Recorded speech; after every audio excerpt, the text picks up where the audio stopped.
He felt as if he had some recollection of that formation flag. He seemed to have possessed a treasure like this once upon a time, but had since given it to someone else. However, that wasn't a cause for alarm. 4 low-grade treasures like this, as long as one had mastered the refinement method, refining an identical one would be an easy task. Even so, Han Li had still developed an interest in that core formation stage woman. Their group had seemingly disappeared into thin air, but such a mediocre concealment technique was completely useless in the face of Han Li's spiritual sense. Thus, a blue light flashed through his eyes, immediately piercing through the layer of gray qi obscuring the woman's face. Huh. That's... A peculiar instantly appeared on Han Li's face. Right at this moment 2 streaks of light, one azure and one yellow, shot forth from the starry sky palace. A certain restriction seemed to have been triggered and the sound of footsteps erupted from behind the palace doors, following which a white-robed cultivator slowly emerged from within. This was a tall and thin man who appeared to over 40 years of age. He wore a slightly dark expression on his face and was a core formation cultivator. This man was clearly the Star Palace cultivator tasked with guarding this palace. He emerged from the palace and looked around, only to discover that there was no one in the general vicinity. Upon making this discovery, his expression darkened further with a hint of displeasure on his face. Yellow light flashed and that core formation stage man from earlier voluntarily showed himself. The gray qi over his face also faded, revealing a set of graceful and refined middle-aged features. The man cupped his fist in a salute as he asked in a respectful voice, "Brother Zhang, have there been any mishaps? Will my wife and I be able to teleport away tonight?" Fellow Daoist Tian, as long as you have enough spirit stones with you, teleporting your group away is naturally just a piece of cake. All of the guardians of the teleportation formation have done the same thing at some point.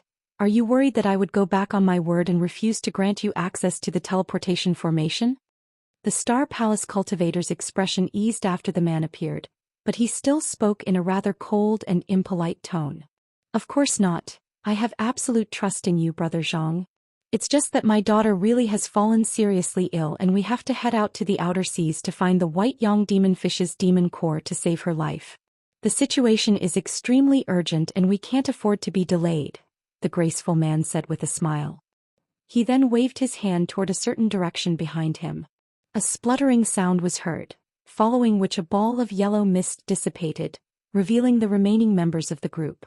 The Foundation establishment cultivators had all revealed their faces, leaving only the female core formation cultivator and a thin and frail female qi condensation cultivator with their faces still concealed under gray qi.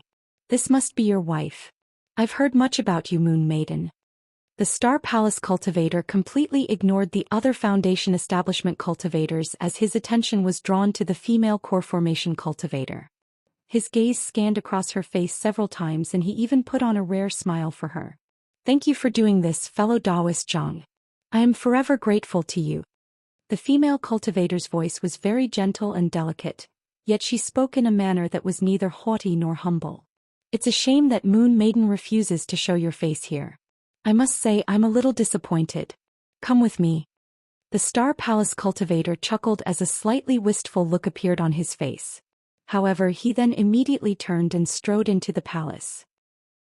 The graceful man exchanged a glance with that female core formation cultivator, before also entering the palace with the qi condensation stage woman sandwiched between them. The 4 Foundation establishment cultivators were clearly their disciples, and they also hurriedly rushed in pursuit of their masters. Of course, none of the cultivators noticed that an azure light suddenly flashed outside the palace again.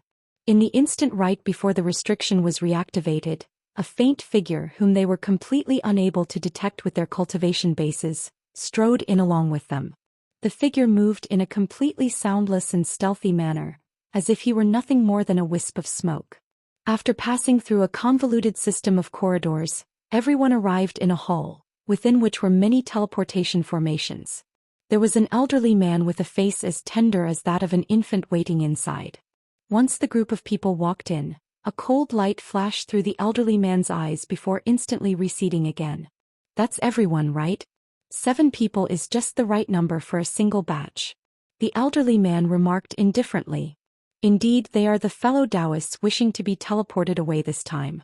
Fellow Daoist, on which island would you like to travel to? The Star Palace cultivator answered the elderly man's question first, before turning to inquire the man behind him. We'll go to Silver Shark Island. Due to the fact that a high-grade min was discovered there, most of the cultivators in the outer seas have gone to that island. Perhaps we'll be able to find a white Yang demon fish's demon core there, the man replied after a brief hesitation.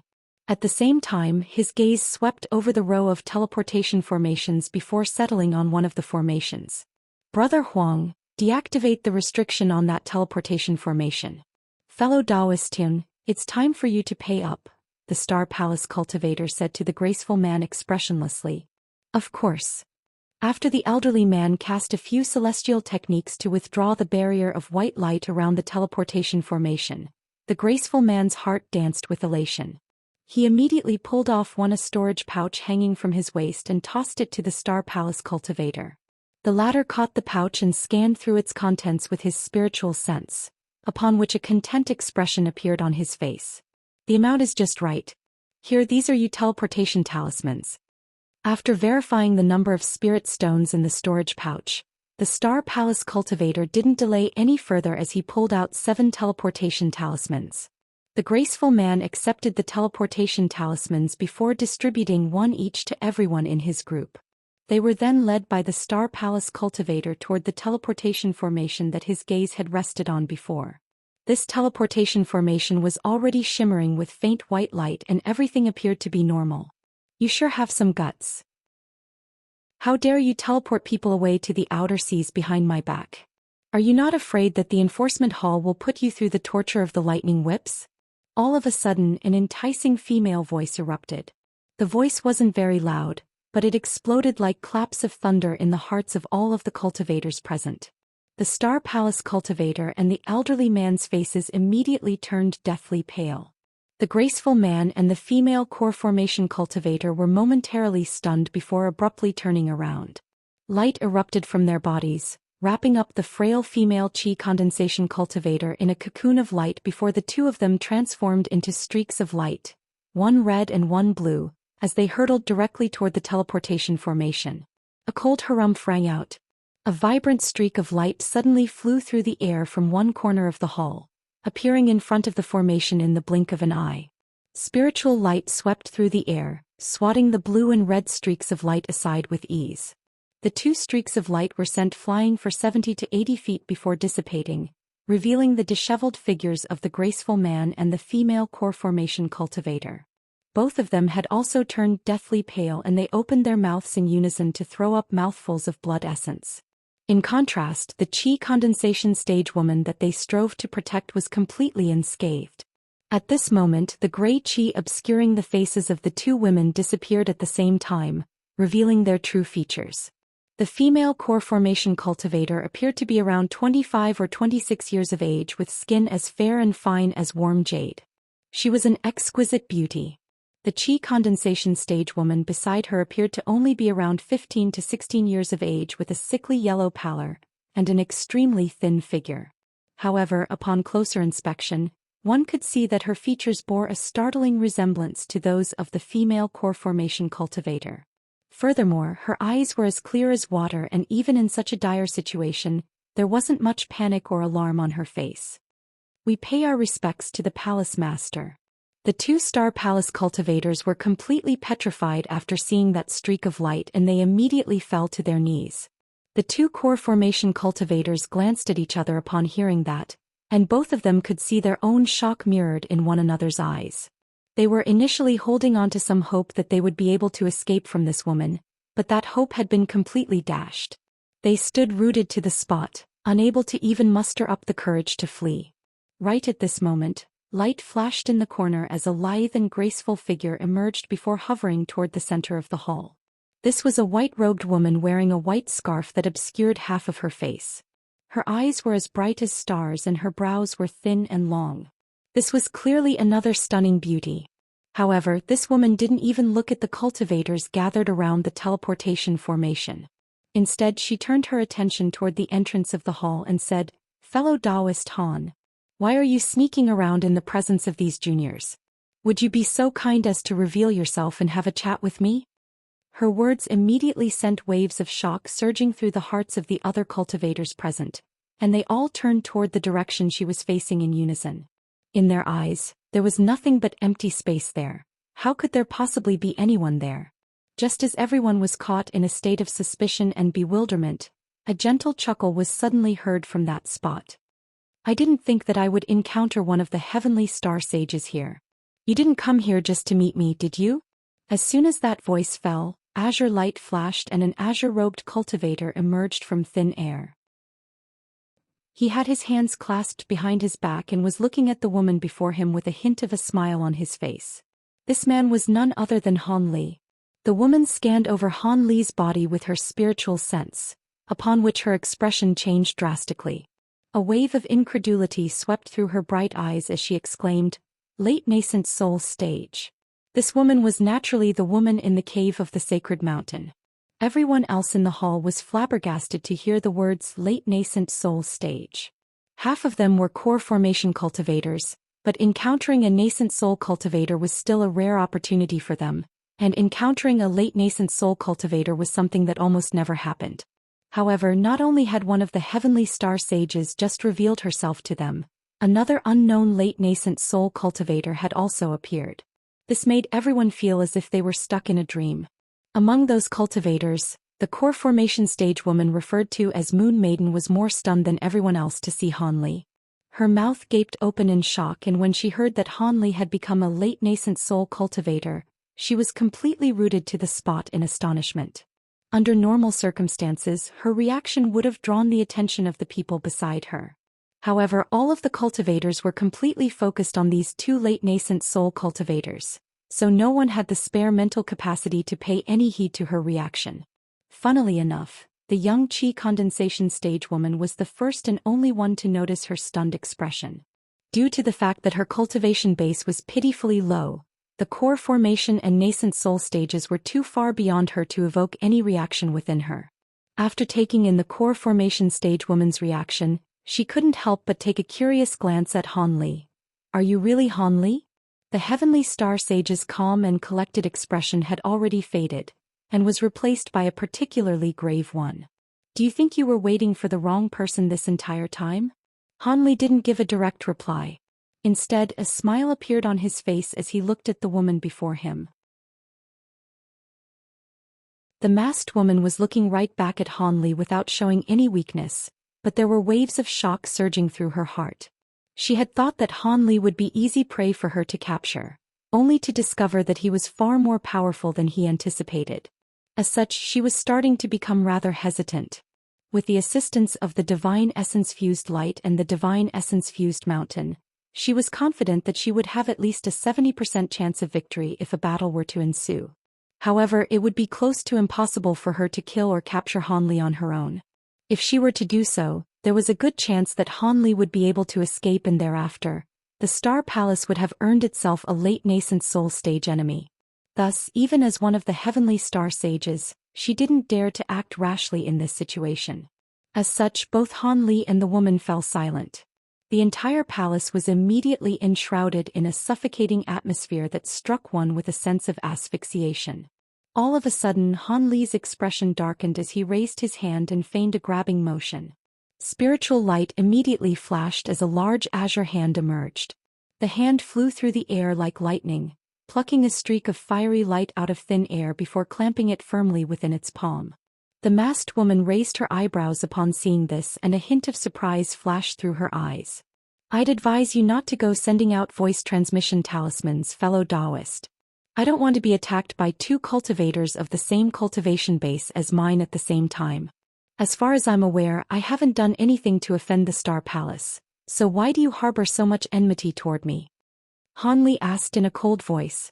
At the same time, a layer of azure flames surfaced along the large azure hand, instantly reducing the streak of fiery light into nothingness.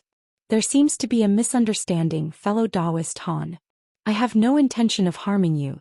I'm merely attempting to express my gratitude toward you for saving my daughter all those years ago." The masked woman fell silent for a moment before a smile suddenly appeared on her face. The heavy atmosphere within the palace was suddenly relieved with her words. "Daughter? Could it be that fellow Daoist Ling is Han Li faltered slightly before an enlightened look appeared on his face. His expression also eased in response. He knew that this woman's true intention clearly wasn't to express gratitude to him, but he decided to defuse the situation by playing along with her lies. Han Li didn't consider it to be a problem to engage a late nascent soul cultivator in battle. After all, he had slain late nascent soul cultivators in the past, and now that he had progressed to that cultivation base himself, he was far more powerful than he once was. However, at the same time he was not interested in making enemies everywhere he went. Furthermore, he was currently situated in the Heavenly Star City and was naturally rather wary of the divine essence-fused light. It seems you've already guessed it. Yuling is our only daughter, and if it weren't for your help all those years ago, she would have most likely perished already. My Dao companion and I have always been very grateful toward you, the masked woman said in a warm voice.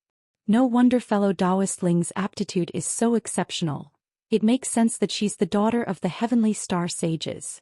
Han Li smiled in response. Surely you jest, Brother Han.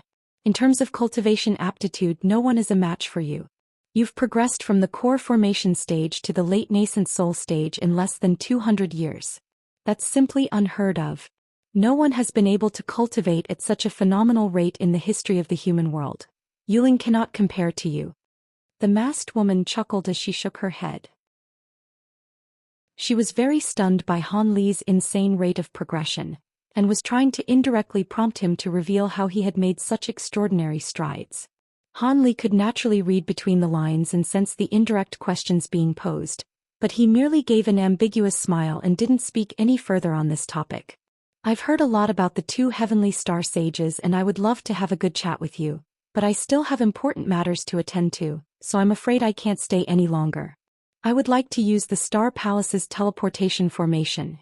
You don't mind, do you? Han Li glanced at the teleportation formation before turning back to appraise the masked woman. Of course not. I have a guest elder badge here that you can take if you'd like. I know that with your status, you wouldn't actually want to become a guest elder at the Star Palace. This is just something that I'm lending to you on behalf of my Dao companion and myself. With this badge, you'll be able to summon and use all of the resources of the Star Palace in the Outer Seas. Please accept it as a gesture of our gratitude. The masked woman immediately accepted Han Li's request and pulled out a shiny golden badge from a storage pouch hanging from her waist, which she tossed toward him. Han Li was rather surprised by this gesture and he reflexively caught that golden badge being tossed at him. He examined the badge with a cursory glance before replying, "Thank you for your hospitality." After a brief hesitation, Han Li placed the badge into his storage pouch. A hint of elation flashed through the masked woman's eyes upon seeing him accept the guest elder badge. She then took this opportunity to say, "When you return from the Outer Seas, my Dao companion and I want to extend a formal invitation for you to come join us at our cultivation spot and discuss some experiences on our paths to the deity transformation stage. Would you be interested in that?" Deity transformation stage. I've only just progressed to the late nascent soul stage and I would love to exchange cultivation experiences with cultivators of the same level, but my top priority is to fortify my cultivation base for now. However, if I do get the chance, I would visit you and your Dao companion for sure. Han Li contemplated momentarily before turning down her invitation with an apologetic expression. Late nascent soul cultivators were extremely rare in the human world, and to be able to hold a discussion with such cultivators was indeed a rare opportunity. However, he didn't want to plunge himself into a perilous situation for this opportunity. With his current power level, he was confident that he would be able to take on several late nascent soul cultivators at once and emerge from the battle unscathed. However, that didn't mean that there was nothing in the human world that could pose a threat to him aside from deity transformation cultivators. If he weren't careful, he could be trapped in an ancient restriction, so some kind of powerful large-scale formation spell. If he were to be attacked by late nascent stage cultivators in that situation, the outcome may not fall in his favor. Thus, he immediately decided to euphemistically turn down her invitation to visit their cultivation spot. A hint of disappointment appeared on the masked woman's face upon hearing this.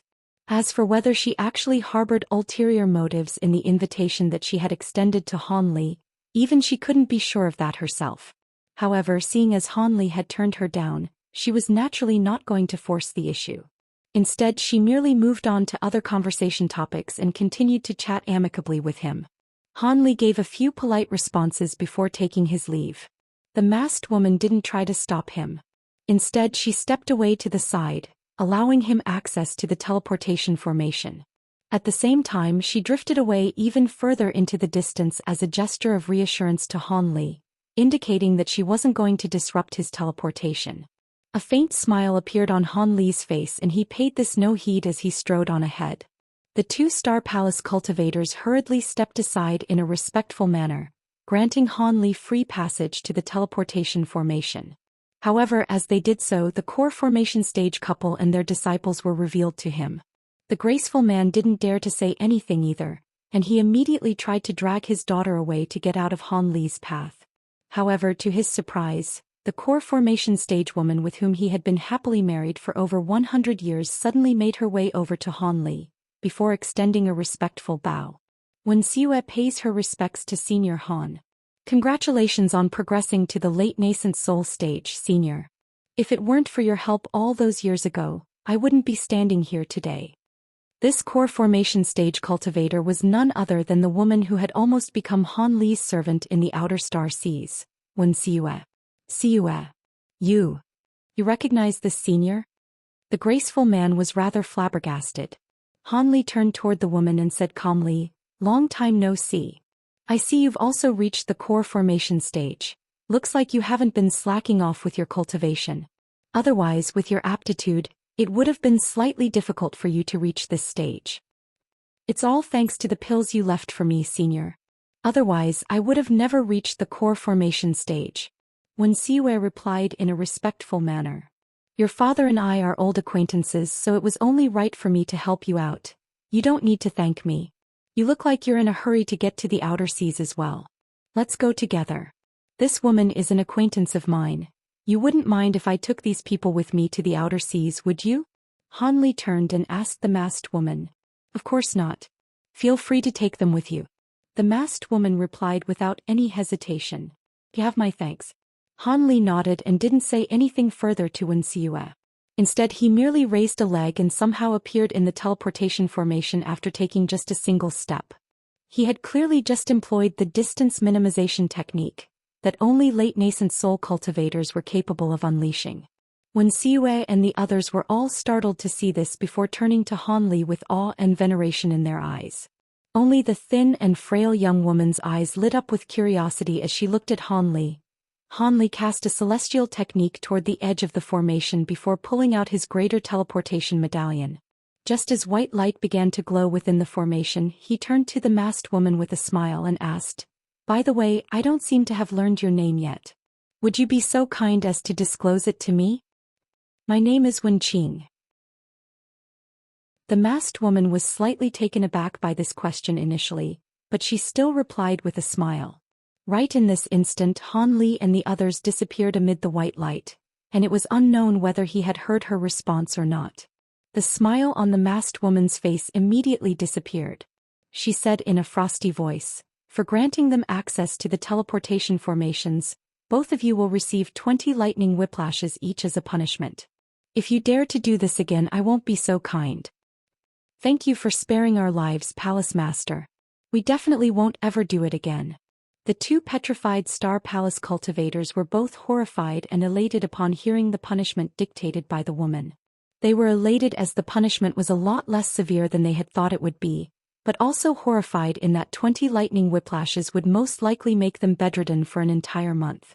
After delivering this verdict, a flash of light erupted from the masked woman's body and she disappeared on the spot. Chapter 1136. A helping hand. After the masked woman left the Starry Sky Palace, the two Star Palace cultivators heaved a collective sigh of relief. The younger of the two glanced at Wen Siue and the others, and a hint of anger flashed through his eyes. If it weren't for these people, they wouldn't have been caught red-handed and have to suffer the torment of the lightning whips. The Star Palace cultivator put on a stern expression and was just about to hurl some insults at the group to vent his frustration, when the elderly man suddenly turned to Wen Siue with a respectful look and said, "You sure are fortunate to have been able to make Senior Han's acquaintance. This is an extremely rare opportunity. With Senior Han's guidance, you'll be able to easily progress to the nascent soul stage in the future." The elderly man's cold demeanor toward Wuxia and the others had completely disappeared. The other Star Palace cultivator was initially stunned by this turn of events, but he was then enlightened by the elderly man's words. He immediately swallowed the insults that he was about to hurl before plastering a smile across his face. In his fit of rage and frustration, he had forgotten that these people had a connection to a late nascent soul cultivator. They were not people that measly core formation cultivators like them could mess with. Indeed, Brother Han is right. Perhaps we'll be counting on you too for assistance in certain areas in the future, fellow Daoists. Here are your soul stones. We'll cover your teleportation costs this time. The Star Palace cultivator plucked the storage pouch that was full of soul stones off his waist and offered it up to the core formation stage couple. Even though his heart was throbbing with pain, he still forced an enthusiastic and hospitable look onto his face. The graceful man took a glance at the storage pouch and hesitated momentarily. However, Wuxia decided to turn them down with a warm smile. My Dao companion and I are extremely grateful to you too that you're willing to teleport us to the outer seas. How could we take back our soul stones? Please accept them as repayment for your kindness. I'm in a bit of hurry to catch up to Senior Han, so I hope you can teleport us over as quickly as possible. Of course. I'll change the soul stones and you'll be able to teleport immediately. The Star Palace cultivator could tell that Wuxia really didn't want to take back the soul stones, so he could only put them away again in a sheepish manner. His body then flashed over to the teleportation formation, where he leaned down and began to change the soul stones that had just been used for the previous bout of teleportation. Meanwhile, the elderly man was still conversing with Wuxia and her Dao companion, trying to indirectly dig up more information about Han Li. The graceful man knew absolutely nothing, so he couldn't provide any answers. As for Wuxia, she merely smiled and provided ambiguous replies, clearly reluctant to disclose any information. A short while later, the soul stones on the teleportation formation had been swapped over. Wuxia really was in a hurry to catch up to Han Li, so she could only turn down the two Star Palace cultivators' further attempts to make conversing, plastering the teleportation talisman onto her body before leading everyone else into the formation. White light flashed again as all 7 of them disappeared. The two Star Palace cultivators glanced at one another and sighed in unison before wry smiles appeared on their faces. On the other end of the teleportation formation, within a stone chamber over around 100 feet in size, Wuxia and her group emerged amid a burst of white light. Moments later, the 7 of them recovered from the bouts of dizziness that always struck following teleportation. Wuxia hurriedly looked around, upon which her heart immediately sank. The stone chamber was completely empty, thus devoid of Han Li's presence. Wait here for me. I'm going to see if Senior Han is still nearby, Wuxia hurriedly instructed before rushing out the stone door without waiting for a reply from her Dao companion. The graceful man wanted to say something, but swallowed his words in the end after a brief hesitation. However, his brows were slightly furrowed as he looked on at Wuxia's departing figure. Wuxia walked out of the stone chamber and her eyes immediately lit up. The chamber was situated on a broad stone platform, and the platform was, in turn, located on the peak of a steep mountain. The platform was surrounded entirely by sheer cliff faces that no mortal would have been able to climb up. However, the cause for her elation was that Han Li was standing in a corner of the stone platform, conversing with a cultivator in Star Palace robes. He stood with his hands behind his back and was speaking in a leisurely manner. The burly and menacing mid-core formation cultivator was like an obedient lamb in the face of Han Li, nodding and bowing incessantly while providing answers to Han Li's questions with a fearful expression. It appeared that this man was Star Palace cultivator guarding the teleportation formations on this end. Wuxia took a moment to compose herself, but she didn't immediately approach Han Li. Instead, she waited in silence as Han Li conversed with that Star Palace cultivator. After a while, Han Li waved a hand and seemed to have asked all of the questions that he had. The burly man extended a deep respectful bow before striding toward the stone chamber. Only then did Wuxia make her way over to Han Li. Thank you for your help back there, Senior Han. If it weren't for you, not only would we have been unable to make it to the outer seas, we could have been in deep trouble as well, Wuxia said with a respectful bow. Han Li wore a calm expression as he glanced at the woman and asked, "Don't mention it. You were only caught because of me, so it was only right for me to lend you a hand." Your trip here seems to be rather urgent. Is there some important matter you have to attend to? You have helped me a lot already and I should be content with the assistance I've received, but please forgive me for being greedy. My daughter is severely ill and could die at any moment. Please lend me your assistance again, Senior. Wen Siwei began to shed tears as she spoke, and it was quite clear that she really was extremely concerned for her daughter. That poison little girl is your daughter? A flash of light appeared in Han Li's eyes, but his expression still remained calm and collected. You truly have an exceptional eye to be able to identify the cause of my daughter's illness, Senior Han. Wen Siwei turned to Han Li with a hopeful expression upon hearing Han Li's words. I overheard some parts of your conversation already. Haven't you already found a way to cure the poison? Why are you still coming to me? Han Li asked. Indeed, my Dao companion and I received guidance from a great man, telling us that the demon core of the white yang demon fish could be used to create a pill that would cure this poison. However, this pill can't completely eradicate the poison. Even if it can temporarily save my daughter's life, her physique would be ruined and her cultivation path would be as good as over.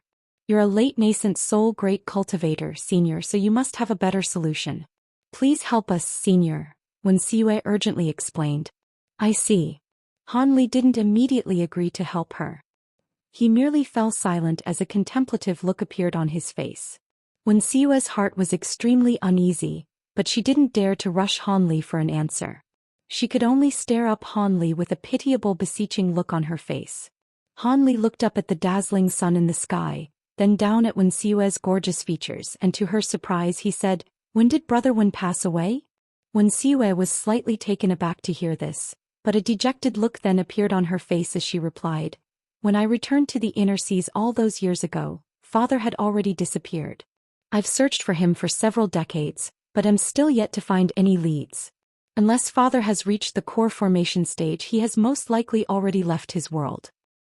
The path of cultivation is always fraught with peril. No one knows which step they'll be able to reach. If you were a stranger requesting for my assistance, then I would most likely ignore you.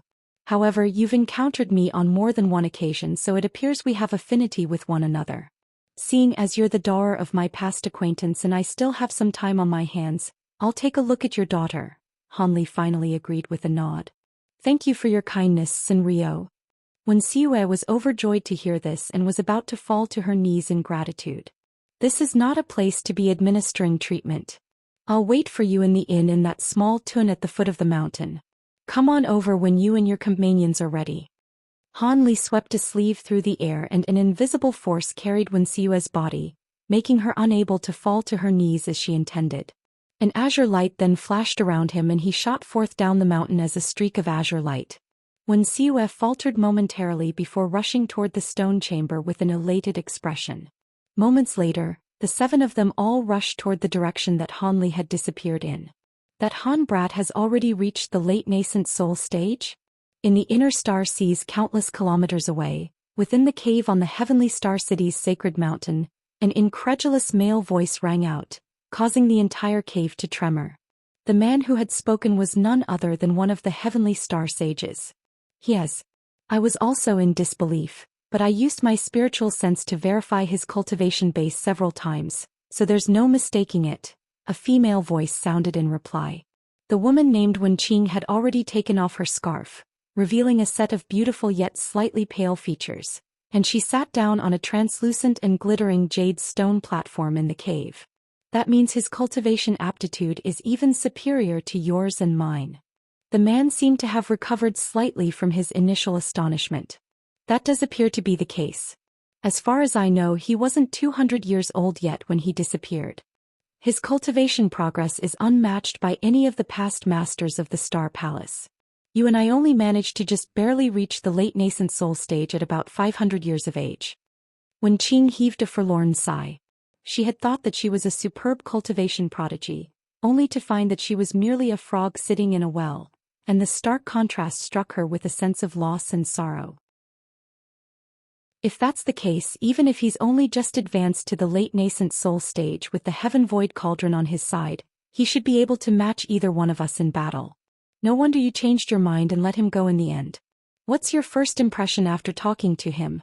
The man asked with furrowed brows. First impression? He's very cautious and bold. Oh, not bold. Instead he's... Wen Qing's brows suddenly furrowed as an indecisive light flashed through her eyes. Is he difficult to describe? The man asked. After a brief hesitation, Wen Qing replied, No, it's not that. It's just that thinking back now, I've discovered something a little suspicious. Suspicious? Yes. Now that I think about it, he clearly knew that I was one of the heavenly star sages and that he was situated in the heavenly star city, but he showed no fear or concern about his situation. Even with the heaven void cauldron, he shouldn't have been that confident. Also, when I was facing him, I was struck by this indescribable sense of fear, as if he's an extremely fearsome person. I haven't had such a feeling in a very long time, Wen Qing mused as she recalled the situation. You cultivated the spirit premonition art, so your instincts are correct the vast majority of the time. That means that he really must be fearsome in some way. The man's voice had also become quite grave. Perhaps he really is as fearsome as my instinctive impression of him suggested. Otherwise, how could he have been so calm and collected in my presence? Wen Qing speculated. If that's the case, then the situation really is quite troublesome. We won't be able to kill him easily, so all we can do is try to recruit him with all our might. But with his immense power, if he were to join the Star Palace, how is Yuling going to be able to control him? Once one of us passes away, he could easily turn on us and take over the entire Star Palace. A hint of killing intent was seeping out of the man's voice. So what you're saying is we still have to get rid of him. But what if this man is too powerful for us to kill and he ends up escaping? We'll be making an enemy, fearsome enemy for Yuling.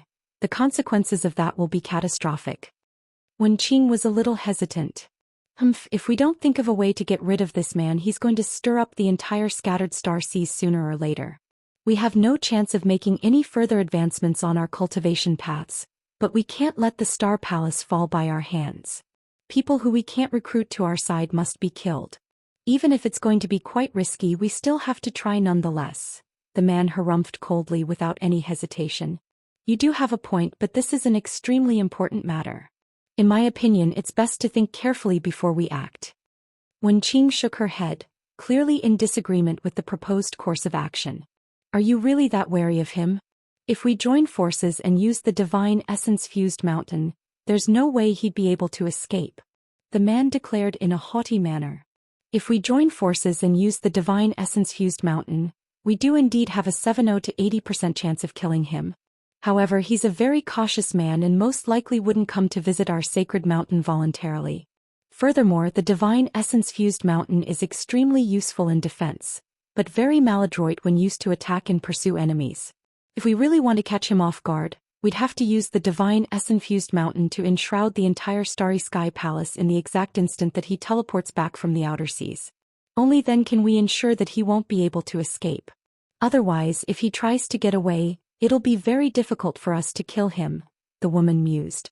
I'm well aware of that. I heard you gave him a guest elder badge, right? That's a great idea. If he uses the badge, we'll be able to track his location and get a rough estimate of when he'll return. In that case, it won't be impossible to set up an ambush at the Starry Sky Palace, the man said in a sinister voice. Wen Qing's brows furrowed and she didn't give a reply. Instead, she suddenly changed the topic and said something that was very surprising to the man. Almost all of the past masters of the Star Palace have consisted of a couple. Yuling is already an early nascent soul cultivator, yet she still doesn't have a Dao companion yet. Only by using the Star Palace's secret pair cultivation technique will she have a high success rate when progressing to the late nascent soul stage.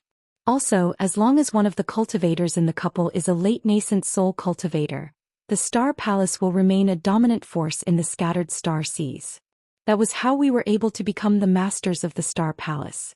There are only 2 or 3 nascent soul cultivators in the Star Palace of a similar age to Yuling, and she doesn't seem to have developed an interest in any of them. That's rather troublesome. What do you think of that Han brat? If he agrees to marry Yuling, how about we hand over the Star Palace to him? In that case, it would be the same as handing the Star Palace over to Yuling. Also, with his astonishing rate of progression, there's a good chance that he'll be able to reach the deity transformation stage. Under his protection, Yuling could also reach that level someday. Wen Qing offered her alternative. Have him become Yuling's Dao companion? That's a good idea. However, this man is already a late nascent soul cultivator at such a young age, so there's a good chance that he already has a Dao companion, and he could even have a large number of concubines already. The man was still rather hesitant. So what even if that is the case? How can any of them compare to Yuling? We're handing over the Star Palace to him as a dowry. It should be apparent to him who's more important. In the worst-case scenario, he'll just have to abandon his concubines or make them his servants instead. This is not an uncommon occurrence in our cultivation world, Wenqing replied with an indifferent smile. The man nodded before saying in a solemn voice, "All right, we'll do as you say then. But if he turns us down, we'll have to join forces to get rid of him." A peculiar look suddenly appeared in Wenqing's eyes as a cold smile surfaced on her face. "Even if he doesn't agree, he won't be able to do anything to us. I have a plan that will make him become his worst enemy. When that time comes, he's going to slowly destroy himself and he won't be able to even think about touching our Star Palace." "How are you going to do that? Make sure it doesn't backfire on us." The fact that this man was able to progress to the late nascent soul stage shows that he won't be easy to swindle. The man was rather surprised to hear this. Wenqing chuckled before her lips tremored, transmitting her voice to the man rather than speaking directly to him. "You want to do that?" "No, I absolutely won't agree to this." After listening for only a short while, a shocked look abruptly appeared on the man's face before his expression darkened. However, Wenqing paid him no heed and continued to transmit her voice to him. After listening for a while longer, the anger on the man's face gradually disappeared. When Wenqing finally concluded her voice transmission, the man fell into deep thought with his narrowed in contemplation. Wenqing waited patiently for him in silence with a smile on her face. After a long which, a decisive look appeared on the man's face as he said, "We'll do as you say. If we don't succeed, then we'll employ other methods. In any case, we have to get rid of the Archsaint of the Six Paths, Wan Sangu, and any other people who could pose a threat to our Star Palace. Only then will we be able to hand over the Star Palace to Yuling. Of course. Both of us still have over 100 years left of our lifespans. That's more than enough to take care of these matters, so we don't have to rush things. As long as he wants to progress to the deity transformation stage, there's no way he won't fall for this trap." The woman seemed to be very confident in her own plan. Just as the heavenly star sages concluded their discussion in the cave on the sacred mountain, Han Li was sitting in a peaceful wooden cabin on the Silver Shark Island. He was holding onto the wrist of a thin and frail young woman in his hand, and a wisp of his spiritual power was roaming through her body, searching for something. This was none other than Wen Xiue's daughter, a young woman by the name of Tianqiner. She was seated on a wooden bed with her legs folded in front of her, and her face was slightly flushed as she raised her exposed arm for Han Li's examination. As for Han Li himself, he sat by the edge of the bed with no expression on his face.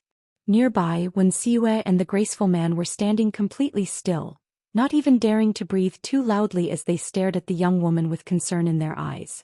Meanwhile, their 4 Foundation Establishment stage disciples were standing guard outside to prevent anyone from disrupting the diagnosis process. Han Li finally released Tianqiner's wrist as he said, "The situation is indeed a little troublesome.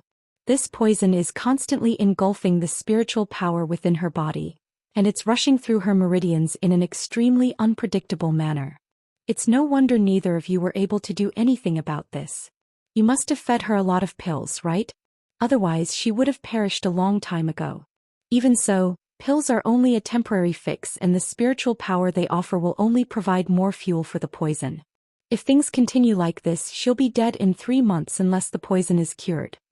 The couple was stunned to hear this, and the graceful man asked in a trembling voice, "Senior Han, even you're unable to eradicate this poison?"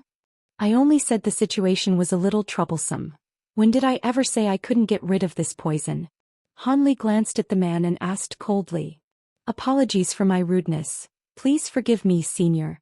Only then did the man recall that Han Li was a great cultivator and was not someone he could voice his doubts against. Upon arriving at this realization, a sheen of cold sweat immediately surfaced on his forehead. Han Li didn't say anything else. He turned toward the young woman sitting on the bed, and a hint of surprise flashed through his eyes. The young woman had been completely silent ever since she entered the room. Her cheeks had been slightly flushed when he had grabbed onto her wrist, but aside from that, she was remarkably calm. This was not the reaction he expected from a normal person. Even most cultivators couldn't pay so little heed to whether they lived or died as she did. What was even more surprising to Han Li was that he was struck by an indescribable sense of familiarity whenever he looked at her.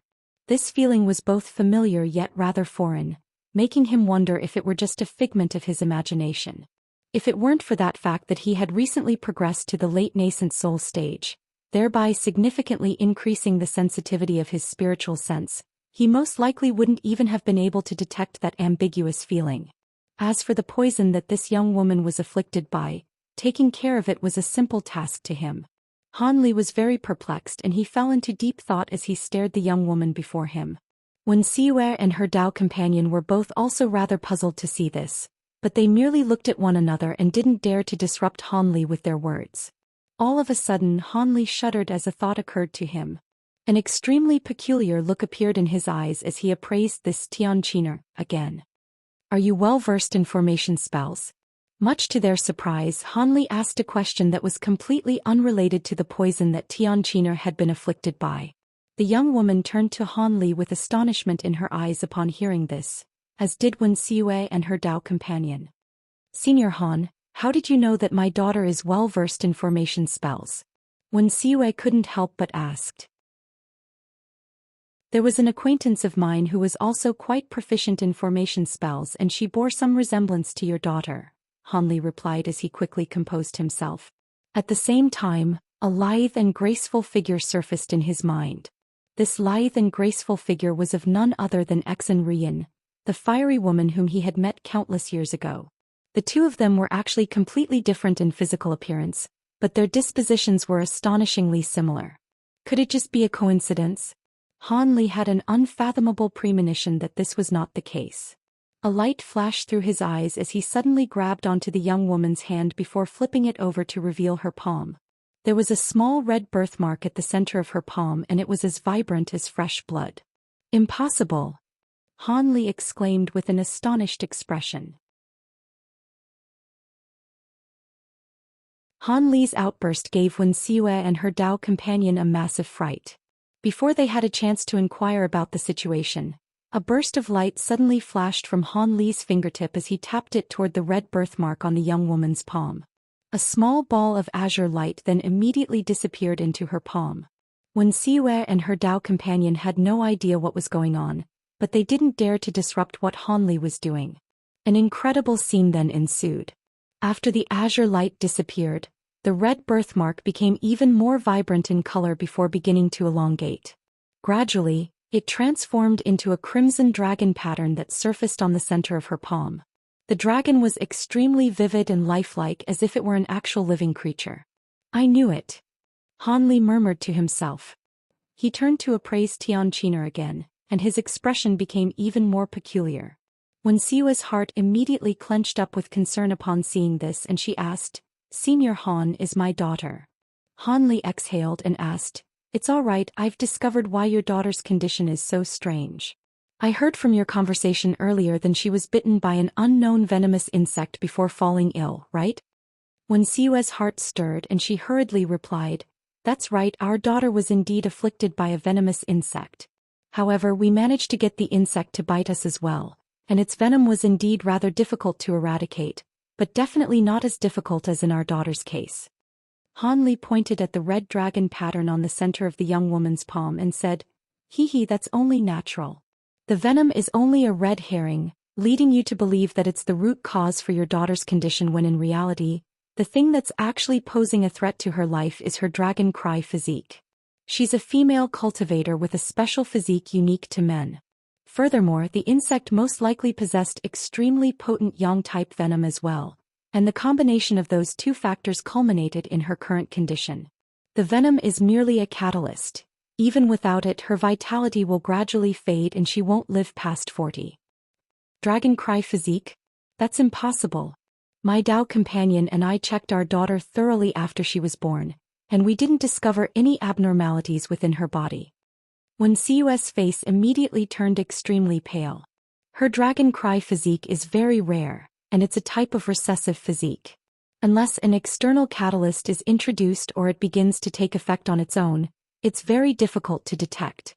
Those with such a physique would be able to progress quickly in their cultivation, but as their rate of progression increases, the yin and yang energies within their bodies will be thrown into imbalance. In the end, they'll inevitably perish before reaching the foundation establishment stage, Han Li replied calmly. So that means even if this poison is eradicated, our daughter still won't be able to continue cultivating. A panicked look appeared on Wen Xiue's face and her Dao companion's expression had also become quite grave. We'll talk about those things later. Let me get rid of the poison within her body first.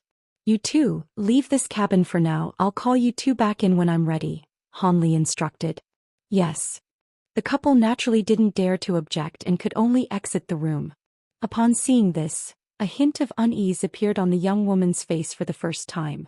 Han Li turned toward her and abruptly swept a sleeve through the air. Azure light flashed and Tianqiner felt her vision blur before she slumped onto the bed, completely unconscious. Han Li began to carefully examine her again, as if he wanted to find out something by assessing her.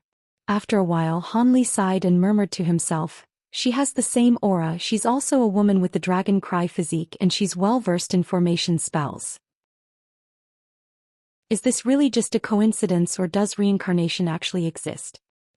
He then brought his hands together before separating them again, upon which a dozen or so shiny silver needles as thin as threads of silk appeared between his fingers. Han Li waved his hands through the air and the silver needles shot forth, piercing into certain spots on the young woman's body with unerring accuracy, before disappearing in the blink of an eye. Han Li then made a series of hand seals as his fingers danced in an erratic manner. Bursts of light of all different colors flew forth from between his fingers, instantly transforming into a five-colored net of light that encompassed the young woman beneath it. Outside the wooden cabin was a small courtyard, within which Wen Xiue and her Dao companion were standing. They were constantly staring at the door of the wooden cabin with concern flashing through their eyes. It appeared that the two of them really were extremely loving of their only daughter. The 4 foundation establishment disciples stood off to the sides, not even daring to breathe too loudly. The wooden cabin was completely silent and this silence was only further fueling the graceful man's anxiety. However, despite his concerns he didn't dare to transmit his voice to Wen Xiue. He knew just how powerful a late nascent soul cultivator's spiritual sense was, and he was well aware that there was no way his voice transmission would escape Han Li's notice. If he said something to irk Han Li, then the consequences could prove to be disastrous. Just as his concern and anxiety were reaching a boiling point, Han Li's voice suddenly sounded in his ears. All right, you can come in now. The graceful man immediately rushed toward the cabin's door upon hearing this. As he did so he took a glance at Wen Xiue. She was also wearing a delighted expression, thereby indicating that she must have received the voice transmission as well.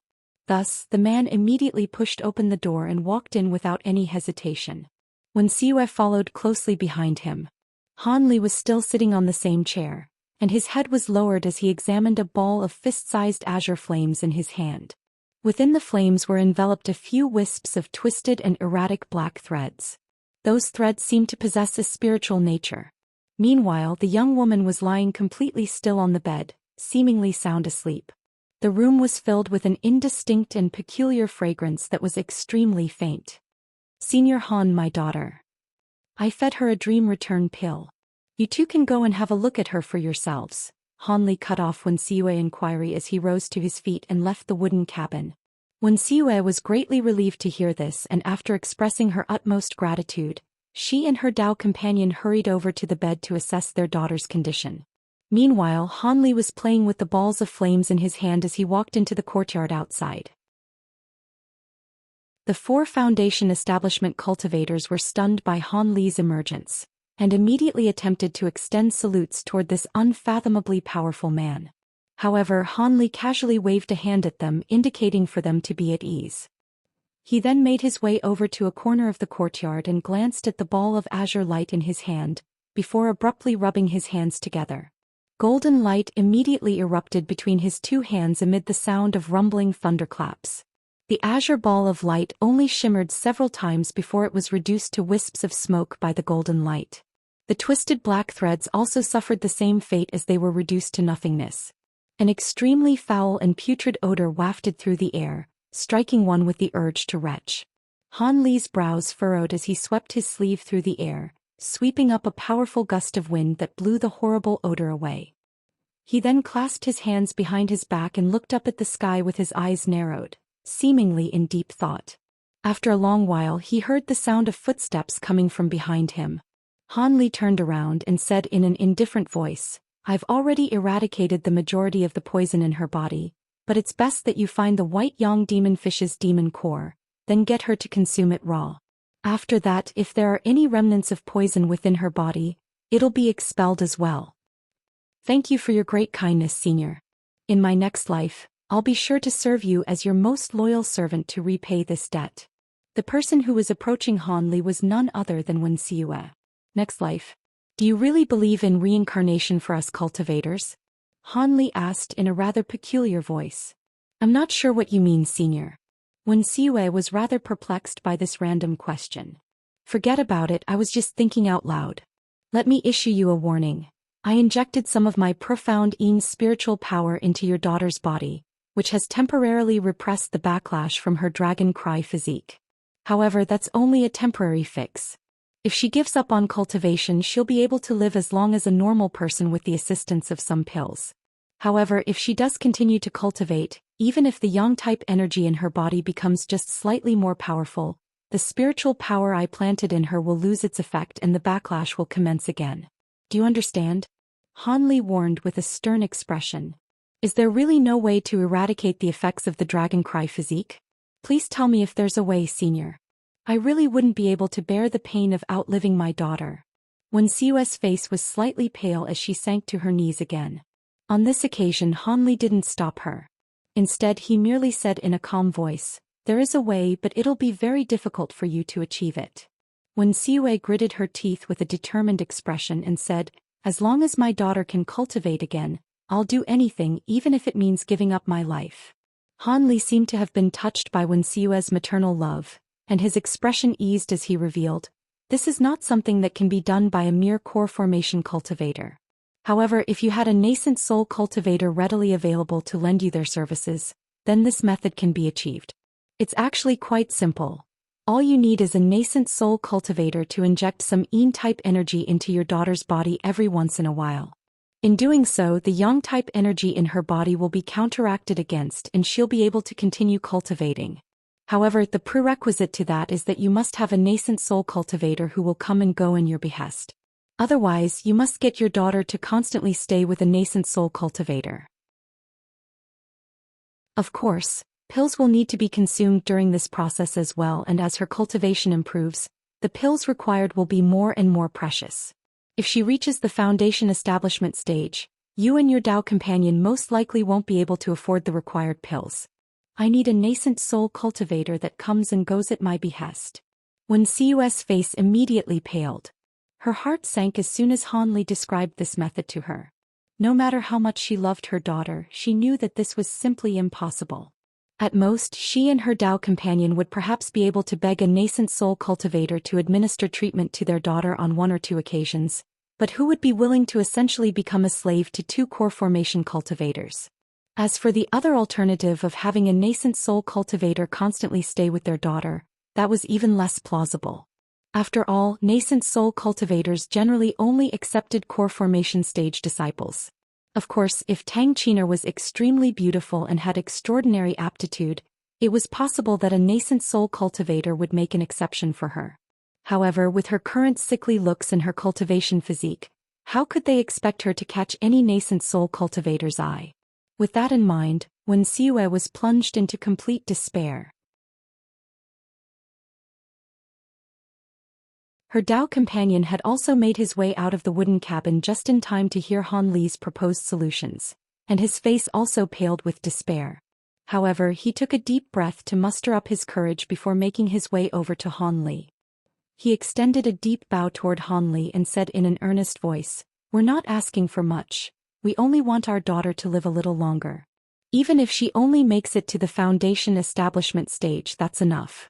Would my Dao companion and I somehow be able to combine our powers to repress the backlash from our daughter's Yang-type energy, Just so we can help China reach the foundation establishment stage? Han Li glanced at the man before shaking his head as he said, at your current early core formation stage cultivation bases, it would definitely be impossible. However, if you can reach the late core formation stage and be willing to sacrifice some of your cultivation base, you can give it a try. Even the man fell completely silent this time. They wanted to ask for Han Li's assistance, but they didn't dare to ask for more. Han Li had already provided them with more help than they had any right to ask for. No matter how much the two of them loved their daughter, they knew that it wouldn't be a good idea to keep pressing Han Li. After all, this was not an issue that could be resolved on a one-time basis. The solution would be for Han Li to constantly keep the young woman by his side, and it was quite clear that no high-grade cultivator would be willing to carry such baggage with them. However, to their surprise, Han Li provided them with an alternative arrangement, one that shocked them to such an extent that they couldn't help but think that they had misheard him. I have a formation spells book here for your daughter. If she masters the contents of this book to a satisfactory degree the next time I see her, I can consider taking her under my wing. Of course, in that case, I'll also help her reach the foundation establishment stage and perhaps even the core formation stage. However, it's up to her to convince me to take her first. Let me make this clear now.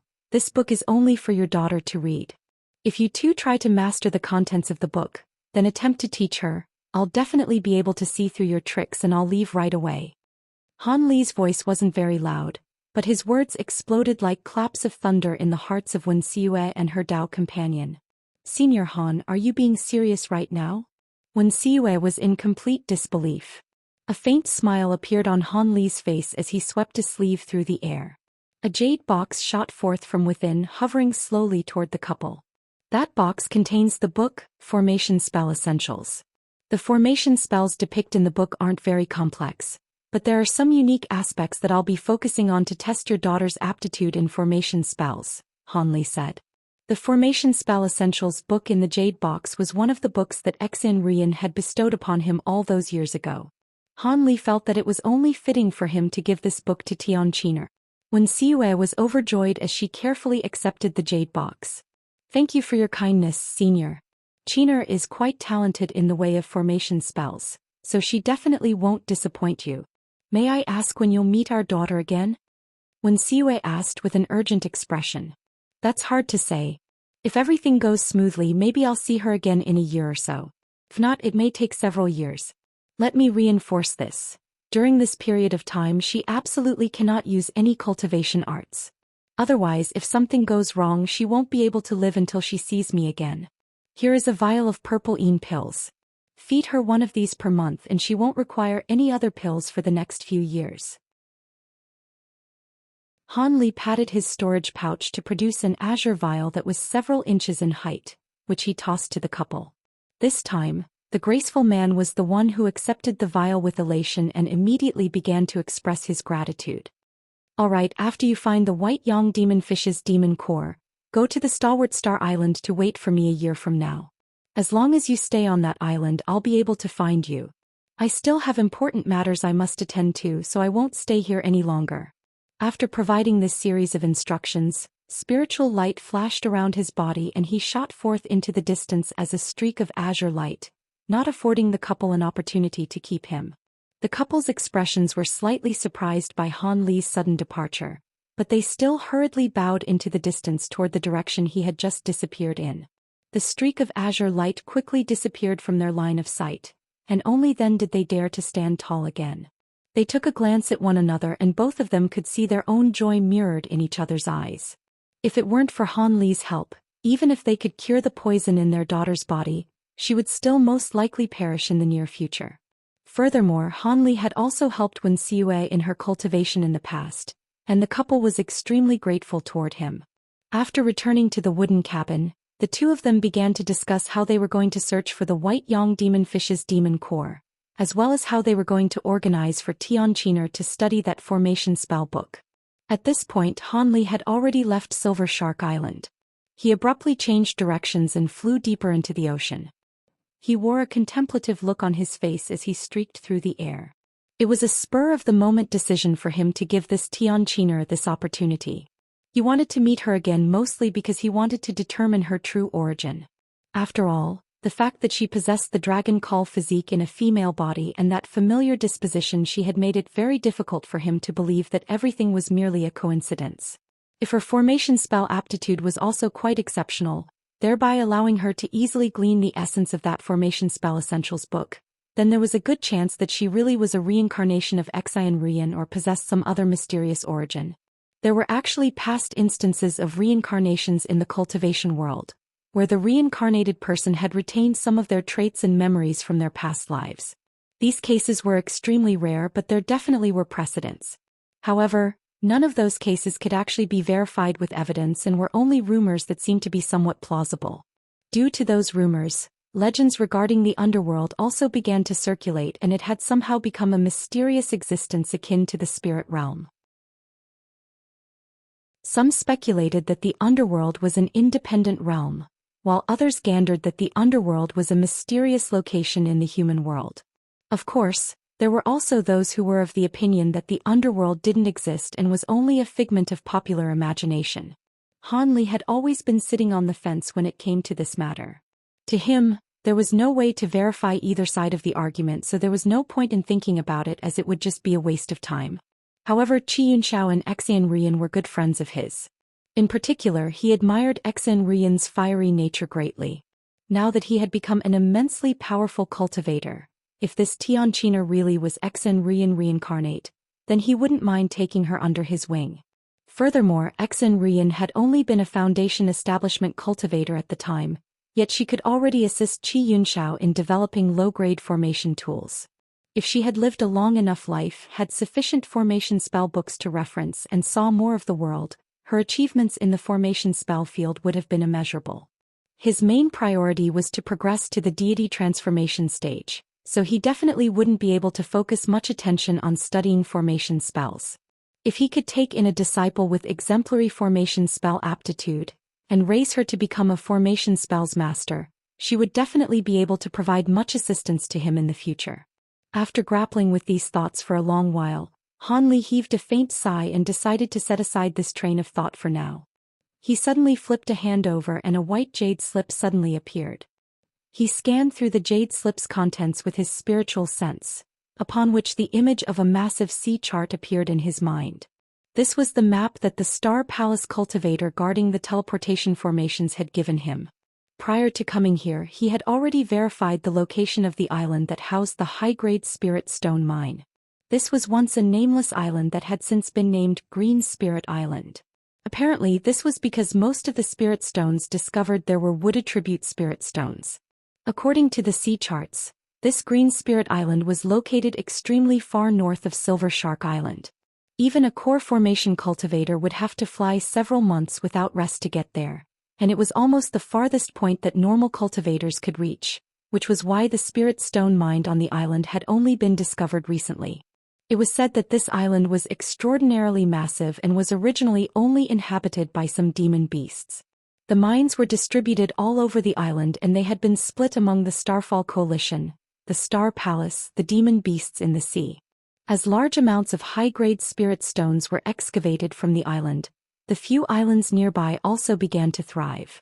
Gradually, some smaller powers and itinerant cultivators gathered together, constructing a few small towns and markets that people could stop by on the way to Green Spirit Island. As such, a colony of human cultivators was established in what was once the middle of nowhere. Furthermore, it was said that the Star Palace, the Starfall Coalition were both looking into setting up new teleportation formations near the island. Han Li assessed all of the information he had attained on Green Spirit Island again, and after deciding that he wasn't missing anything, he put away the jade slip and accelerated through the air.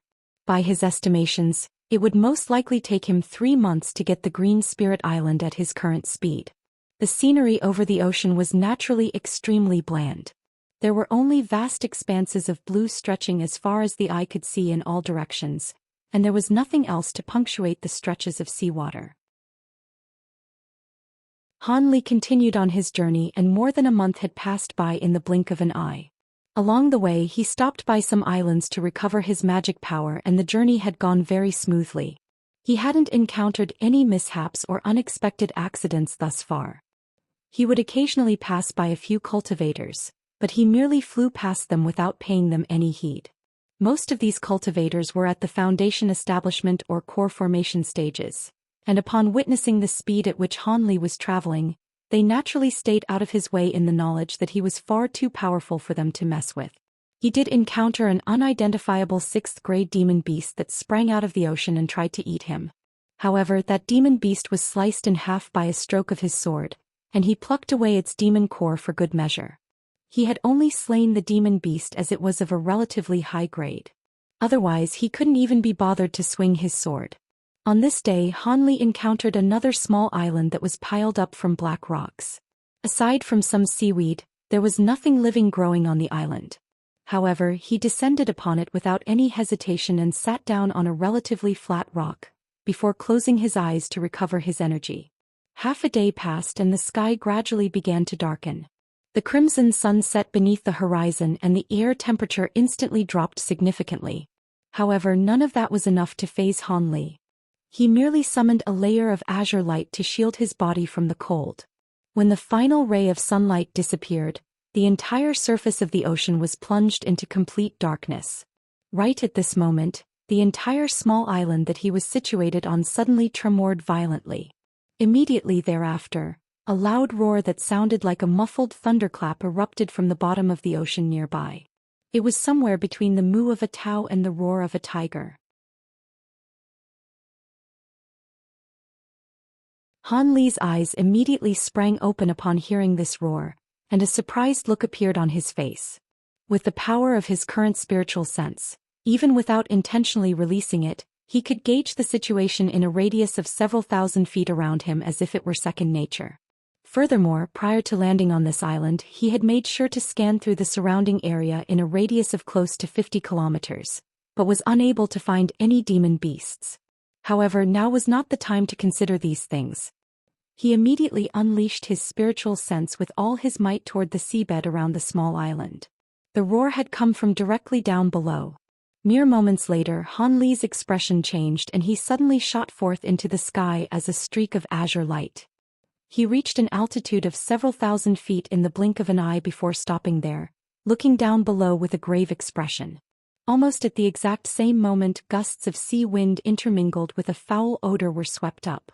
Countless vortexes of different sizes appeared on the face of the nearby ocean and rows of massive waves, each over 100 feet tall, emerged one after the other.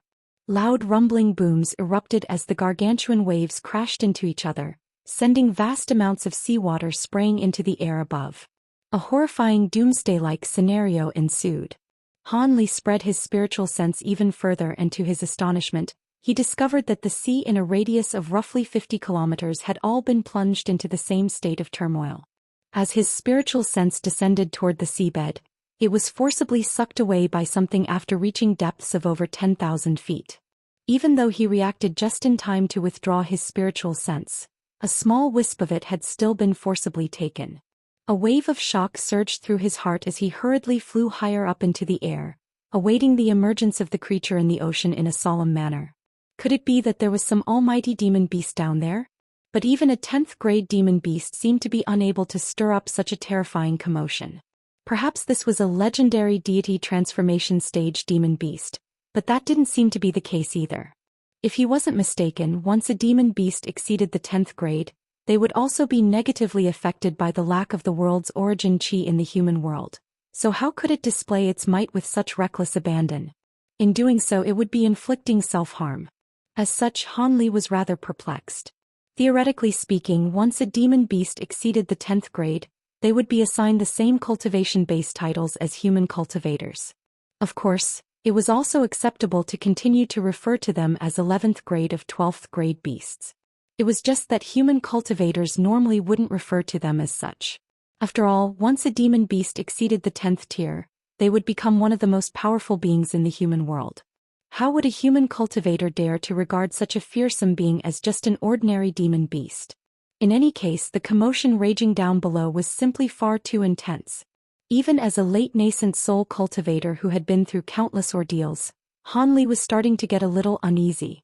However, whatever it was that was lurking in the depths of the ocean simply refused to reveal itself.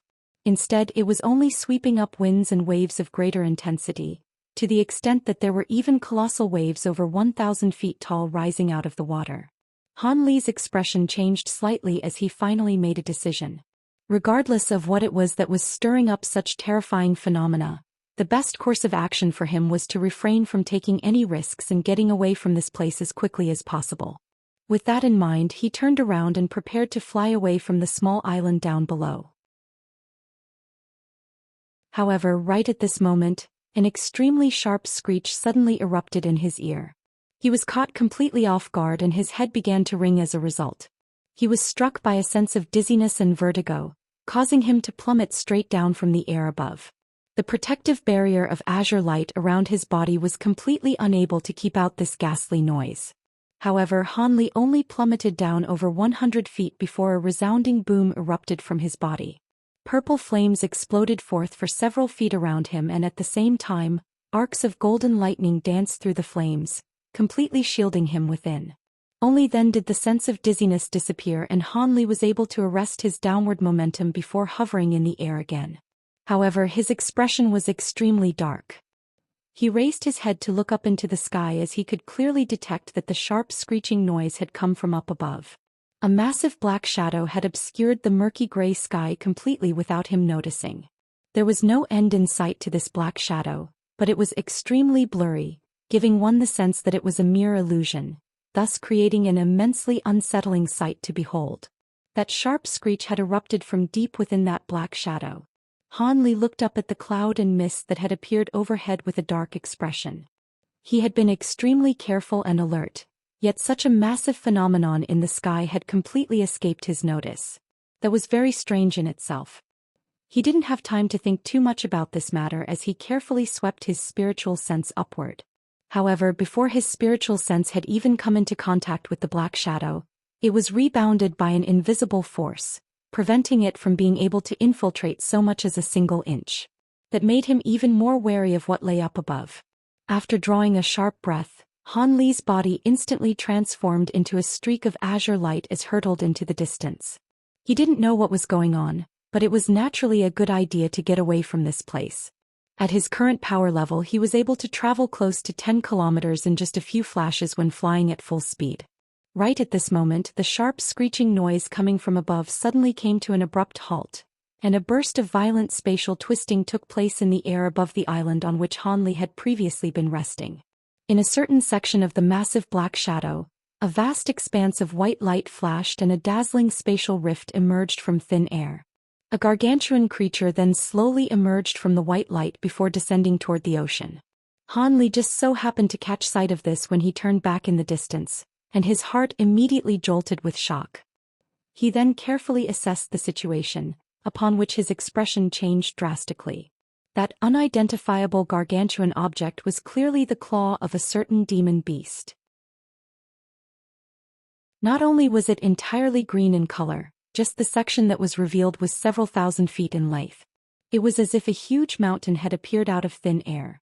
However, the claw seemed to be making extremely arduous progress as it was emerging from the white light in a very slow manner.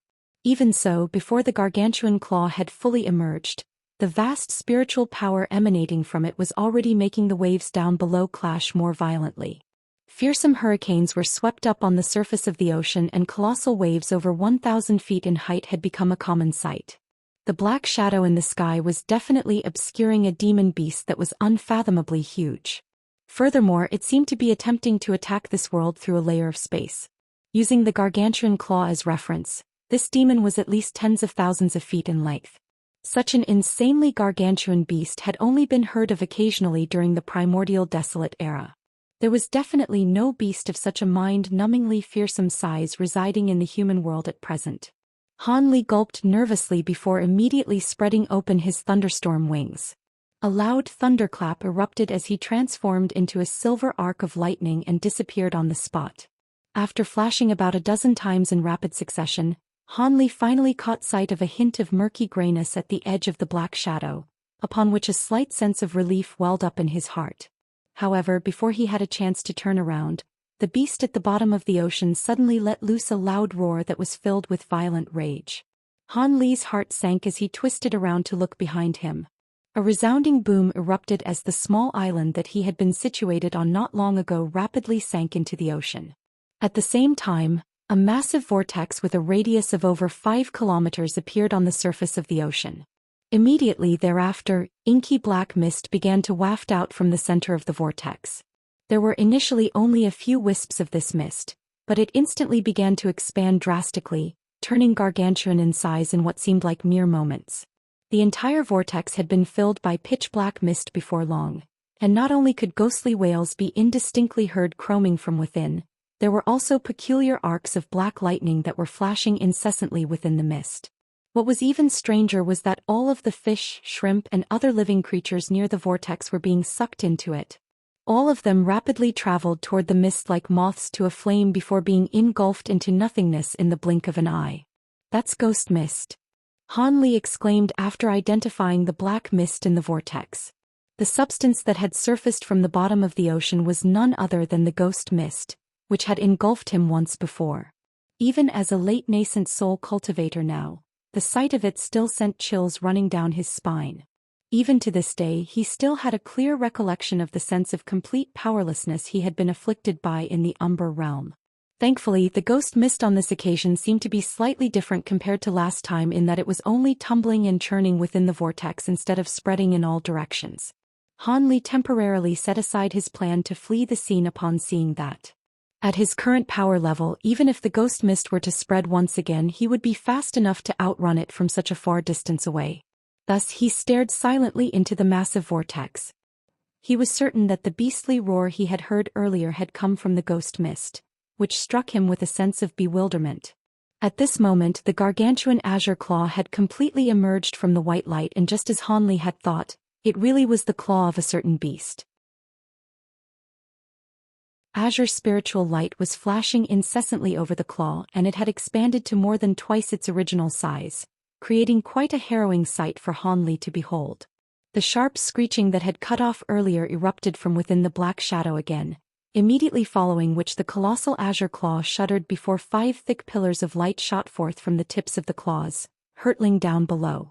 The pillars of light were remarkably green and immediately disappeared into the ghost mist down below. As the giant claws began to move, the 5 pillars of green light began to stir up the ghost mist, causing the beastly roar erupting from within the vortex to falter momentarily before becoming even more thunderously enraged. The mist tumbled before converging to form a massive inky black mouth filled with sharp fangs, which took up the entire vortex. The 5 pillars of azure light were immediately swallowed by the massive mouth. Han Li was dumbstruck by what he was witnessing. Right at this moment the huge black mouth closed, biting the 5 pillars of light in half before abruptly opening again. A thunderous boom erupted from within the massive mouth as an inky black bolt of lightning shot forth, vanquishing the 5 pillars of light with its fearsome might. The huge bolt of lightning then transformed into a pitch-black flood dragon before disappearing without a trace. In the next instant the gargantuan lightning flood dragon appeared beneath the black shadow before plunging into the air above. An earth-shattering thunderclap erupted, following which the flood dragon forcibly tore open a white spatial rift before disappearing into it. Arcs of black lightning flashed wildly through the rift amid explosive claps of thunder. A howl of anguish then erupted as an azure feather that was over 10 feet in length fluttered down from the white light. The huge azure claws that had extended from the other side of the rift also abruptly withdrew themselves. Both spatial rifts began to seal over following that agonized howl. The black shadow that seemed to have obscured the entire heavens had also disappeared. The murky gray sky was revealed once again as a result. Almost at the exact same moment, the colossal vortex down below began to tumble violently, compressing all of the black mist together before absorbing it into the bottom of the ocean through an immense suction force. At the same time, the vortex rapidly shrank and disappeared in the blink of an eye. Not long after that, peace and tranquility resumed over the surface of the ocean. Aside from the fact that the island Han Li had been resting on had disappeared, there was no evidence to support the fact that such an ethereal earth-shattering battle had just taken place.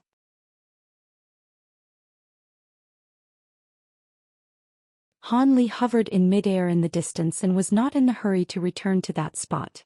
Instead, after a brief hesitation, he closed his eyes and released his powerful spiritual sense, which encompassed an area with a radius of around 50 kilometers.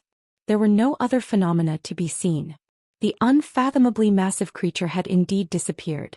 Han Li didn't hesitate any longer as he sent his spiritual sense plunging into the ocean, attempting to assess the situation down below.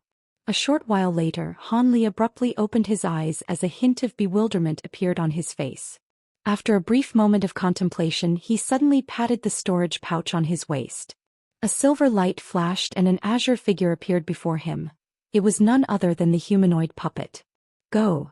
Han Li issued a command as he swept his sleeve downward. The humanoid puppet immediately transformed into a streak of silver light and hurtled toward the ocean, covering several kilometers in just a few flashes. A short while later, the silver streak of light reached the location where the ghost mist had appeared earlier before plunging downward without any hesitation. The humanoid puppet immediately disappeared deep into the ocean. Han Li sat in midair with his legs folded in front of him, using his spiritual sense to form a connection with the humanoid puppet, thereby allowing him to manipulate it as if it were an avatar of his. The seabed nearby was far deeper than the seabed in the surrounding ocean. Only after plunging down to a depth of around 40,000 to 50,000 did the humanoid puppet reach the bottom. However, there was absolutely nothing there. Not only were there no demon beasts around, there wasn't even any coral or seaweed around.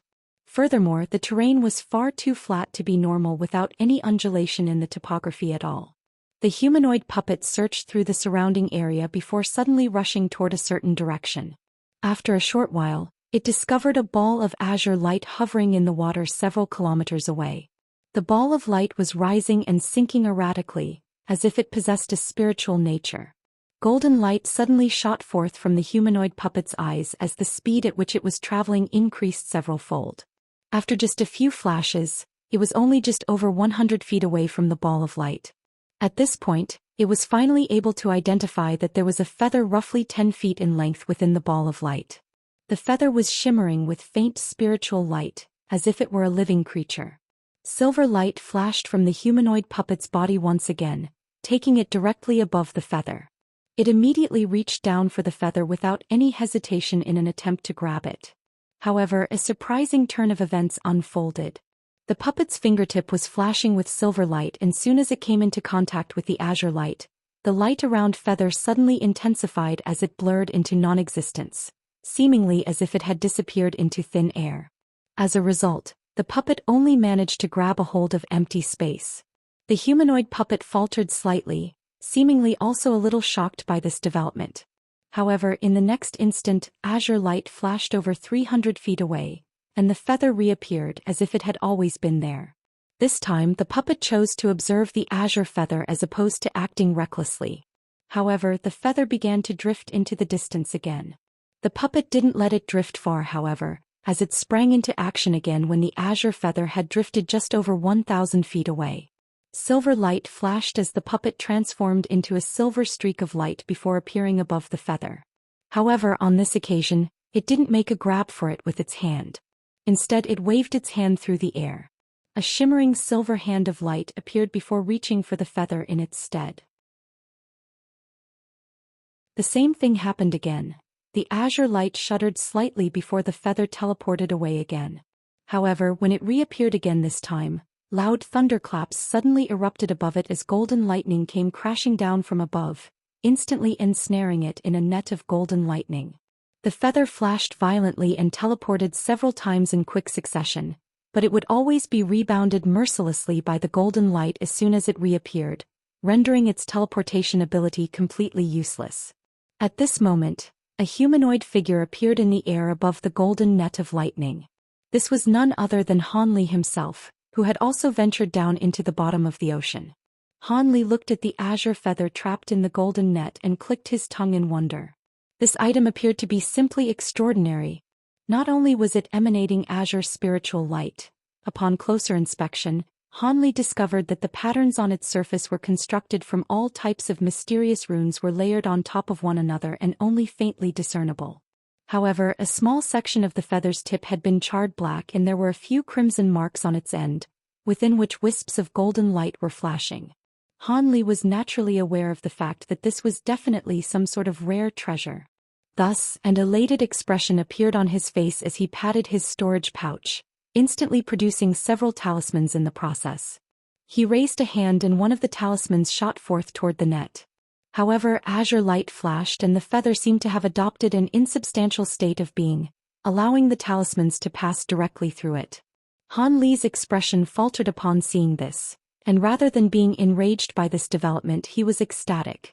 This item possessed an extremely potent spiritual nature, thereby lending further support to the notion that it was an extraordinary treasure. Thus he immediately made a hand seal and began to chant something.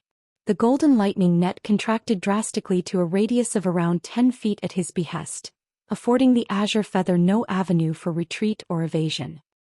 He then opened his mouth to expel a mouthful of blood essence onto the talisman in his hand. At the same time he cast a series of incantation seals in quick succession, all of which disappeared into the talisman. After releasing that talisman, the azure feather in the golden net attempted to evade it again, but the talisman stuck to it like glue. The azure light receded and the feather took on a much more mundane appearance. Only then did Han Li withdraw his divine devilbane lightning and feigned a grabbing motion, upon which the hovering azure feather was drawn to his hand. Upon careful inspection, he abruptly raised his eyebrows as he gently tapped the feather with his finger. An incredible scene ensued. Faint spiritual light began to shimmer around the azure feather and it rapidly shrank to around a foot in length in the blink of an eye. Furthermore, the talisman that was stuck to the feather had also shrunk along with it. That was quite an interesting observation. Han Li's stirred slightly as he held onto the shaft of the feather and waved it gently. Azure light instantly erupted from the feather, sweeping up an extremely powerful gust of wind attribute spiritual power. The spiritual power was extremely pure and Han Li was delighted to make this discovery. However, this wasn't the time to be contemplating how to use this treasure. As such, Han Li stored it into a jade box before putting it into his storage pouch. He then deployed the humanoid puppet again to search for any other noteworthy items in the surrounding area. However, Han Li was already very satisfied. As such, he didn't linger any longer in this area. He withdrew the humanoid puppet and flew away from this place as a streak of azure light. During the rest of his journey to Green Spirit Island, Han Li began to carefully contemplate the incident surrounding the giant beast and the ghost mist. It was quite clear that the battle he had just witnessed was far beyond something that any cultivator in the human world could interfere with.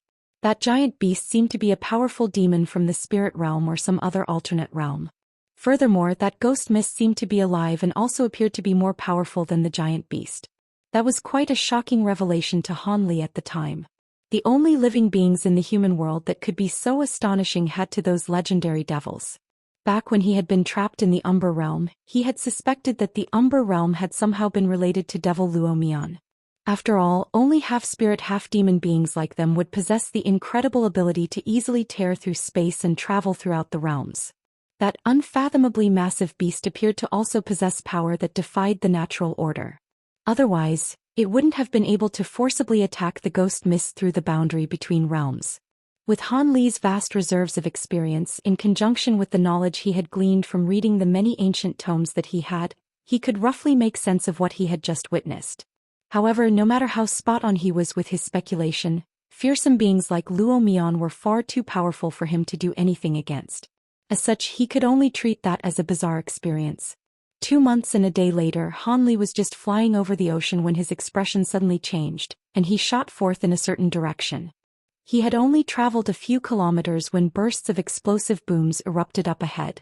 In the distance, not too far away from his current location, spiritual light was flashing incessantly as 3 cultivators were fighting for their lives, trying to ward off a high-grade demon beast. Among the 3 of them, one was an early core formation cultivator, while the other 2 were only at the late foundation establishment stage. Unfortunately for them, that demon core was at the 6th grade. Even after the 3 of them combined their powers, they could only just barely ensure self-preservation. Han Li stopped in midair and began to carefully appraise this battle. The core formation cultivator was a middle-aged man wearing a conical bamboo hat that obscured most of his face. His skin appeared to be quite dark and he was manipulating a yellow flying sword, with which he was taking on most of the demon beast's attacks. As for the other 2 late foundation establishment cultivators, One of them was an elderly man with white hair while the other was a young woman who appeared to be around 17 or 18 years of age. They were wielding an azure flying trident and a fiery crimson wheel, respectively, and they seemed to be rather powerful as well. The sixth-grade demon beast before them had white mist enshrouding its entire body, and the sound of a crying infant could be heard coming from its mouth. Furthermore, balls of blue lightning were shooting forth from within the white mist. This was the first high-grade demon beast he had encountered in the scattered star seas, an infant carp beast. However, this beast was significantly larger than the one he had seen before. Furthermore, it had 4 fair and tender arms, and the 4 treasures that it was wielding were also quite remarkable. They consisted of a saber, a sword, a drum, and a flag. Among the 4 treasures, the saber, sword, and flag were only relatively rare top-grade treasure. However, that small yellow drum was a powerful ancient treasure that was able to summon silver ripples, which appeared to be quite powerful.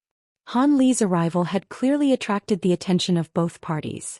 Upon identifying the fact that Han Li was a human, the man wearing the conical bamboo hat was overjoyed and he yelled, "I am Qin Jing of Lightning Sky Island. If you're willing to lend us your assistance, I'll be sure to reward you handsomely following this battle." Due to the fact that most of his attention was focused on handling the demon beast, the man didn't even have the spare capacity to use his spiritual sense to detect Han Li's cultivation base.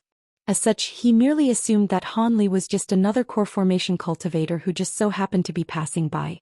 After all, the speed at which Han Li had been traveling was similar to that of a core formation cultivator.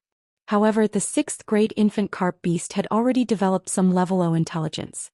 After using its spiritual sense to detect Han Li's cultivation base, a horrified expression immediately appeared on its face.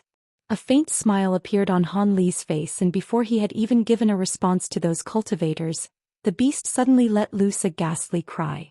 All of a sudden, over 100 balls of blue lightning shot forth from its white mist in unison, flying toward the 3 cultivators. At the same time, it had already emerged from the mist and was plummeting like a shooting star toward the ocean down below as quickly as possible.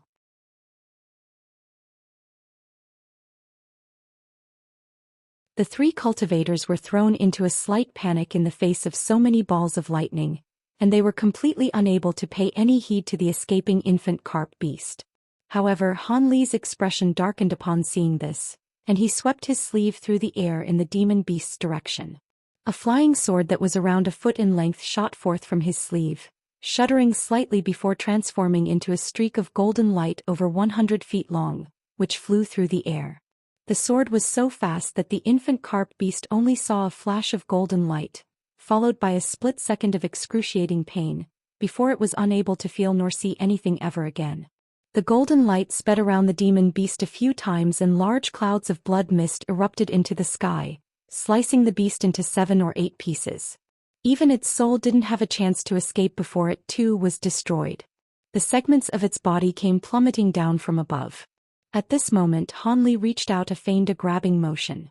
One section of the demon beast's body suddenly exploded and a blue bead shot forth from within its flesh and blood, flying toward Han Li as a streak of blue light. Han Li closed his 5 fingers and the infant carp beast's demon core had already ended up in his hand. He looked at the demon core in a nonchalant manner without any hint of emotion in his eyes. A demon core of this caliber naturally wasn't going to catch his eyes.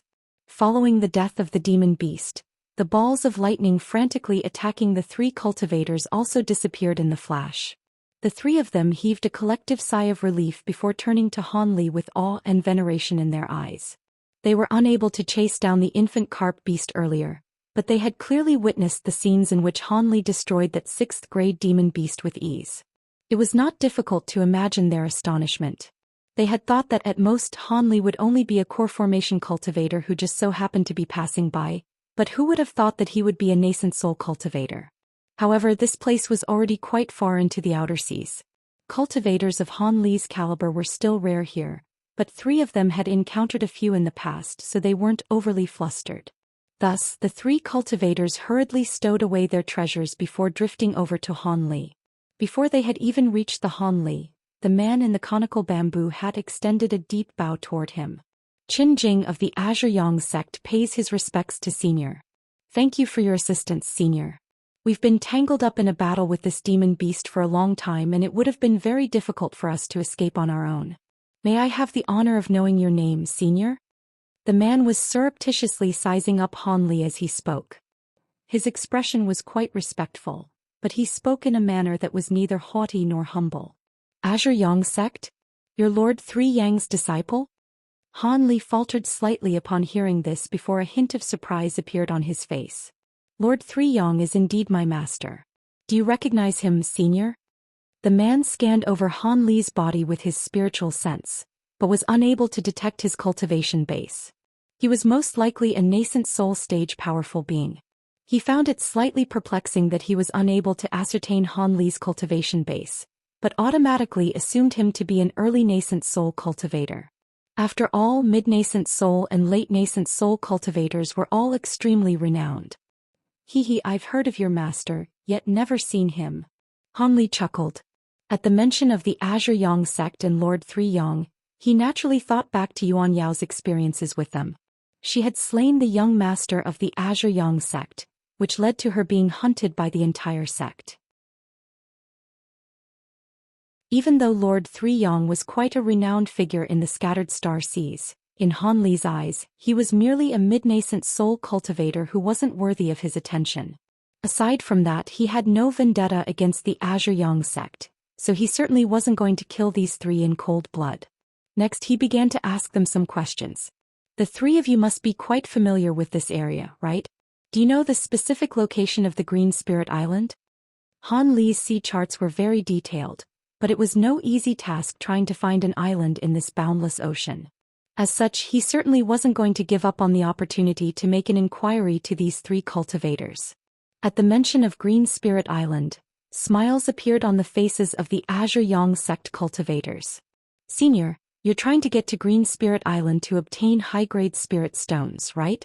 If that's the case, then there's no need for you to travel all the way to Green Spirit Island. You can purchase spirit stones from the markets nearby. Of course, if you're familiar with the mine guards from the Starfall Coalition or the Star Palace, you'll naturally be able to get a better price. Markets? How many high-grade spirit stones can be found there? I require more than just one or two, Han Li replied in a skeptical manner. I'm sure the markets will be able to satisfy your needs, senior. High-grade spirit stones are technically equivalent to over 10,000 spirit stones, but in reality, the price at which they're sold is over twice that amount. As long as you're not looking for more than 30 or 40 high-grade spirit stones at once, those markets will be able to provide them, Qin Jing replied with a smile. In that case, then take me to the markets first. If there aren't enough spirit stones there, then I'll make a trip to Green Spirit Island. You can take this demon core as remuneration for leading the way. Han Li tossed the infant carp beast's demon core toward them as he spoke. Qin Jing caught the demon core and was immediately ecstatic. Don't worry, senior, we've been residing around this area for over 10 years, so we know everything there is to know about these markets. We'll be sure not to disappoint you. The Azure Yang sect cultivators were still rather confused about Han Li's identity, but a 6th-grade demon core would rake in a large sum of spirit stones for a core formation cultivator, particularly when all they had to do in exchange for it was to lead the way to the market. They were naturally overjoyed. As for the elderly man and the young woman, their cultivation bases were inferior to Qin Jing's, so he naturally made all of the executive decisions for their group. However, they were even more fearful when they looked at Han Li now. After all, the disparity between foundation establishment and nascent soul cultivators was simply massive. Thus, Han Li was led by Qin Jing's trio away from this place. According to their description, this location was only about half a month's travel away from Green Spirit Island, and on the way there, they would pass by the island on which the three of them inhabited. They flew toward the eastern direction almost without any pause for rest, and after flying for over 10 days, an unknown island finally appeared up ahead. This island appeared to be quite large, several thousand kilometers in radius. The island had an undulating terrain filled with lush hills and mountains. This is Lightning Sky Island. I have a simple abode here, so I'm very familiar with the markets in this area. The market here is also one of the largest near Green Spirit Island, so I'm sure it won't disappoint you, senior, Qin Jing explained with a smile on his face as he flew through the air. The spirit vein on this island is not bad. It's no wonder that so many cultivators are staying on this island. Han Li nodded as he looked into the distance. Not only is the spirit vein on Lightning Sky Island the best among the surrounding few islands, the island also produces several types of rare medicines. Both the Starfall Coalition and the Star Palace have set their eyes on the island before, but they were both wary of one another and allowed other powers to take joint ownership of the island instead, Qin Jing said in a slightly boastful manner. Those so-called other powers include your Azure Yang sect, right? Han Li chuckled. Ahem. Our Azure Yang sect does have a few people living on this island, but we wouldn't dare to claim ownership over any part of it, Qin Jing chuckled drily. There seemed to be some hardships involved that he was reluctant to talk about. Han Li naturally wasn't actually interested in the Azure Yang sect. As such, he merely smiled and set the topic aside. After that, Qin Jing began to introduce the powers on the island, as well as the several nascent soul cultivators here. Han Li heard the name of a familiar person from Qin Jing's description, and he faltered lightly before exclaiming, Daoist Master Swift Crane. The one from the Jade Cloud sect? He's also on this island? I heard that he was severely wounded many years ago. Qin Jing's heart stirred slightly, but he still gave an honest response. You know about Senior Swift Crane as well, Senior? His body was once destroyed many years ago, but he was saved by the Jade Cloud sect and managed to recover his cultivation base through possession. I heard that he had intentions of taking over the island for the Jade Cloud sect, but he wasn't the only one with such intentions, so in the end, the island was split among several powers. Hee, I see. Han Li replied in a neutral manner, making it impossible for Qin Jing to glean his thoughts. Before they knew it, the four of them had reached the island and were flying directly toward the center of the island. After flying for a short while longer, a small city nestled between several tall mountains appeared before their eyes. It was quite clear that this city had only been constructed not long ago. It wasn't very large in area, only around a dozen or so square kilometers, and all of the buildings in the city were constructed from large gray-white stones, creating a pristine and orderly sight to behold. There appeared to be city gates on all four sides of the city, but only qi condensation cultivators used those gates. All of the more powerful cultivators capable of flight chose to take aerial routes. It appeared to be a lively and bustling city. Han Li's eyes narrowed as he suddenly asked, How many cultivators are there living on this island? Are they all here in this city? Qin Jing faltered slightly upon hearing this before replying after some contemplation, There are no exact population figures, but if the qi condensation cultivators are taken into account as well, then there are probably 30,000 to 40,000 inhabitants. Most of them live in this city while others are distributed over other spots on the island. There are even some powerful cultivators who have blasted cave abodes for themselves into the faces of mountains. I see. Han Li nodded with a thoughtful expression and didn't raise any other questions. The three of them reached the city a short while later. At their altitude, they were able to clearly see everything within the small city. Han Li swept his gaze down below and developed a slight interest in the stone towers situated at the center of the city, which were extending into the sky like 8 heavenly pillars. The stone towers were circular in shape and each and every one of them appeared to be around 500 to 600 feet tall. Their surfaces were bumpy and uneven, with many mysterious runes and formation spells carved into the stone. These runes and formations were shimmering with feeble spiritual light and were extremely attention-grabbing. Even Han Li couldn't help but take a few more glances at the towers. Those 8 stone towers can activate the city's protective formation. They were designed by a renowned formation master in our scattered star seas. Once activated, the formation's power is definitely not inferior to the protective formation of the major sections. The towers have Foundation establishment cultivators stationed in them 24 hours a day in order to ensure that they can be activated at any moment. This formation has saved the city from destruction on several occasions and has proved to be extremely useful. Han Li's heart stirred upon hearing this as he asked, Oh? Are there demon beasts attacking this island? Hee, please be at ease, Senior. I'm referring to events that took place many years in the past. Ever since the mines on Green Spirit Island were split among us humans and demon beasts, those demon beasts have never attacked this island again. Let's get down now. The market is just over there and I happen to know a few shops that specialize in selling high-grade spirit stones. I can introduce them to you, Senior. Qin Hing replied with a smile before pointing toward the southern region of the city, awaiting further instructions from Han Li.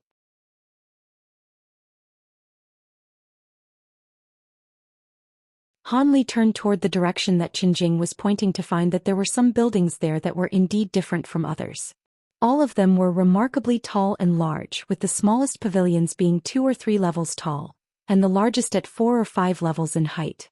There were steady streams of cultivators entering and exiting the doors of these pavilions, creating a much more lively scene than anywhere else in the city.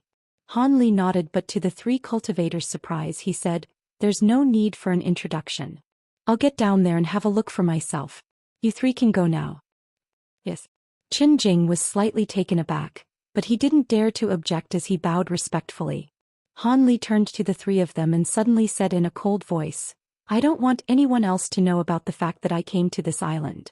You know what you should do, right? Please rest assured, Senior, we won't tell anyone anything." Qin Jing's heart jolted with shock, but he still maintained a respectful expression. "Hehe, I hope you're telling the truth." Han Li chuckled in response, but he suddenly flicked a finger that was hidden in his sleeve. Immediately thereafter, his body swayed and he disappeared amid a flash of azure light. The 3 cultivators' expressions changed drastically and they hurriedly looked around, only to find that Han Li was nowhere to be seen. "Marshal Uncle Chen, don't say anything. Let's go back first." The young woman wanted to say something, but Qin Jing cut her off with a dark expression. He then gestured for the 2 of them to follow him as he transformed into a streak of light traveling out of the city. The 2 Foundation establishment cultivators were still a little shell-shocked, but they could only follow their leader. The 2 of them had flown over 50 kilometers before they knew it, and they descended on a nondescript little mountain. At an obscure location at the foot of the mountain, there was a small cave abode. Qin Jing led the 2 into the abode and activated all of the restrictions within before sitting down in the hall to meditate with his eyes closed. The 2 Foundation establishment cultivators glanced at one another, but neither of them dared to say anything. A long while later, Qin Jing finally opened his eyes and exhaled as his expression eased slightly. "I can confirm now that that man's spiritual sense isn't spying on us here. Even if his spiritual sense can reach this place, it won't be able to bypass the cave's restrictions." "What did you want to say, Marshal Xian?" Qin Jing turned to the young woman and asked. "I just wanted to say that this Senior Han's origins are a little suspicious. He's a nascent soul cultivator, yet we've never heard of someone like him. That's really strange. Should we report this matter to our sect so they can investigate this man? Perhaps our patriarch will know who he is?" The young woman replied hesitantly. The elderly man nodded in agreement with this proposal. "So what if we find out who that man is? Our patriarch is currently in seclusion to make a breakthrough to the late nascent soul stage. No matter who this man is, he's not important enough to disrupt our patriarch's seclusion. If our patriarch can't do anything to him, why would we risk irking him just to find out who he is? From what he said earlier, it appears that he has some knowledge about the scattered star seas, so he's most likely just come out of an extended period of seclusion. This is certainly not unheard of in our scattered star seas. He warned us not to reveal his location. Do you think he wouldn't dare to do anything to us just because we're from the Azure Yang sect? Even if he kills us without our patriarch to stand up for us, the sect can't do anything to him. Why would we do something that incurs so much risk for no worthwhile reward?" Qin Jing harumphed coldly. A chill ran down the young woman's spine upon hearing this, and she hurriedly agreed. "Also, no matter who we reveal this information to, it doesn't benefit us in any way. Instead..." Qin Jing was getting slightly carried away and continued in his tirade. However, what he failed to notice was that a faint golden light was shimmering beneath one of his shoes. The golden light flashed before silently departing from the sole of the shoe, then disappearing soundlessly into the stone floor of the hall. Moments later, the golden light reached deep into the ground, where an azure barrier of light abruptly stopped it in its tracks. This was the cave abode's protective restriction. The golden light faltered slightly before receding to reveal a thumb-sized golden beetle. It was one of Han Li's gold-devouring beetles. As soon as the beetle reverted back to its original form, it rushed toward the light barrier and began to take large bites out of it. The restriction wasn't some sort of high-grade restriction. Instead, it was extremely crude and the beetle was able to pass through it almost instantly, appearing on the other side of the barrier. The restriction wasn't triggered throughout the entire process. Qin Jing's trio was not alerted at all to this sequence of events. The bug flashed before disappearing underground. A short while later, a flash of light suddenly appeared in the eyes of a tall and thin old man, who was walking along a certain street in the southern region of the city. A spot of golden light shot forth from the ground before silently disappearing into his sleeve. The old man's expression remained completely unchanged, but the corners of his lips had turned upward ever so slightly. This man was none other than Han Li, who had altered his appearance. That spot of golden light was naturally the gold-devouring beetles, within which he had imbued a sliver of his spiritual sense. After reaching the late nascent soul stage, even though his spiritual sense was still vastly inferior to that of a deity transformation cultivator, it was still far more powerful than that of a late nascent soul cultivator. As such, he was already capable of imbuing a wisp of his spiritual sense into an object. Of course, this wasn't a permanent arrangement.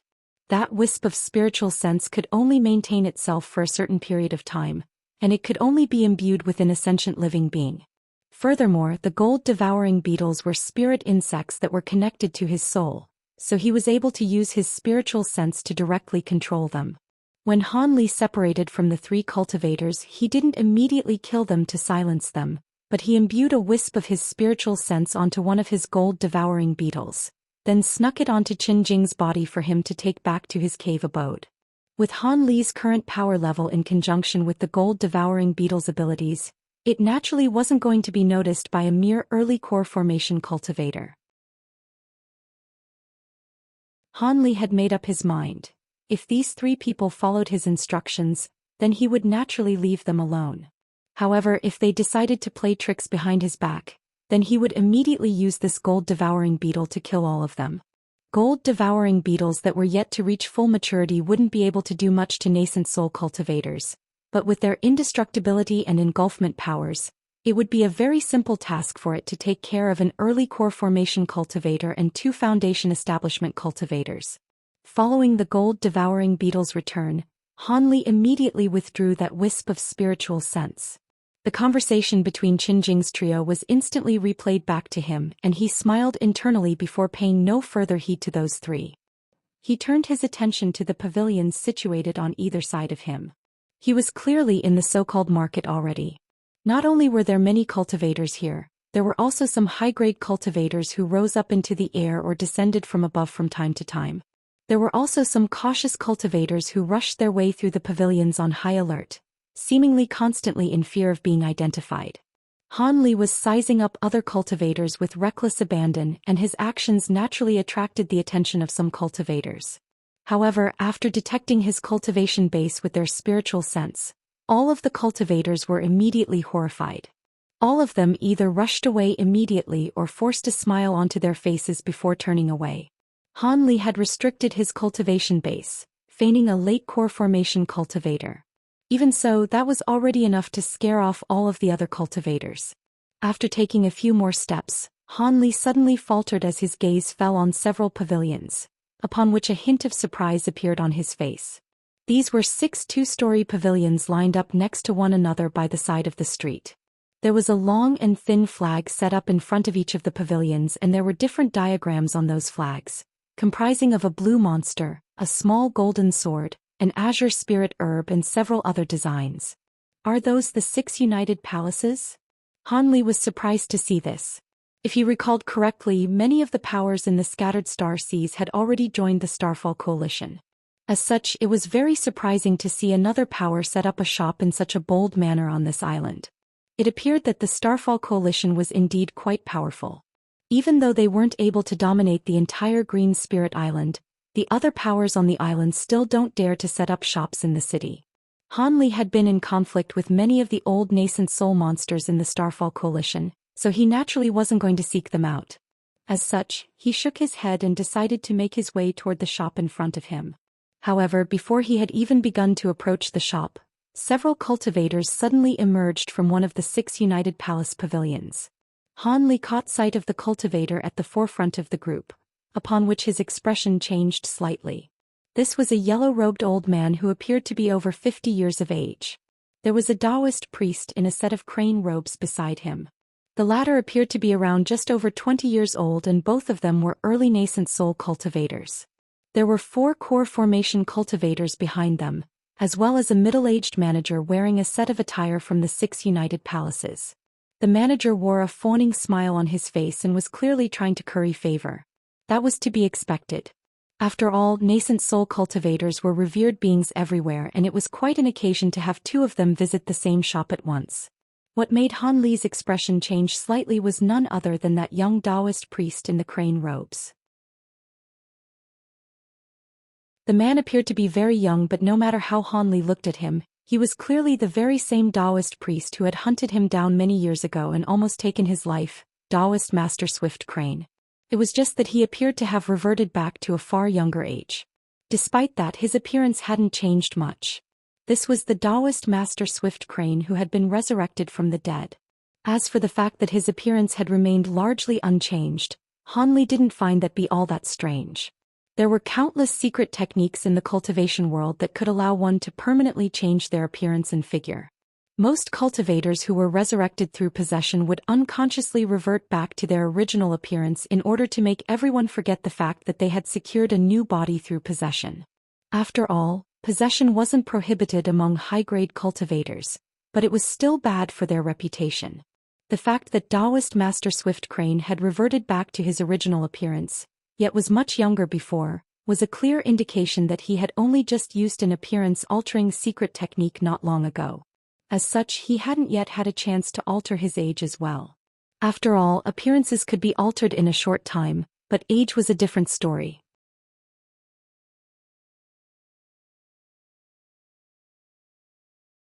Han Li immediately composed his expression again before walking toward the pavilions as if nothing had happened.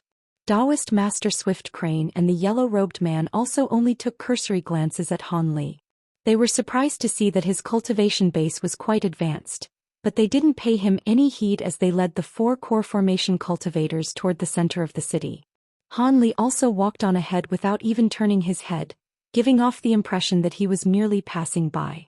However, right at this moment, Daoist Master Swift Crane and the yellow-robed man's lips began to move, but they uttered no sounds, thereby indicating that they were conversing using voice transmissions. Han Li had his back to the 2 of them and his footsteps faltered slightly again.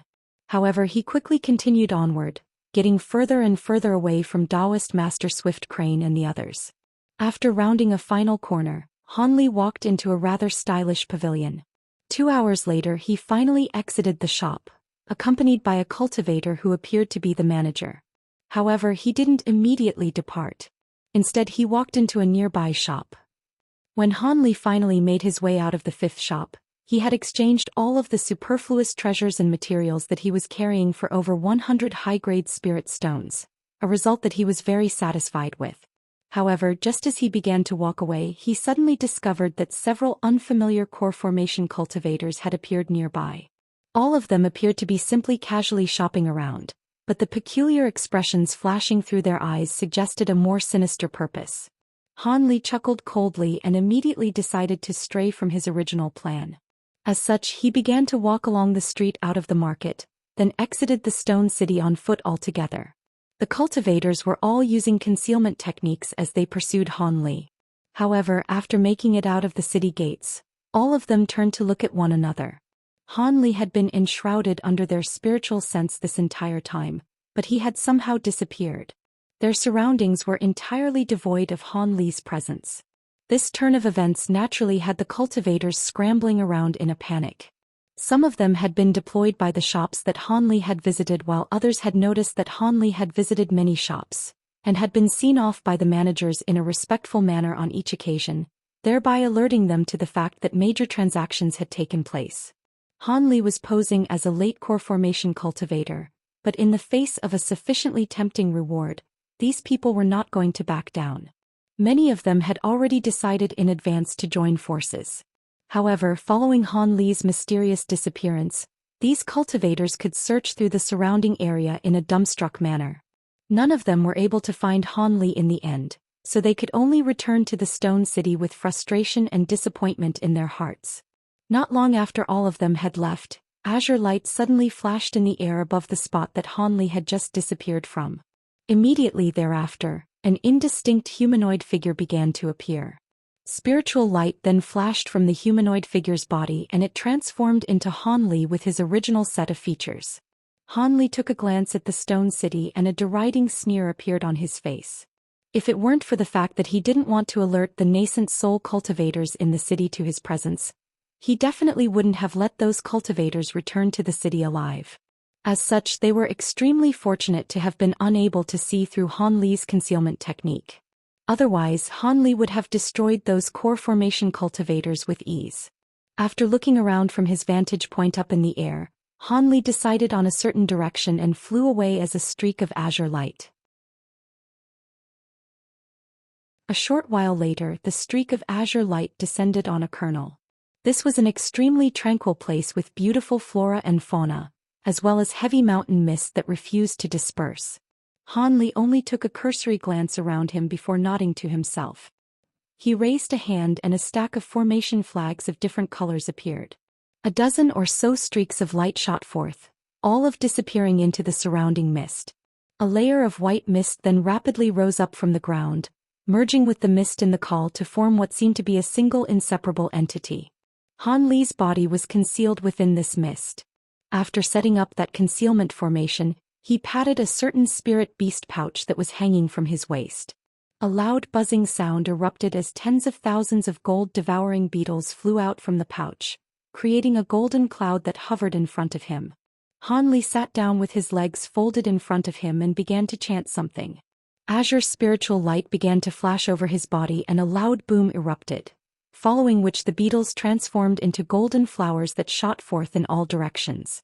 Almost at the exact same moment, Hanli abruptly opened his eyes, which were initially shimmering with a remarkably bright light before then falling extremely dim. This was the secret technique that Hanli had once unleashed in the Devilfall Valley to split his spiritual sense into over 1,000 strands. It was a technique he had mastered on his own using the Great Development Technique. The technique allowed him to divide his spiritual sense into countless thin strands, which he could then temporarily imbue onto a gold-devouring beetle. Thus, it was the equivalent of suddenly attaining over 1,000 new pairs of ears and eyes. This secret technique appeared to be similar to the technique Hanli had used to imbue the gold-devouring beetle with a wisp of his spiritual sense, but it was actually completely different. One of them involved splitting up his spiritual sense into countless tiny strands at once, then borrowing the senses of the gold-devouring beetles to detect and search for what he was unable to with his spiritual sense. This could only be accomplished by using his soul to directly instruct the beetles, and they couldn't be allowed to stray out of a certain range as his spiritual sense would be automatically withdrawn in that case. The other technique involved individually imbuing a creature with a fragment of his soul, then allowing the soul fragment to manipulate the living creature in a flexible manner based on a set of instructions received from Hanli in advance. He didn't have to use his soul to control the living creature in the process, and if he wanted to, he could even instruct the spirit insect to attack an enemy. To a certain degree, it was similar to an avatar technique. Furthermore, as long as the time limit wasn't reached, there was no distance restriction on how far the manipulated creature could stray. Unless there was a situation in which he wasn't able to use his spiritual sense for some reason, the former of the two techniques was essentially useless. However, the latter was an extremely useful technique that not even many late nascent soul cultivators could master. As such, the two were simply incomparable. After all of the gold-devouring beetles flew out of the white mist, some of them burrowed into the ground while others rose into the air. In the blink of an eye, all of the spirit insects had disappeared. Hanli sat at the center of the formation with his eyes closed and a cold expression on his face. Time passed by slowly. The sun and the sky gradually descended toward the horizon, and when night finally fell, the entire Green Spirit Island was plunged into darkness. However, the stone city remained brightly lit as a series of moonlight stones that were charged full of spiritual power glowed in the night, making the stone city as bright as if it were still daytime. In contrast, everywhere outside of the stone city appeared to be extremely dark and sea winds howled constantly, as if there were countless demons and devils lurking within the darkness. Cultivators didn't really care whether it was day or night, as they could use their magic power to grant themselves night vision. But the range of their vision would be significantly inferior compared to how far ahead they could during the day. However, that was not the case in the scattered star seas. There were many sea demon beasts in the outer seas, so if one were traveling over the sea or even staying on an island at night, they could still be approached and attacked by demon beasts who were proficient in concealment techniques. After all, cultivators weren't normally on high enough alert to constantly be releasing their spiritual sense. As such, many more cultivators perished as a result of these sneak attacks per year than compared to those who perished during official culls of demon beasts. As such, unless if there were urgent matters to be attended to or if one felt that they were powerful enough to look after themselves, all of the cultivators on the island would become more alert at night. The locations where cultivators were gathered would have all of their restrictions activated, and all of the cultivators who hadn't traveled out to sea would retreat back into those establishments. Within the stone city that was surrounded by mountains, the 8 stone towers lit up in unison. A blue barrier of light shielded the entire city within in case there were demon beasts who attempted to sneak into the city. However, in the darkness of the night, there were a few people wearing conical bamboo hats who crept silently over to a certain city gate. The guards at the gate consisted of a core formation cultivator along with several foundation establishment cultivators. The person at the forefront of the group lifted their conical hat slightly to reveal their true features, upon which the guards hurriedly opened up a slit in the city's restrictions to allow them to leave the stone city. As soon as these people left the city, they flew into the darkness as streaks of light, disappearing in the blink of an eye. All of them were traveling quite quickly and none of them were saying anything. However, when they had reached over 50 kilometers away from the city, one of them suddenly uttered a confused sound as they faltered in the air. A thin white thread shot forth, immediately disappearing into the air behind them. The other cultivators also flattered upon seeing this, and they all turned to look behind them. A sizzling sound erupted, following which a burst of piercing golden light suddenly appeared in the night sky extremely far away. The white thread seemed to have struck something, and following a peculiar screeching noise, the fist-sized ball of golden light began to plummet toward the ground. "What's that?" one of the other cultivators exclaimed. Meanwhile, the cultivator who had unleashed the attack gestured with his hand, upon which the white thread shot back toward him at his behest. The thread spun through the air before transforming into a thin snowy white needle that fell into his hand. Only then did he reply, "I'm not sure. It seems to be some sort of spirit insect, but I don't know if it's wild or has been tamed. In any case, the spirit insect must have a very hard exoskeleton as it wasn't punctured by my white sorrow needle. Go and recover the body of that insect. I want to see what kind of spirit insect it is." The 2 cultivators with him immediately responded respectfully before flying toward the pitch-black ground as 2 streaks of light, in search of the golden spirit insect that had just been slain. However, the 2 of them returned with gloomy expressions after 10 minutes. "Sectmaster, the spirit insect doesn't appear to have died. We were unable to find its body over there," one of them reported in an uneasy voice. "It didn't die? Do you think my white sorrow needles are sewing needles? You're telling me that it was unable to kill a mere spirit insect?" The cultivator who had unleashed the attack seemed to have been irked by that response. "Brother Bai, that thing really did seem to have survived. I was unable to find it either." The other cultivator suddenly chimed in a grave voice. "Really? Let me have a look." The cultivator who had unleashed the needle was shocked to hear this. He hurriedly released his spiritual sense to carefully search through the surrounding area. A short while later, a strained expression appeared on his face.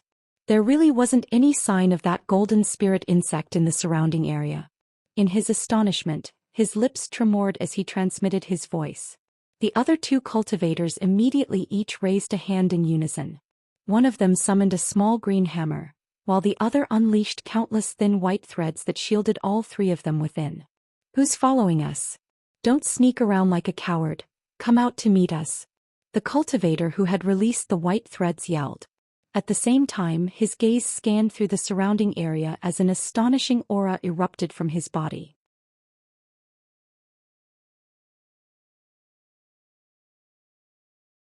The surrounding area remained silent and no one revealed themselves in the darkness. It was as if there really wasn't anyone there. The cultivator who had just spoken was furious upon seeing this.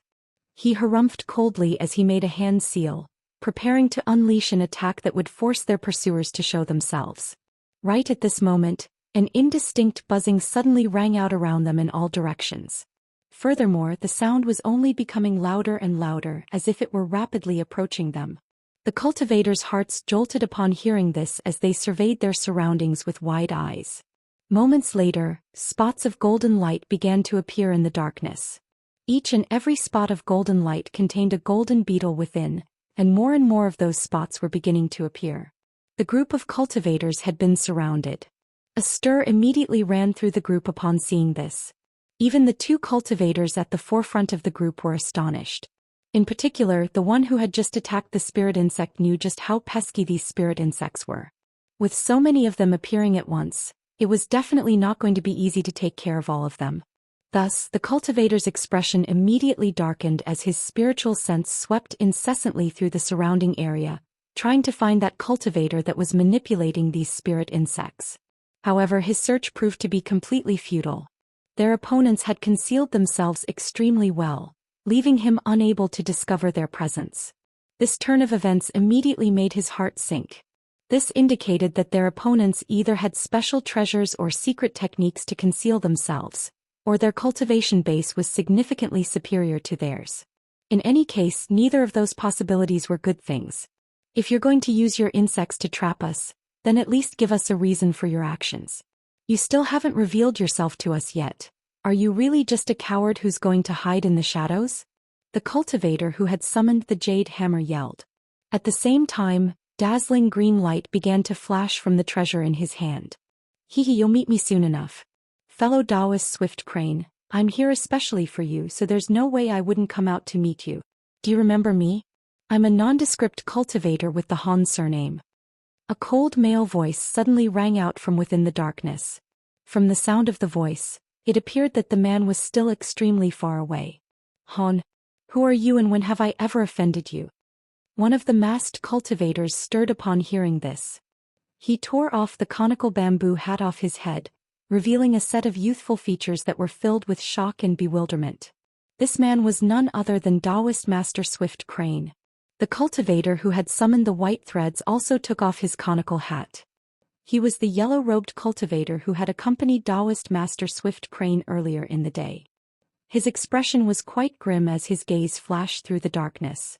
As for the cultivators behind them, they were naturally the disciples of these two nascent soul cultivators. It was rather strange that these people were leaving Green Spirit Island in such a sneaky manner during the dead of night. Upon hearing Daoist Master Swift Crane's questions, a burst of raucous laughter erupted from all directions before coming to an abrupt halt. The man clearly had no intention of answering him. This made everyone even more perplexed. Fellow Daoist Swift Crane, is this man one of your enemies? The yellow-robed man asked with furrowed brows. From what their mysterious assailant had said, it appeared that he was directly targeting Daoist Master Swift Crane. I'm not sure. I don't have any recollection of an enemy with the Han surname, Daoist Master Swift Crane replied expressionlessly as he angled the horsetail whisk in his hand before him. Despite his calm expression, he was very confused. He simply couldn't recall having such a powerful enemy. The yellow-robed man seemed to be quite wary of this mysterious cultivator, and he hesitated momentarily before cautioning, regardless of who this man is, he's clearly coming after you with bad intentions. You should take care, fellow Daoist. I'm naturally aware of that. However, this man is clearly also a nascent soul cultivator. How could I not be able to recall such a powerful enemy? Han. Daoist Master Swift Crane murmured as he fell into deep thought. During this brief delay, the sound of something tearing through the air suddenly erupted in the night sky. A dazzling streak of azure light then shot forth from the distance, appearing amid the horde of beetles following just a few flashes. The light receded to reveal a young man in azure robes. He looked at Daoist Master Swift Crane and chuckled coldly as he said, I was right to have waited for you for so long. So you really were planning to head to Green Spirit Island. Are you going to hand over your spirit stones or will I have to take them from you? The young man wore a nonchalant expression, completely fearless in the face of Daoist Master Swift Crane and the yellow-robed man, both of whom were early nascent soul cultivators. The two of them swept their spiritual sense toward Han Li, upon which hints of fear appeared on both of their faces. The two of them were unable to detect Han Li's cultivation base. However, from the spiritual pressure that was indistinctly emanating from his body, they could tell that his cultivation base definitely outstripped theirs. This was most likely a mid-nascent soul cultivator. Furthermore, the fact that he had immediately exposed the secret behind their journey came as a huge shock to them.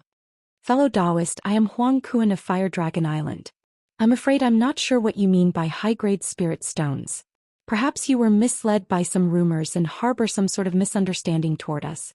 The yellow-robed man was extremely wily and crafty. He could tell that this enemy was more powerful than them, so he immediately put on a polite smile. Misunderstanding? Hee. I heard your voice transmission conversation from earlier. Is that a false rumor? You can only blame your luck for seeking out Swift Crane and running into me. Swift Crane, do you still remember me? A deriding sneer appeared on the young man's face. He then turned his attention to Daoist Master Swift Crane as a frosty look appeared on his face. He was naturally none other than Han Li, who had split his spiritual sense into over 1,000 strands, then employed the assistance of his gold-devouring beetles to track down Daoist Master Swift Crane. The yellow-robed man's smile immediately stiffened upon hearing Han Li's cold words. You're Han Li? You progressed to the nascent soul stage? At the same time as Han Li was replying to the yellow-robed man, Daoist Master Swift Crane was struck by a sense of familiarity. All of a sudden he recalled back to the events that had transpired all those years ago and he finally recognized Han Li. Upon making that realization, an incredulous look appeared on his face as if he had seen a ghost. Brother Swift Crane, do you know this man? Who is he? Shock and rage were surging through the yellow-robed man and he turned to Daoist Master Swift Crane with a dark expression. Han Li clearly had no intention of settling this in a peaceful manner, so a battle was inevitable. The yellow-robed man knew that he wouldn't be able to detach himself from the upcoming battle, so it was naturally best to get a gauge of what he was dealing with here. Even though they were facing a mid-nascent soul cultivator, both of them were early nascent soul cultivators, and if they were to join forces, they wouldn't have to fear this opponent. Han Li hovered in the air with his arms crossed, looking at the two of them with a cold sneer on his face. Fellow Daoist Huang, this man is the one who obtained the Heaven Void Cauldron all those years ago. I didn't think that he would have progressed to the nascent soul stage already. Daoist Master Swift Crane replied with a dark expression. What? He's the man that was being hunted down by the Starfall Alliance? I knew he looked familiar somehow, but wasn't he just a core formation stage brat? How has he reached the mid-nascent soul stage already? I'm not sure of that myself. The Heaven Void Cauldron is known as the #1 secret treasure of the scattered star seas, so perhaps it contains some kind of unimaginable pill that can drastically improve one's cultivation base. No one has ever opened the cauldron before, so it's not impossible for that to be the case. Daoist Master Swift Crane speculated with a greedy look in his eyes. If that really is the case, then we're in deep trouble. His cultivation base is already this fearsome and he has the Heaven Void Cauldron. Even if we combine our powers, we may not be able to defeat him. The yellow-robed man transmitted his voice to Daoist Master Swift Crane as he looked at Han Li with a wary expression. I'm naturally aware of that, but even if that turns out to be the case, how will he be able to stop us if we run away? Daoist Master Swift Crane's lips twitched slightly, but a confident look appeared on his face. As for those core formation stage disciples, in such a perilous situation, they would simply have to be left behind. You're right. The yellow-robed cultivator faltered upon hearing this before bursting into laughter. Are you done talking? If you're done, then it's time I sent you two on your way. Don't even think about trying to escape. Han Li stirred as he chuckled coldly. Crap. We forgot that he can eavesdrop on our voice transmissions. The yellow-robed man's expression changed upon realizing this. Daoist Master Swift Crane's expression also faltered upon hearing this. Right at this moment, a thunderclap erupted from behind Han Li as his thunderstorm wings appeared on his back. His body then swayed and he disappeared amid another loud thunderclap. Look out! He possesses a strange treasure that allows him to unleash lightning movement techniques. Daoist Master Swift Crane had seen Han Li use his thunderstorm wings in the past, and he immediately offered words of caution to the yellow-robed man. Spiritual light flashed on the green jade hammer and it transformed into a barrier of azure light that shielded him within. At the same time he feigned a grabbing motion with his other hand to summon a fiery red shield. The shield also transformed into a red barrier of light that surrounded his body. Meanwhile, the yellow-robed man made a hand seal. The white threads nearby instantly flashed through the air, interweaving with one another to form a dense net that encompassed his own body. After the two of them had unleashed their defensive techniques, silver light flashed over 100 feet in front of them as Han Li reappeared. Upon seeing the defensive measures they had taken, Han Li merely sneered and didn't even bother to summon any treasures. He raised both arms and a layer of purple flames surfaced over his body. His body then swayed as he transformed into a massive fireball, hurtling directly toward the yellow-robed man. The elderly man's heart shuddered at the sight of Han Li's ferocious attack, but he didn't have any time to think as he let loose a low roar. The white threads in front of him immediately changed directions, flying toward the fireball in unison as if he were trying to puncture countless holes into Han Li's body. A vicious light also appeared in Daoist Master Swift Crane's eyes as he pointed to the jade hammer in front of him, upon which light shot forth from the treasure in all directions. The green light that erupted from the hammer emitted loud rumbling booms before crashing toward Han Li. In the face of their attacks, Han Li took no evasive measures whatsoever. He plunged straight into the dense expanse of threads and the deriding sneer on his face was obscured by his purple flames.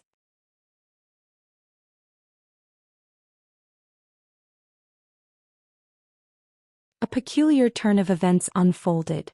As soon as the white threads came into contact with the purple flame, they came to an abrupt halt as if they had been dealt a heavy blow, revealing them to be a series of needles that were as thin as hair.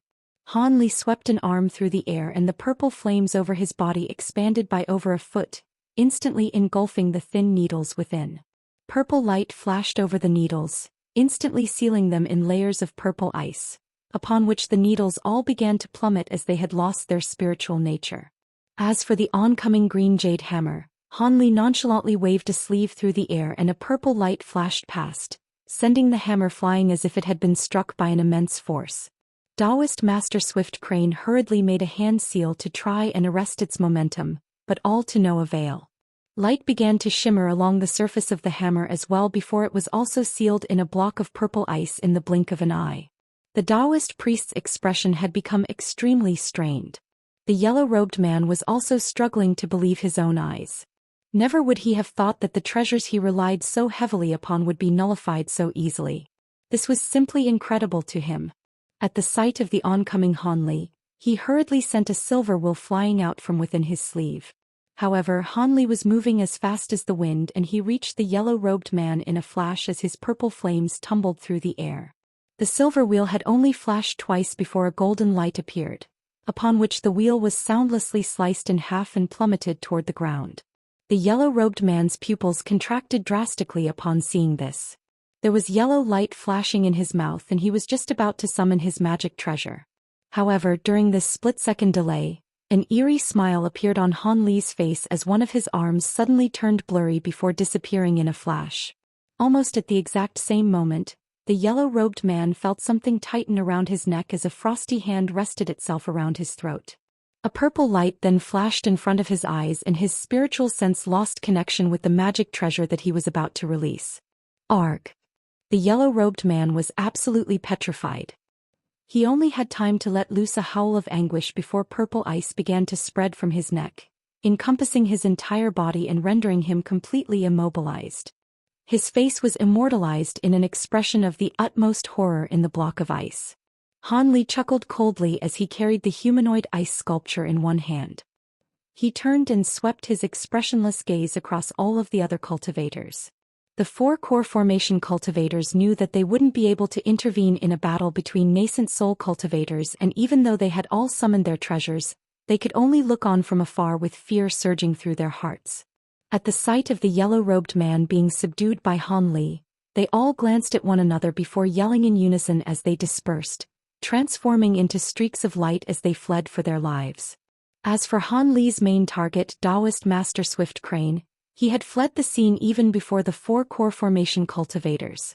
In the instant that the yellow-robed man was captured by Han Li, Daoist Master Swift Crane was extremely shocked to discover that Han Li was far more powerful than he had imagined. He knew that he had zero chance of securing victory, so he immediately made a snap decision and hurtled toward the stone city as a green streak of light. He was initially quite concerned that the golden beetles in the air would converge to try and stop him. However, to his surprise, the spirit insects were all rooted to the spot, as if they were puppets, allowing him to escape without any impediment. Daoist Master Swift Crane was overjoyed to see this, and after flashing through the air a few times, he had already covered a distance of over 1,000 feet. Han Li didn't waste any time upon seeing this.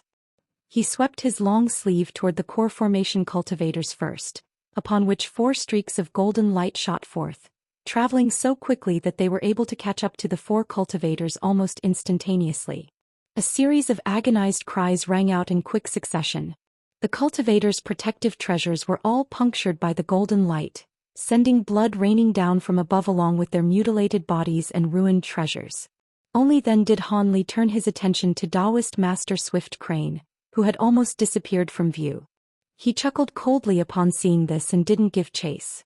Instead, a loud thunderclap erupted from the hand that was carrying the ice sculpture, summoning several bolts of thick golden lightning, instantly transforming into a golden net that ensnared the ice sculpture within.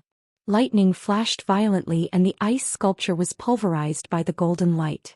At the same time, a yellow nascent soul that was about an inch in height appeared. The features on the nascent soul were completely identical to that of the yellow-robed man. The nascent soul wore an expression of sheer panic as it quickly made a hand seal. Spiritual light flashed over its body and it disappeared on the spot. However, in the next instant, a loud boom erupted from a certain spot on the golden net and the nascent soul was forced to reveal itself. Teleportation techniques were completely useless in the face of restrictions created by the divine Devilbane lightning. Han Li didn't say anything as he feigned a grabbing motion. The golden knight abruptly contracted, forming a golden ball of light that ensnared the nascent soul within. He then raised a hand and several talismans flew through the air, plastering themselves to the nascent soul's body. The nascent soul's spiritual power congealed as a result, and it was immediately completely immobilized. Han Li clasped his hands behind his back and turned his attention away from the nascent soul. Instead, he narrowed his eyes and directed his gaze toward the direction that Daoist Master Swift Crane had disappeared in. At this point, Daoist Master Swift Crane was already several thousand feet away. Magic power was flowing within his body without any reservation and he was traveling almost as fast as lightning. Even so, he still turned to look behind him from time to time, seemingly in constant fear that Han Li would be able to chase him down. After seeing only a vast expanse of inky darkness behind him, Daoist Master Swift Crane finally heaved an internal sigh of relief. However, he didn't slow down in the slightest. Instead, he flipped a hand over to summon an azure talisman before making a hand seal, appearing as if he were preparing to activate the talisman. Unbeknownst to Daoist Master Swift Crane, in the instant that he had turned to face forward once again, a faint silver light appeared behind him, following which an azure humanoid figure emerged in a wraith-like manner. The humanoid figure appeared to be flying at a leisurely pace, but it wasn't being outsped in the slightest. This was naturally the humanoid puppet that Han Li had already released in advance. However, the Daoist priest was completely oblivious to this as his attention was focused on the talisman in his hand. The puppet raised a hand and a silver fist flew soundlessly through the air. The protective barrier around the Daoist priest's body formed by that red shield was instantly punctured by the silver fist as if it were a mere papier-mâché construction. The fist then struck him on the back and the protective layer of spiritual light over his body was also instantly pulverized. Daoist Master Swift Crane's heart sank at the realization that he was being attacked from behind, but it was already too late for him to react. The fist suddenly protruded out from the front of the Daoist priest's chest, leaving a gruesome crimson trail in its wake. The fist was then violently withdrawn, creating a puncture wound with a diameter comparable to that of a bowl on Daoist Master Swift Crane's chest. A blood-curdling howl erupted as Daoist Master Swift Crane's body plummeted powerlessly toward the ground. The humanoid puppet rubbed its hands together before waving them downward, upon which a silver net of light descended from above. 10 minutes later, Han Li had already settled onto the nearby mountain peak when he saw a silver streak of light appear in the distance. The streak of light was flying directly toward him and a faint smile appeared on his face. A loud thump erupted as Daoist Master Swift Crane was hurled down from above, landing heavily at Han Li's feet. He had already been encapsulated in a layer of silver light and there were talismans of all different colors plastered onto his body. A humanoid figure flashed and the puppet appeared behind Han Li. Only then did Han Li turn his attention to Daoist Master Swift Crane. The latter's body was splattered with blood and he was already half dead. A hint of a smile appeared on Han Li's face. 4 hours later, a streak of azure light silently flew out from Lightning Sky Island, disappearing into the distance in the blink of an eye. The azure streak of light was none other than Han Li, and he was holding 2 green storage pouches in his hands with a contemplative look on his face. The pouches were storage pouch that he had obtained from Daoist Master Swift Crane and the yellow-robed man. There were over 100 high-grade spirit stones in each pouch and they were going to sneak them back to Green Spirit Island. It turned out that Daoist Master Swift Crane appeared to have allied himself with the other powers on the island, but he had actually pledged his allegiance to the Starfall Coalition in secret. He was planning to control the islands near Green Spirit Island with the Starfall Coalition's support, and this Lightning Sky Island was one of his targets. The high-grade spirit stones being sold on Lightning Sky Island by the sect that Daoist Master Swift Crane belonged to were given to him in secret by Starfall Coalition cultivators. The cultivators from the Starfall Coalition had excavated those spirit stones from Green Spirit Island and was doing this to support Daoist Master Swift Crane, so he could increase his influence on Lightning Sky Island. The yellow-robed man was a nascent soul itinerant cultivator who had been bribed by the Starfall Coalition. He was responsible for taking over another island and his position was similar to that of Daoist Master Swift Crane.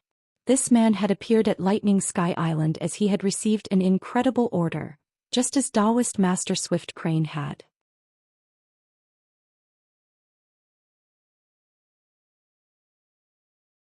Through his soul search technique he had discovered that there were 4 Starfall Coalition nascent soul cultivators on Green Spirit Island, one of which was at the mid-nascent soul stage while the other 3 were all early nascent soul cultivators. This was a formidable force that was perhaps enough to intimidate the other 2 powers on the island, but it was nothing in the eyes of the current Han Li.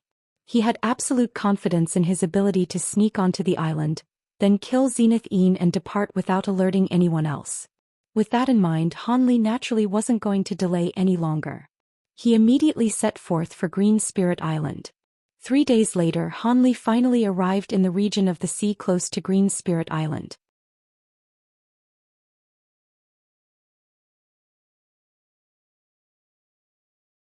Lightning Sky Island was already quite a large island, but it was simply incomparable to the massive scale of Green Spirit Island. Han Li hovered in the air several tens of kilometers away from Green Spirit Island, surveying the island from afar. He felt as if this island wasn't much smaller than Heavenly Star City. Of course, the island didn't have as many buildings, nor huge mountains like the Sacred Mountain. However, there were several mountains that were close to 100,000 feet in height and they were extremely rare in their own right. What was most astonishing was that the mountains were all extremely steep and barren. From afar, not even a single blade of grass could be seen growing on the mountains, making them appear as if they were stone pillars extending all the way up into the heavens. The peaks of the mountains down to around their halfway points were all obscured from view by the clouds. However, none of those details caught Han Li's attention. What he was more concerned about was the fact that there wasn't even a single tinge of green to be seen on the entire island. The whole island had a drab grayish-white undertone and he couldn't sense any spiritual chi fluctuations coming from the island either. This island was like a desolate land without any spirit veins. Han Li was rather perplexed upon making this observation. Wasn't it said that this island had massive spirit stone mines? How could it not even have a single spirit vein? Generally speaking, spirit mines were products of spirit veins. Where spirit veins existed, spirit stone mines of different grades would inevitably slowly emerge. Conversely speaking, places where spirit stone mines were found generally had spirit veins as well. In Han Li's imagination, An island on which high-grade spirit stone mines could be formed had to be sitting on top-quality spirit veins that were extremely rare in the human world. However, the scenes currently laid out before his eyes had him at a loss for words.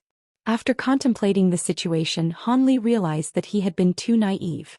If there were top-quality spirit veins that were easy to discover on a massive island like this, how could the so-called high-grade spirit stone mines only have been unearthed recently? They would have been mined by ancient cultivators until there was nothing left. It appeared that there was something on this island that could conceal the fluctuations of spirit veins. With that in mind, Hanli was immediately enlightened. He raised his head to look up at the scorching sun. It was noon at this point, and even though Hanli was confident in his abilities, it was naturally still more convenient to act at night.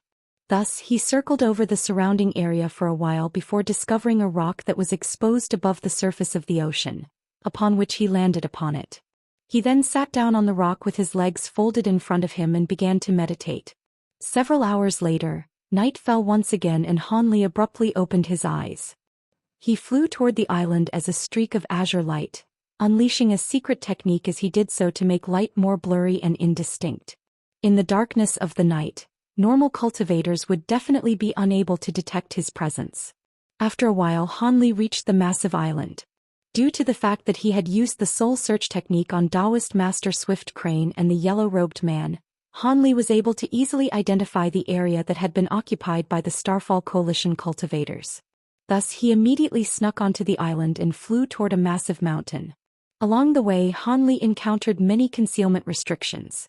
After unleashing his spiritual sense, he discovered that there were many guards concealed nearby, and the closer he got to the mountain, the more guards he discovered. However, at his current power level, these restrictions and low-grade cultivators were naturally nothing to him. He snuck past them without any impediment, and none of the guards were alerted to his approach. An indistinct streak of light flew directly toward the center of the Starfall Coalition area, finally reaching the foot of the massive mountain.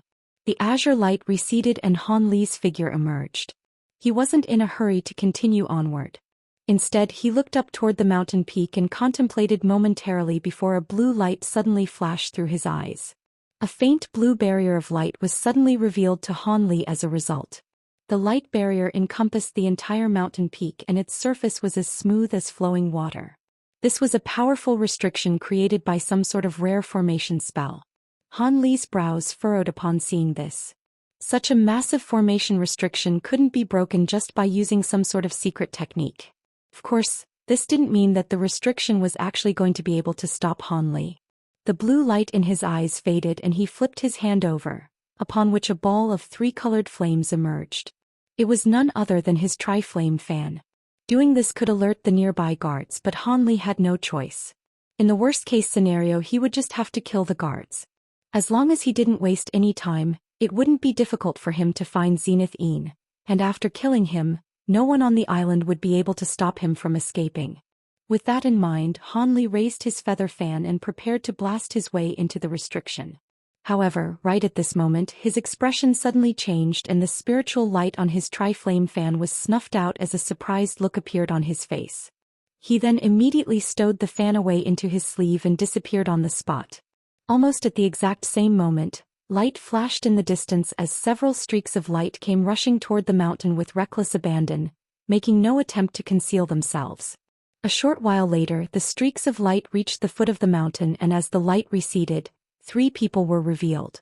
The one at the forefront of the group was a cultivator with disheveled white hair. He had a set of remarkably youthful features, yet his cultivation base was at the mid-nascent soul stage. The 2 people behind him were rather similar in appearance to the white-haired man, but their faces were completely pale and devoid of blood. Neither of them had any expressions on their faces, and their white robes presented a slightly eerie sight in the darkness of the night. The white-haired cultivator seemed to be very familiar with the restriction around the mountain peak. He stopped directly in front of the blue barrier of light before raising a hand, upon which a fiery red voice transmission talismans shot forth into the light barrier. A short while later, light suddenly flashed from the blue barrier and a loud rumbling erupted as an opening slowly appeared.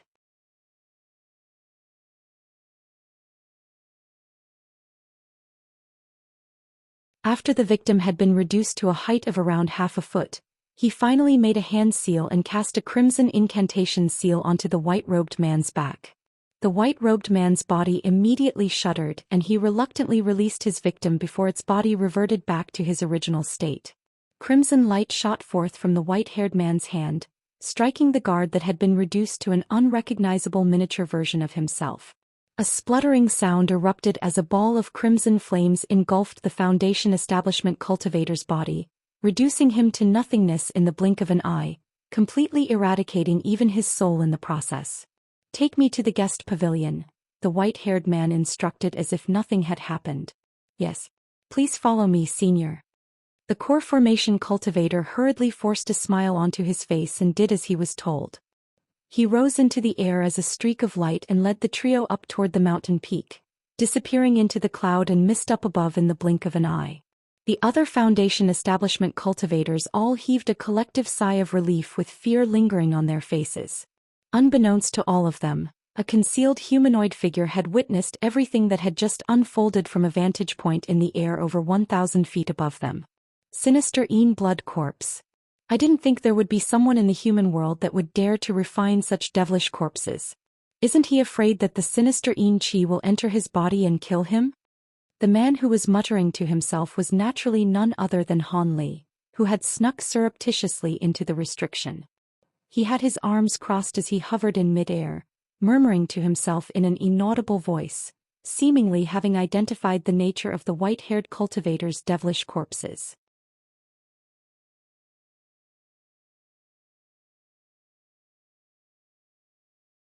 Sinister blood corpses were a type of devilish corpse recorded in the corpse refinement tome that Han Li had obtained from old Devil Qian.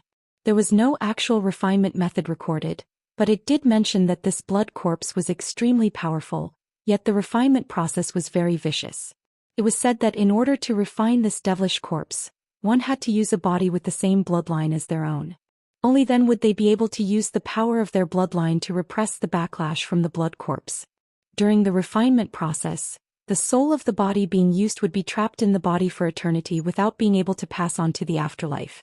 Cultivators didn't hold blood ties in as high a regard as mortals, but there were still very few cultivators who could do something so heinous and obscene. It was rather peculiar now that Han Li thought about it. Even if there were some extremely cruel cultivators who managed to refine such blood corpses, all of them suffered extremely gruesome fates, with none of them living out the entirety of their natural lifespan. As such, there were many evil cultivators who yearned for these powerful blood corpses, but there weren't that many who dared to actually refine them.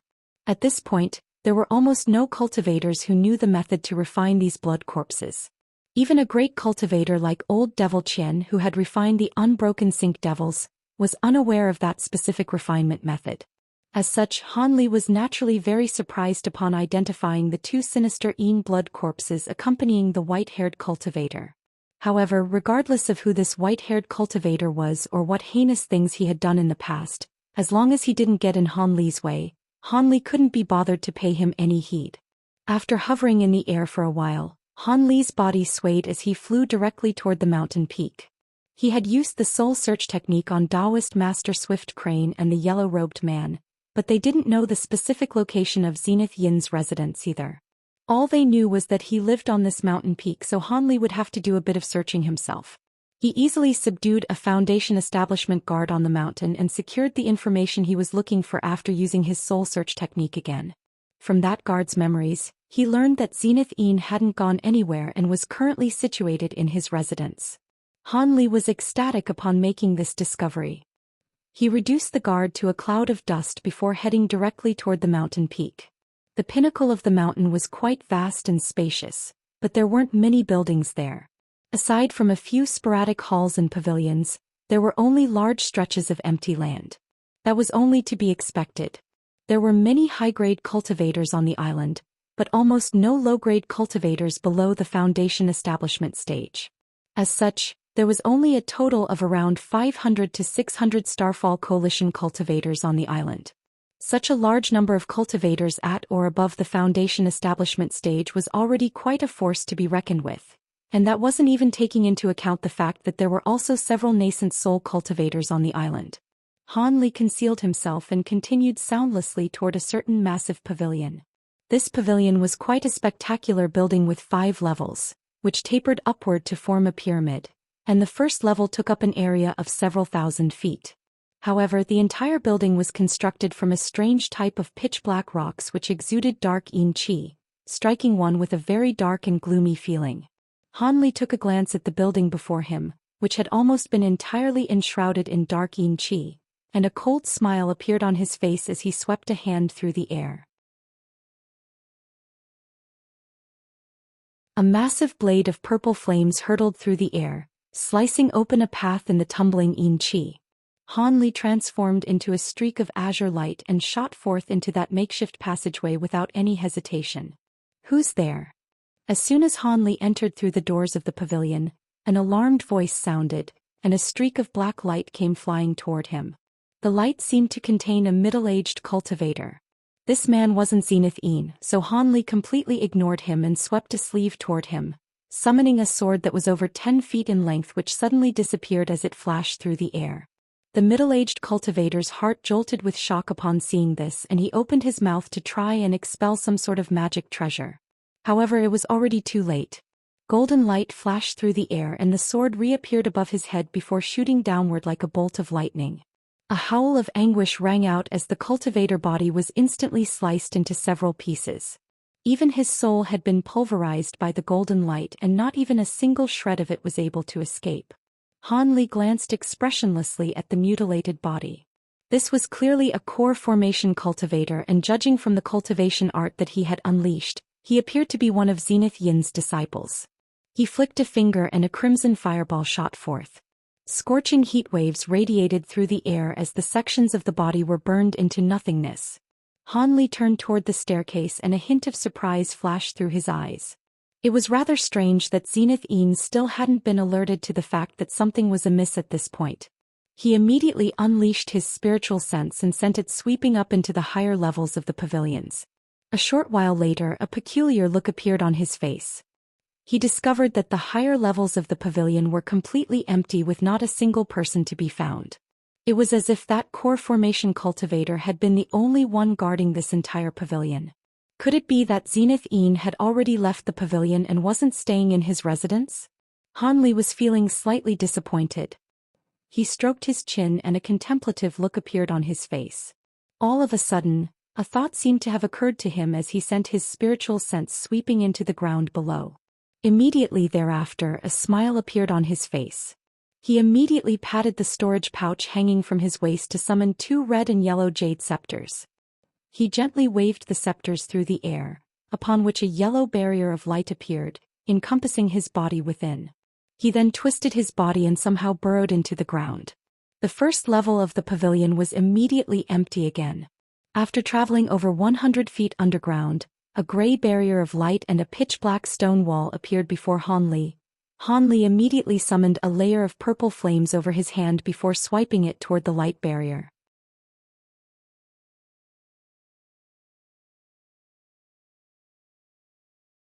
As expected, after traveling downward for about 500 to 600 more feet, a ray of white light appeared around a corner up ahead. Furthermore, the sound of a conversation could be indistinctly heard. Could it be that Zenith Yin wasn't alone? Han Li's eyes narrowed as a peculiar feeling welled up in his heart. However, at his current power level, even if the people that Zenith Yin was conversing with were the legendary archsaint of the 6 paths and Wan Sangu, he would still have nothing to fear. Thus he immediately rushed forward and rounded the corner in a flash. After doing so, he appeared at the entrance to a stone chamber. The stone door of the chamber was left ajar and faint white light was emanating from within. Han Li chuckled coldly as he flicked a finger toward the stone door. 2 thick bolts of golden lightning shot forth, soundlessly dividing the stone door into 4 portions.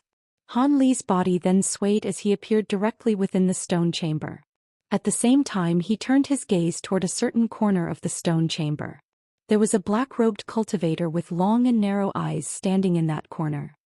He had his hands clasped behind his back and he was staring at Han Li with his mouth gaped wide open and an astonished look on his face. This man was none other than Zenith Yin. A ball of black yin flames was hovering over the stone table in front of Zenith Yin, within which was a faint golden nascent soul. Zenith Yin was using his Yin flames to torture the nascent soul, and there was no one else in the stone chamber. Han Li. After a brief moment of stunned inactivity, Zenith Yin immediately identified Han Li, upon which an ecstatic expression appeared on his face. He had been yearning for the Heaven Void Cauldron for a long time. Thus, Zenith Yin immediately swept a sleeve through the air, sending a burst of black devilish qi surging forth violently. The devilish qi transformed into a pitch-black giant python before pouncing toward Han Li. Han Li chuckled coldly upon seeing this as he raised a single hand. A thunderclap erupted from his arm as a thick arc of dazzling golden lightning appeared.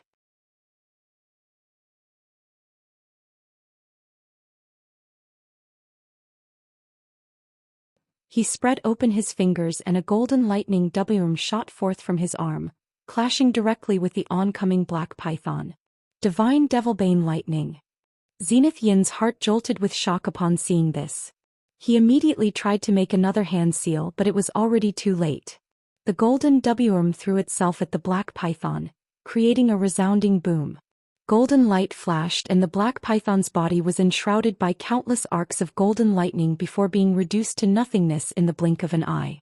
The divine Devilbane Lightning's efficacy against devilish qi was no joke. A hint of rage appeared on Zenith Yin's face as he patted the storage pouch hanging from his waist. A loud cry erupted as a streak of crimson light around a foot in length shot forth from the storage pouch.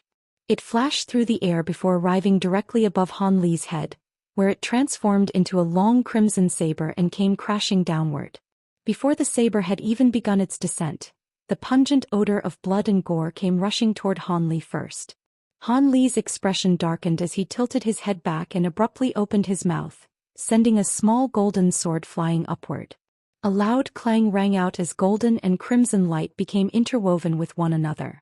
The crimson saber then let loose a cry of anguish before being sliced in half by the golden flying sword, following which its two halves came plummeting straight down toward the ground. Impossible! Zenith Yin's expression changed drastically upon seeing this, and the ecstasy that was clouding his judgment was immediately dispelled. Within the stone chamber, the restriction on one's spiritual sense didn't have any effect, so he immediately sent his spiritual sense sweeping toward Han Li. In Han Li's eyes, Zenith Yin was already a dead man, so there was no need for him to hide his cultivation base. As such, he circulated his magic power with reckless abandon throughout his body.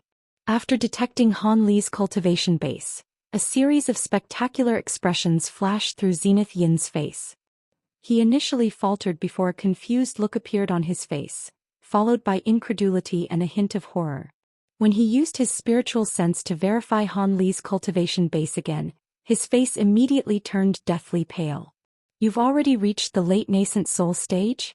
Zenith Yin spat through gritted teeth as his entire body instantly became drenched in cold sweat. Han Li began to recall events of the past, and intense killing intent welled up in his heart as he said in a cold voice, "Humph, what good will that knowledge do you? It's actually better to die as a fool. Seeing as you pursued me relentlessly to try and take my Heaven Void Cauldron, it's only fitting that I kill you with this cauldron." He then opened his mouth and a ball of azure light shot forth, spinning on the spot before revealing itself to be a small antiquated cauldron. It was none other than the Heaven Void Cauldron. Zenith Yin was astonished by the fact that Han Li had progressed to the late nascent soul stage, and even now, he still felt as if he were in a dream. However, he knew that he was in an extremely perilous situation after witnessing Han Li summon the Heaven Void Cauldron, and he certainly wasn't going to surrender. Thus, he gritted his teeth and abruptly spun on the spot. Bursts of inky black Yin qi exuded from his body, encompassing most of the stone chamber in the blink of an eye. At the same time, intimidating ghostly figures began to emerge in the black mist amid bursts of ghastly screeching. Zenith Yin unleashed his profound Yin devilish arts with all his might, while also releasing the 18 heaven-wide corpses that he had been refining for several centuries. However, he didn't dare to attack Han Li with devilish qi, which made him rather hesitant with regard to how to proceed. In response, Han Li merely chuckled coldly.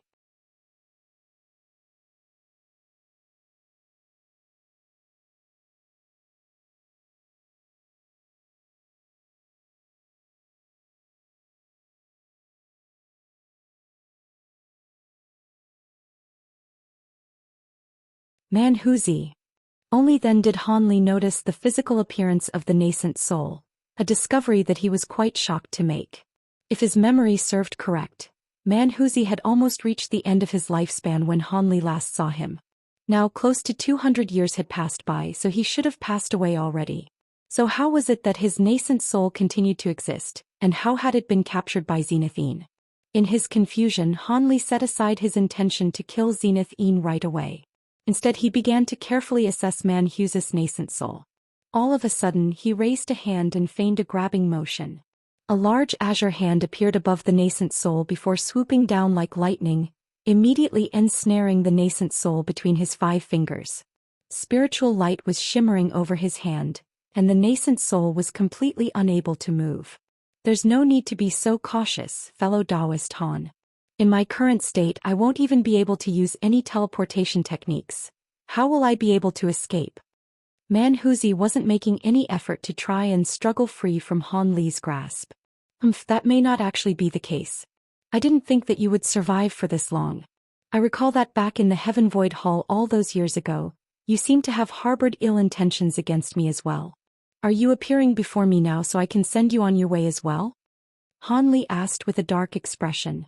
You've already reached the late nascent soul stage, so if you'd like to exact your revenge for what happened in the Heaven Void Hall, then you have every right to do so. However, you were only a mere core formation cultivator back then. I think anyone in my situation back then would have tried to hunt you down. Even if you don't kill me, I've already expended the last of remaining energy to break through that restriction just then, so my time in this world is very much limited. The nascent soul didn't appear to fear death at all. Hanli was silent for a moment before saying something that came as a huge surprise to Manhuzi. That's certainly true. In your current feeble state, it won't be long before your nascent soul dissipates. I'm not an ungrateful person. Even though you did harbor animosity toward me in the Heaven Void Hall, the royal scale plate you gave me saved my life once. As such, I won't put an end to your life here. Neither of us owes the other anything now. Manhuzi faltered initially upon hearing this before a wry smile appeared on his face as he replied, I didn't give you that treasure out of generosity or kindness. I was merely trying to use you. You don't need to pay that any heed. I don't care what your intentions were. The fact of the matter is that the royal scale plate really did save my life once. However, don't expect me to save you either. Whether you survive or die here will be entirely up to you. Hanli waved a hand and the large azure hand in the air disappeared, freezing Manhuzi's nascent soul once again. He then turned his attention to the massive block of ice off to the side. Manhuzi's nascent soul took a deep breath before glaring at the frozen Zenith-Een as he asked again, Fellow Daoist Han, I have a blood feud with this Zenith-Een. Could you leave him to me and grant me my final wish to kill him before I die?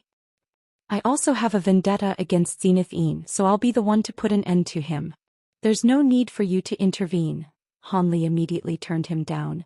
I'm willing to offer some rare materials and my own secret technique tome in exchange for this opportunity.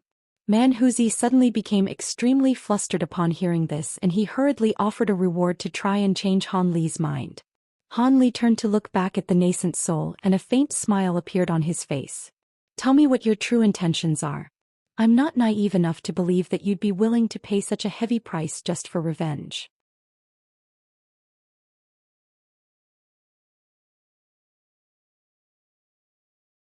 Manhuzi chuckled coldly before replying in a proud manner. If this were any other cultivator, even a late nascent soul great cultivator wouldn't be able to avoid the fate of having their soul forcibly searched. However, the heaven-bearing devil arts that I cultivated makes me immune to soul search techniques. With it, I can guard my spiritual sense resolutely within my soul, making it very difficult to forcibly extract. If he increases the power of his soul search technique, then my soul will be destroyed. He was never going to be able to find out my secrets. Such a secret technique exists? Hanli raised an eyebrow upon hearing this. He was rather interested in such a technique. Of course. Do you think the heaven-bearing devil arts has a false reputation? It's just that I never made this known to the world.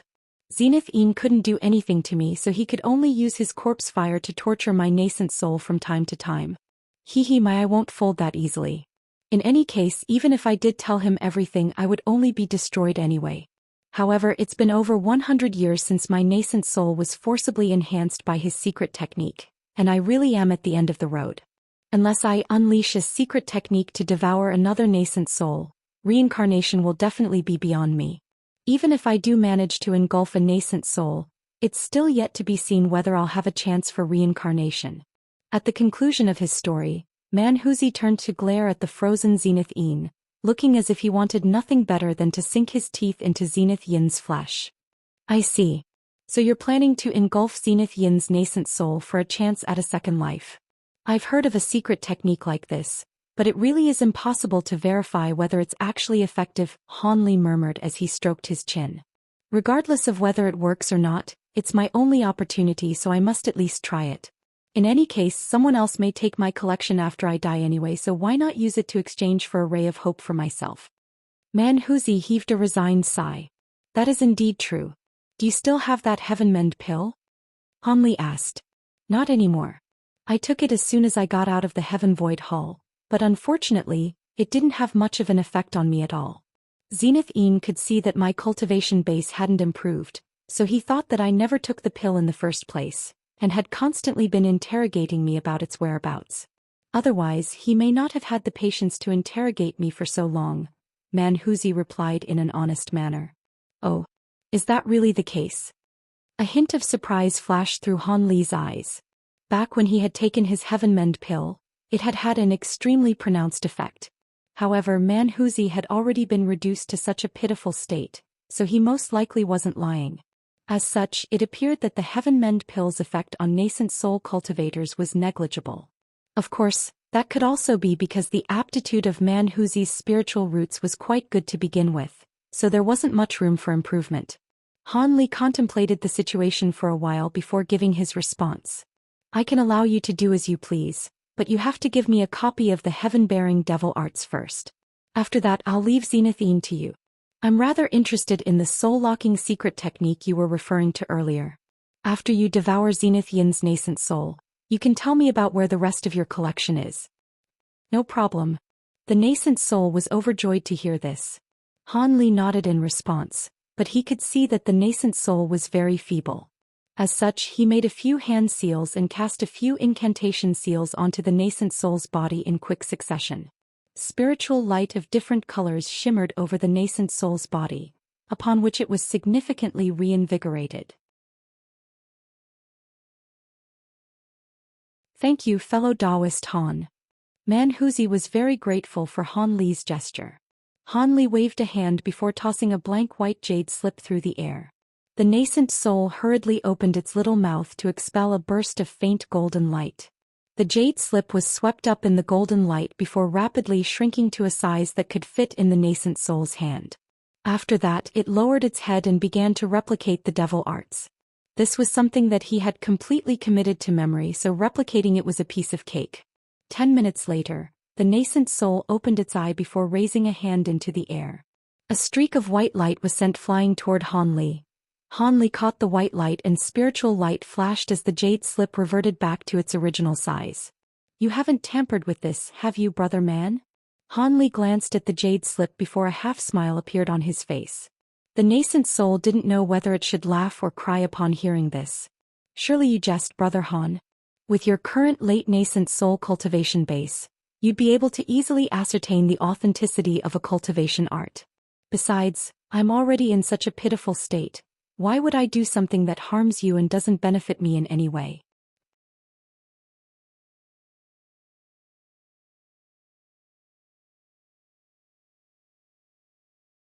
Han Li chuckled and didn't say anything else. The jade slip in his hand shuddered as he inserted his spiritual sense within. After reading through just a few sentences, Han Li's expression suddenly changed drastically. There was an initial flash of surprise, followed by incredulity, then elation.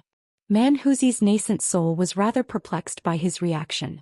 However, it was indeed true that he hadn't tampered with the cultivation art, so he had no need to worry about anything. After 15 minutes, Han Li had already finished reading through the jade slip, taking much less time than Manhuzi had anticipated he would. Han Li withdrew his spiritual sense from the jade slip and his expression became rather confused. Brother man, where did you learn this heaven-bearing devil art? Do you know its origins? Hanli asked. Origins? This is a renowned cultivation art in the scattered star seas that has been passed down for a long time. It's no less renowned than the arch-saint of the Six Paths Six Apex Devils art. It's just that this cultivation art has always been passed down to only one person per generation, and I only managed to learn it after I encountered my master.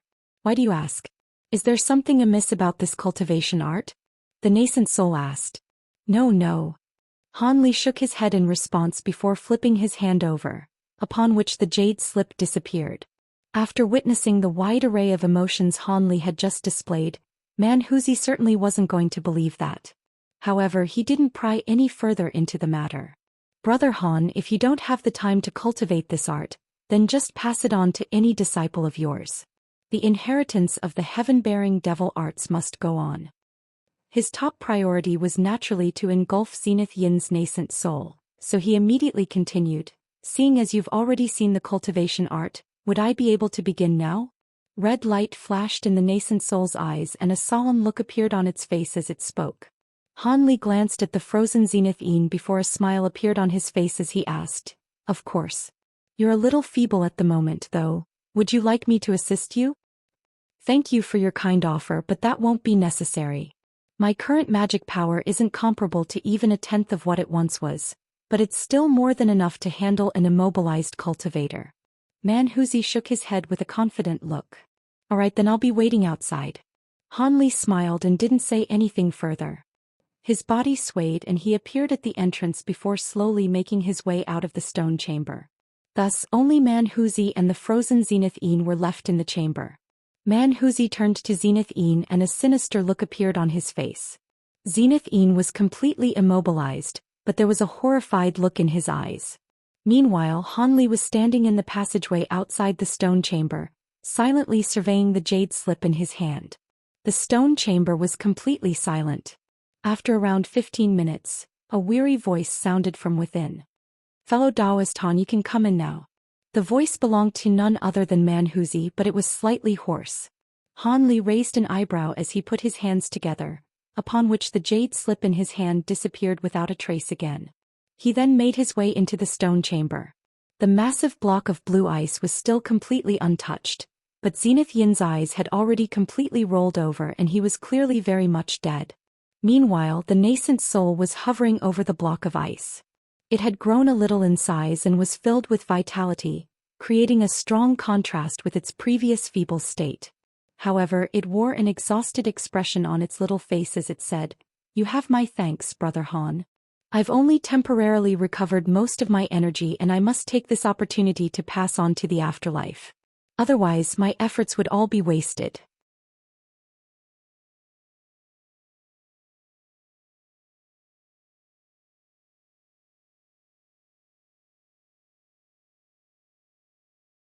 There was also a gray-robed elderly man releasing gusts of Yin winds from a gourd, and he was locked in an intense battle with a humanoid figure who was completely enshrouded in crimson flames. Slightly further away, there was a large cloud of crimson mist tumbling and surging incessantly, from within which indistinct roars and explosions could be heard. There seemed to be a fierce battle taking place in there as well. It was difficult to determine which side would be able to come out on top in this battle. However, it appeared that the Starfall Coalition had been correct to summon all of their nascent soul cultivators back to this island. Otherwise, the guards on the stone mountain would have been no match for this demon beast army. The blue-robed man's expression remained unchanged, yet he was injecting even more power into his treasure as he calmly said, What top-grade spirit stone? Where did you hear this false rumor from? I don't have any top-grade spirit stones. You're still trying to hide it from me now, Brother Tang? Don't you find that to be farcical? Clouds of blue mist continued to pour out from the huge mendicant's mouth as a disdainful look appeared on his face. The blue-robed man's expression cooled even further as he replied, So you really did come here based on a rumor alone. How can top-grade spirit stones exist in the human world? You arrived unannounced and unprovoked, killing so many of our Starfall Coalition cultivators. I won't allow you to get away with this.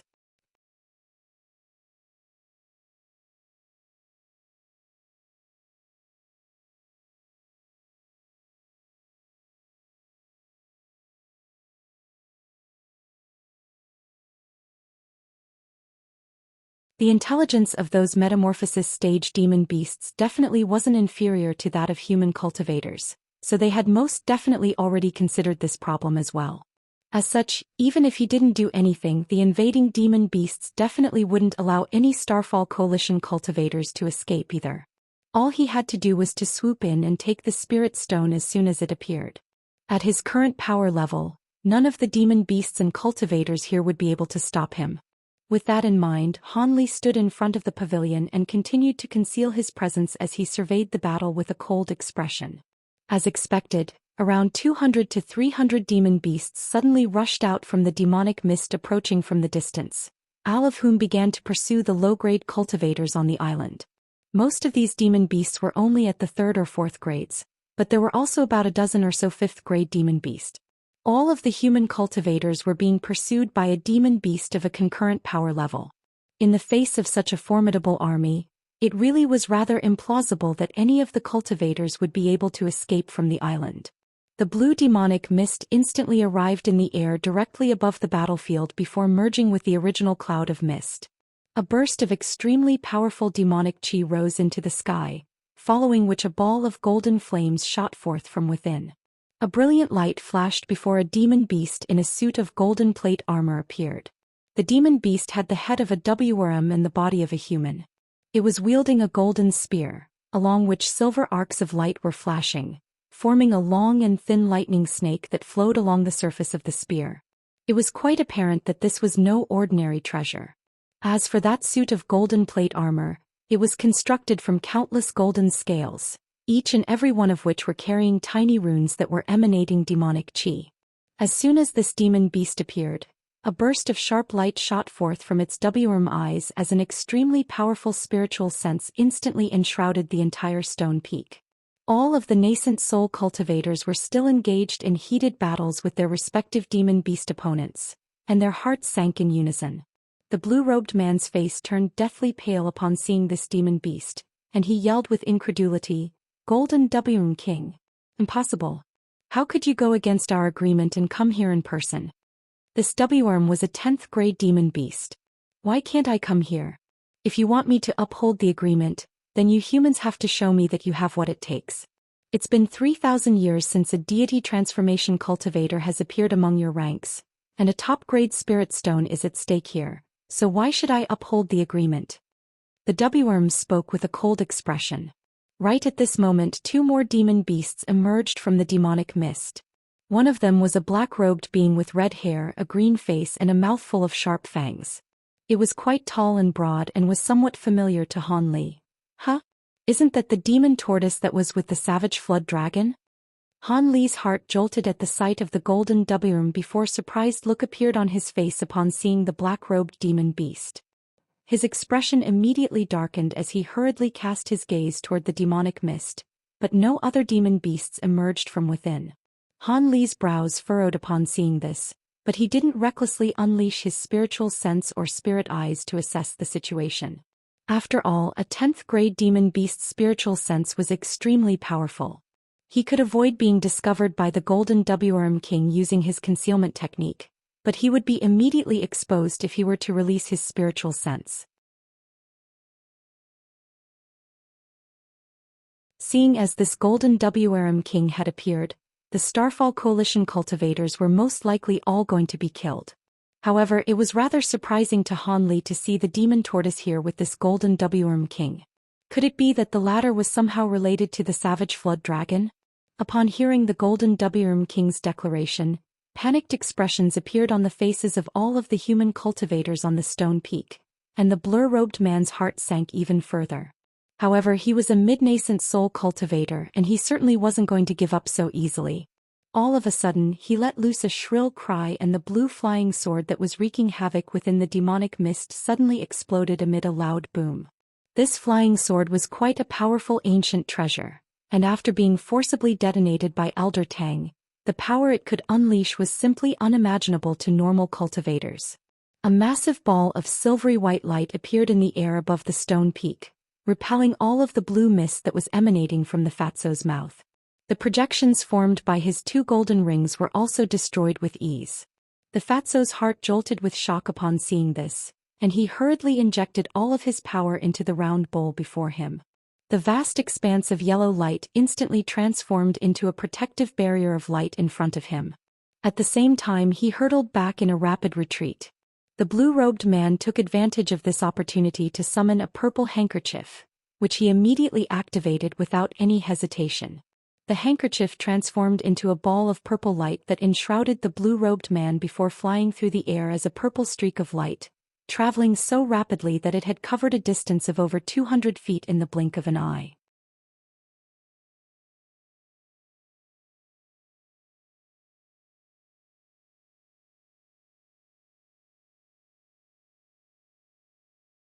On this occasion the Golden Worm King didn't set off in pursuit again. Instead, its expression darkened slightly as it slowly threw a fist at the streak of purple light in the distance. A huge golden fist around 10 feet in size suddenly appeared in the air directly above the purple light, before crashing down at the speed of lightning. Following a thunderous boom, the blue-robed man was struck down by the massive fist, plummeting like a meteorite toward the stone peak. His body crashed straight through a pavilion, leaving a huge gaping hole several tens of feet in diameter in his wake, before being inundated by countless fragments of rubble. A cold smile appeared on the Golden Worm King's face. Its body swayed and in the next instant, it appeared directly in front of the huge hole in the pavilion's wall. It raised an arm and shiny golden light erupted from its palm as it prepared to put an end to the blue-robed man's life. However, right at this instant, his expression changed and he abruptly feigned a grabbing motion toward the gates of the pavilion. As he did so he yelled, "Who's there? Show yourself." 5 golden claw projections streaked through the air before disappearing into the ground. 5 trenches, each several tens of feet in length, were gouged into the ground in front of the pavilion. The trenches were incredibly deep, yet they didn't strike any target aside from the ground. A hint of bewilderment flashed through the Golden Worm King's eyes up seeing this. A moment ago he had suddenly been struck by a hint of fear without any premonition. This bone-chilling sensation sent a shiver running down his spine, and he lashed out without any hesitation. He hadn't actually discovered anything. It was his instinct as a heavenly spirit beast that had prompted him to attack in a reflexive manner. During his tens of thousands of years of cultivation, this sense of foreboding had saved his life on several occasions. However, now that the attack had failed to strike any target, the Golden Worm King was left feeling a little hesitant, wondering if that sensation had merely been a figment of his imagination. After all, that sense of foreboding had proven to be incorrect on several occasions in the past. It was just that the chilling sensation that he had just experienced was a little too strong, as if there were some sort of extremely dangerous being spying on him from the shadows, and even now, there was still fear lingering in his heart. Just as he was considering widening the scope of his search, a pile of rubble at the foot of the massive hole in the pavilion suddenly stirred before reverting back to normal. However, that split second of abnormality was enough to draw the Golden Worm King's attention. He scanned his gaze across the pile of rubble beneath him, upon which a flash of killing intent surfaced on his face. He immediately reached out and feigned a grabbing motion. Following a resounding boom, that golden spear appeared once again with lightning snakes arcing over its surface. He grabbed the spear before viciously swinging it downward. Arcs of silver light flashed as the spear transforming into a streak of blinding golden light, hurtling downward before disappearing midway again. When it was revealed once again, the spear had already plunged into the ground in a certain spot over 200 feet away from the pavilion. The golden spear disappeared into the ground with a loud boom. A muffled groan then rang out as the ground nearby completely crumbled. Countless rock fragments shot forth in all directions, from within which a streak of purple light emerged. The purple light contained none other than the blue-robed man. However, at this moment, the blue-robed man's face was extremely pale and there was blood trickling down the corner of his lips. The brightness of the purple light over his body was also oscillating sporadically, looking as if it were about to crumble at any moment. The purple light was indeed quite powerful, but after taking several heavy attacks from the Golden Worm King, it was finally about to give out. As soon as the blue-robed man was forced to reveal himself, he fled in a panicked frenzy away from the stone peak.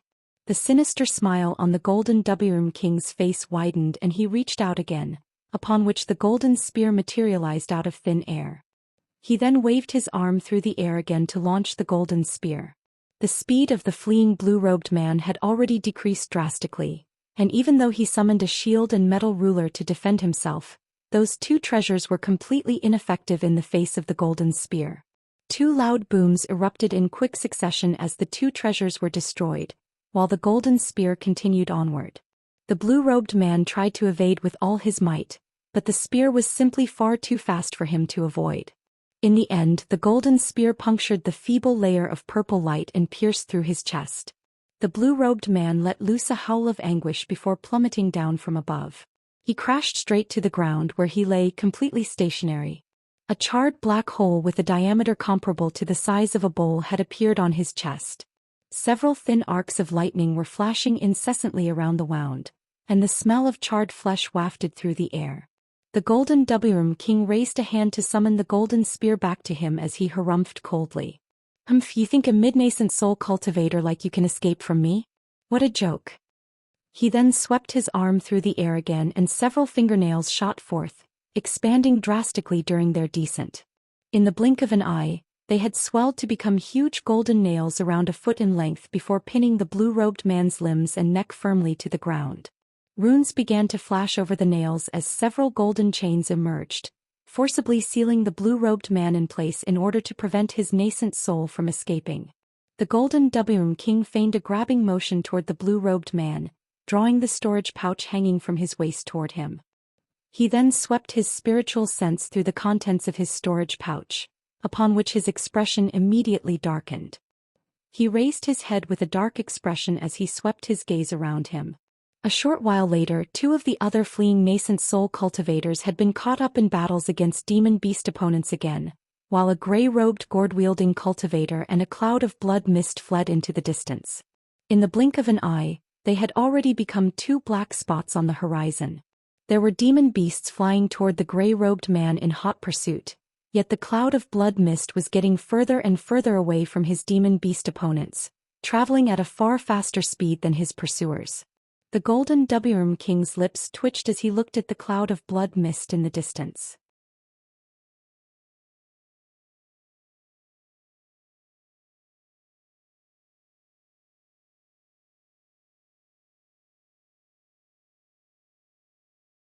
This was a strange demon beast with the appearance of a seahorse, but it also had 4 arms.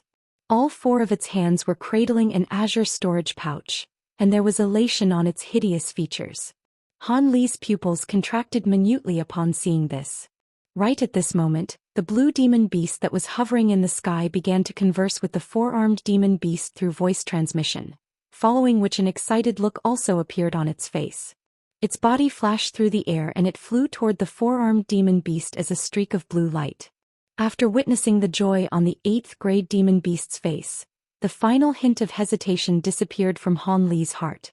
He immediately relinquished his concealment technique and a thunderclap erupted behind him as his thunderstorm wings appeared on his back, following which he abruptly disappeared.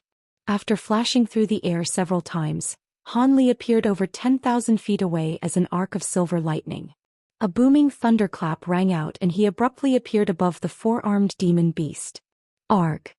The 4-armed demon beast was also quite alert.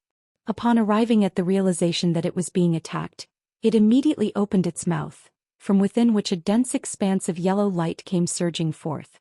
At the same time, it transformed into a streak of yellow light and changed directions, skirting around Han Li in the air and flying directly toward the 8th-grade demon beast.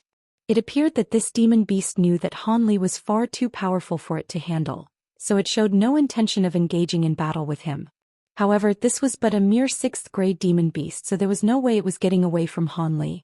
Thus, he immediately ignored the thunderous roar of rage from the 8th-grade demon beast as he swept a sleeve through the air, summoning a vast expanse of azure light. The spots of yellow light, of which there were over 100, were easily brushed aside by the azure light, and they fell from the sky as thin yellow needles. At the same time, Han Li raised his other arm and feigned a grabbing motion toward the 4-armed demon beast. A scene akin to how the Golden Wurm King had handled the blue-robed man ensued. Azure light flashed above the demon beast's head as a huge azure hand was manifested. The hand came crashing down like lightning and ensnared the demon beast in the blink of an eye, making it feel as if its soul were about to escape its body from sheer horror. Golden light flashed violently and erratically over its body as its 4 arms abruptly transformed into 4 sharp blades, which he used to hack viciously against the large azure hand. However, a technique unleashed by the late nascent soul stage Hanli certainly wasn't going to be broken by a mere 6th-grade demon beast. The blades were attacking the azure hand relentlessly, yet the latter remained completely unscathed. Hanli raised an eyebrow as a cold expression appeared on his face. He brought together the 5 fingers on his outstretched hand, and the huge azure hand also clamped its fingers together, upon which a howl of anguish abruptly rang out. The 4-armed demon beast had quite a sturdy body for a being of its level, but there was no way that it would be able to defend itself from a late nascent soul cultivator's attack, and its body was forcibly clamped into several segments. Almost at the exact same moment, Hanli disappeared on the spot as an arc of silver lightning again. In the next instant he appeared beside the demon beast's mutilated corpse before grabbing its azure storage pouch. He then quickly swept his spiritual sense through the contents of the pouch and a delighted look appeared on his face. "Leave that spirit stone." A rumbling roar erupted from nearby. Hanli had appeared out of nowhere, killed the 4-armed demon beast, and taken the treasure that the entire demon beast army had been searching for. In the aftermath of all this, it wasn't difficult to imagine the rage coursing through the 8th-grade demon beast's heart. As such, it immediately let loose a roar of thunderous fury. Furthermore, it had injected its magic power into the roar, making it audible to all of the demon beasts in a radius of several tens of kilometers.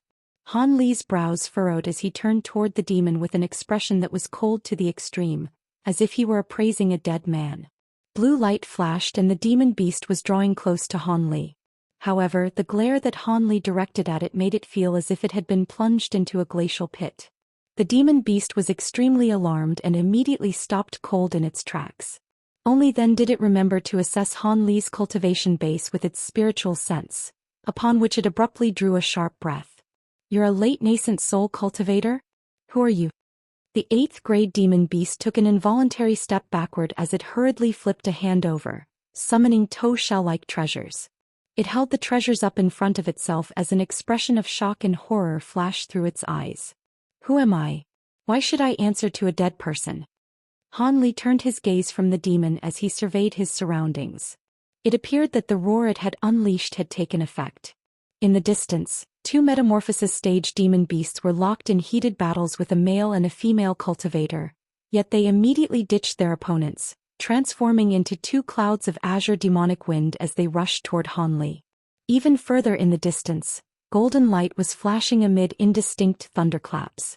That golden Worm King was also on its way back. With that demon beast's fearsome speed, it would only take it an instant to return to this place. Hanli contemplated the situation as a cold smile appeared on his face. He put away the storage pouch before flipping his hand over to summon a green wooden ruler. Upon seeing this, the 8th-grade demon beast immediately activated its shell-like treasures without any hesitation. White light flashed over the surfaces of the 2 shells, forming a resolute barrier of light that shielded the demon beast within. The demon was feeling quite relieved after adopting those defensive measures. However, a deriding sneer appeared on Hanli's face upon seeing this. He gently waved the wooden ruler through the air and green spiritual light flashed as the sound of Buddhist chants erupted from above the demon beast.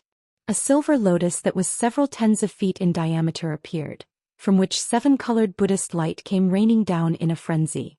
The 8th-grade demon beast's body swayed as it reflexively attempted to evade the Buddhist light. However, a horrifying scene then ensued.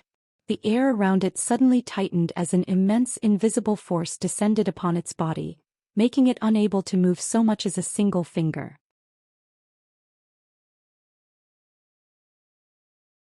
After being enshrouded under the Buddhist light, its spiritual power also congealed, rendering it completely unable to use its power. Arg! The demon beast only had the chance to cry out in shock and horror before a streak of golden light around 10 feet in length came hurtling toward it. The golden light only flew in a few circles around the barrier of light, upon which the light barrier emitted a cracking sound as it completely fell apart. The golden light flashed past right before the demon beast's horrified eyes. In the next instant, its body had been sliced in half and the two halves plummeted directly toward the ground. However, a ball of green flames suddenly shot forth from the mutilated body. A loud thunderclap erupted as Han Li abruptly appeared near the two halves of the body before pointing a finger at the green flames. The green light shuddered slightly and was forcibly locked in midair by Han Li's immense spiritual power. With his other hand, Han Li summoned an azure jade vial. From within a burst of white light emerged. The white light surged through the air before sweeping up the green flames and drawing it into the vial. Right at this moment, the other two demon beasts had also drawn quite close to Han Li, but their hearts shuddered in unison upon witnessing him making short work of that 8th-grade demon beast before taking its soul. The two demon beasts hurriedly stopped in their tracks before turning to look at one another, seeing their own horror mirrored in each other's eyes. At this moment, the figure approaching from the distance was becoming clearer and as expected, it was indeed the Golden Wuxia King. There were also clouds of demonic mist of all different colors approaching from other directions. It seemed the other powerful demon beasts were also rushing back. Han Li contemplated the situation momentarily before murmuring to himself, "Seeing as I've already obtained the Spirit Stone, it's best not to take any unnecessary risks." With that in mind, a smile appeared on Han Li's face and he flew into the distance was a streak of azure light. "Stop him." The Golden Wuxia King was still several thousand feet away, yet it had already issued an absolute command. The other two demon beasts couldn't just stand by idly any longer. If the top-grade Spirit Stone were to be taken right before their very eyes, they would be punished severely. As such, they could only follow the order, making hand seals to summon two azure wind Ws that threw themselves at Han Li in a vicious manner. However, Han Li chortled boisterously as he disappeared on the spot, appearing over 200 feet away in the next instant as an arc of silver lightning. Only then did he continue to fly through the air as a streak of silver light, and the two wind Ws were completely unable to match his speed. "Leave the Spirit Stone behind." A vicious light suddenly flashed through the Golden Wuxia King's eyes as he hurled his golden spear from afar. Han Li faltered slightly upon seeing this. A thunderous boom erupted and the golden spear flashed several times in quick succession, taking it to less than 400 feet away from Han Li. When the spear disappeared once again, Han Li had already reverted back to his normal expression. His fleeing figure stalled momentarily as he flipped his hand over to summon a small silver shield, which then rapidly expanded to around 10 feet in diameter. Almost at the exact same moment, the golden spear appeared around 10 feet away from Han Li. Lightning flashed and the spear struck the silver shield at an incredible speed. A loud clang rang out as golden and silver light intertwined, and neither side was able to overwhelm the other. The Golden Wuxia King also stopped in midair as he hurriedly cast an incantation seal.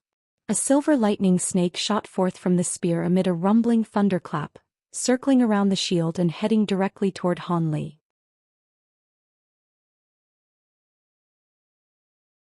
"Humph, what a pathetic little trick." Han Li harumphed as he reached out with his bare hand.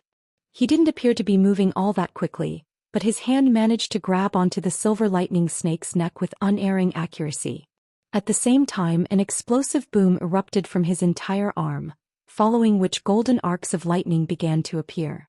The golden arcs surged down his arm in a frenzy, destroying the silver snake in one fell swoop. In the distance, the Golden Wuxia King's expression changed slightly upon seeing this. However, Han Li didn't stop there. After destroying the lightning snake, he slammed a palm into the silver shield before him. A layer of piercing silver light immediately surfaced over the shield, making it as smooth as a mirror. The golden spear tremored and was repelled by the silver light as it was sent flying over 80 feet away. Han Li took advantage of this opportunity to fly toward a certain direction as a streak of azure light. However, he wasn't conserving his spiritual power in the slightest this time. After unleashing his maximal speed, the streak of azure light covered a distance of over 1,000 feet in the span of a few breaths. Coincidentally, there was a black streak of light containing a demon beast flying directly toward him, and it was none other than that demon tortoise that had accompanied the Golden Wuxia King. Han Li was traveling far too quickly for the demon tortoise to get a clear look at his appearance. However, it had witnessed Han Li slaying an 8th-grade demon beast before blocking an attack from the Golden Wuxia King with ease. As such, the demon tortoise's expression changed drastically upon seeing Han Li flying in its direction. It immediately changed directions in an attempt to avoid Han Li. A cold light appeared in Han Li's eyes upon seeing this, and the azure light around him suddenly flashed violently before vanishing. The vast expanse of space before him suddenly became completely empty. The demon tortoise couldn't help but falter upon seeing this, and it slowed down slightly in the process.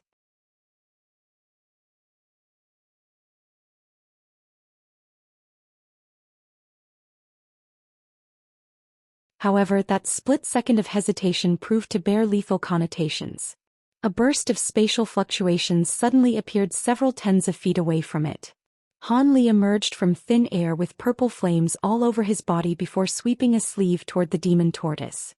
36 small swords shot forth from his sleeve at once, transforming into over 100 streaks of golden light in the blink of an eye. The golden light formed a dense net of swords that came crashing down toward the demon tortoise. "It's you." The demon tortoise finally caught sight of Han Li's true features, and it immediately identified him, upon which it let loose a horrified cry as if it had seen a ghost. As the sight of the streaks of golden light hurtling toward it, the demon tortoise immediately turned deathly pale. It had seen how Han Li had used just a single streak of this golden to slay an 8th-grade demon beast, and even his victim's most prized treasure wasn't able to pose any resistance. The demon tortoise was only an 8th-grade demon beast itself, and in its intense horror, it let loose several roars in quick succession. At the same time, it took off its long robes, which transformed into a dark cloud that came flying toward the net of swords. At the same time, inky black demonic chi materialized over its body as it attempted to unleash a secret technique to get away. However, right at this moment, a bone-chilling harumph sounded from between Han Li's lips. The demon tortoise was immediately struck by excruciating pain, as if its spiritual sense were being torn apart. It clasped its hands over its head and let loose a blood-curdling cry as jets of black blood shot out from his ears and nose. The demon tortoise then plummeted from the sky.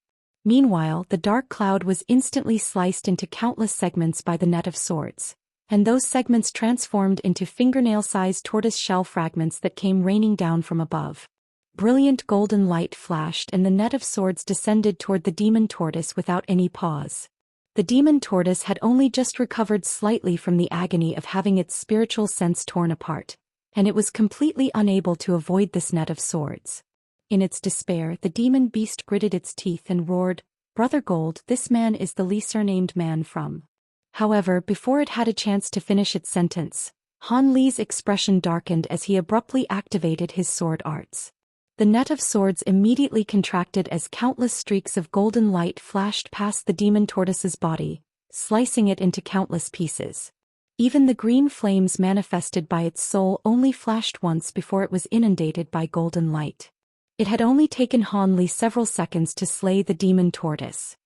His body swayed and he transformed into a streak of azure light again, covering a distance of several thousand feet in the blink of an eye.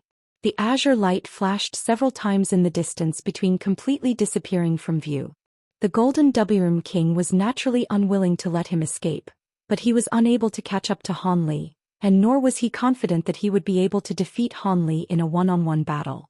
As such, he could only give up in his pursuit and return to the stone peak with a thunderous expression. A man with the surname of Li, the Golden Wuxia King's expression suddenly changed as he murmured to himself. At this moment, all of the other metamorphosis stage demon beasts gathered around, and their expressions were also quite strained. A demon whose true features were obscured by the flames all over its body asked, "Brother Gold, who was that late nascent soul cultivator?" From his voice and appearance, he doesn't appear to the arch-saint of the Six Paths, and there's no way that the heavenly star sages would leave the heavenly star city. Could it be that he's a new great cultivator among the human race?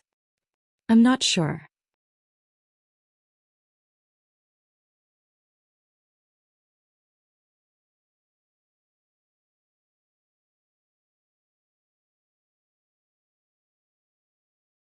There was spiritual light revolving erratically over the surface of the spirit stone, and the brightness of the green light emanating from it was oscillating sporadically, as if it were a living being. There also seemed to be tiny white substances flowing out from the surface of the spirit stone.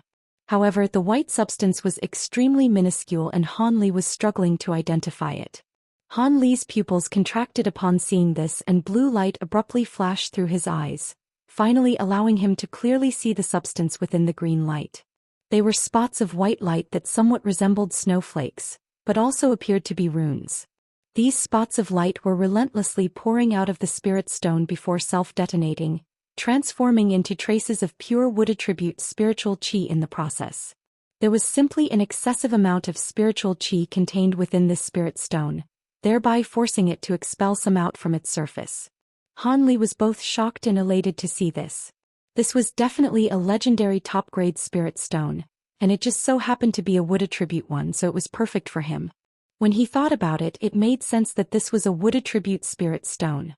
The spirit stone mines on Green Spirit Island had always yielded an abundance of wood attribute spirit stones, so it was only to be expected that this top-grade spirit stone followed that trend. Han Li closed his eyes and briefly sensed the wood attribute spiritual qi emanating from the spirit stone. After a while, he hesitated momentarily before azure light flashed from his 5 fingers as he attempted to absorb the immense spiritual qi within the stone.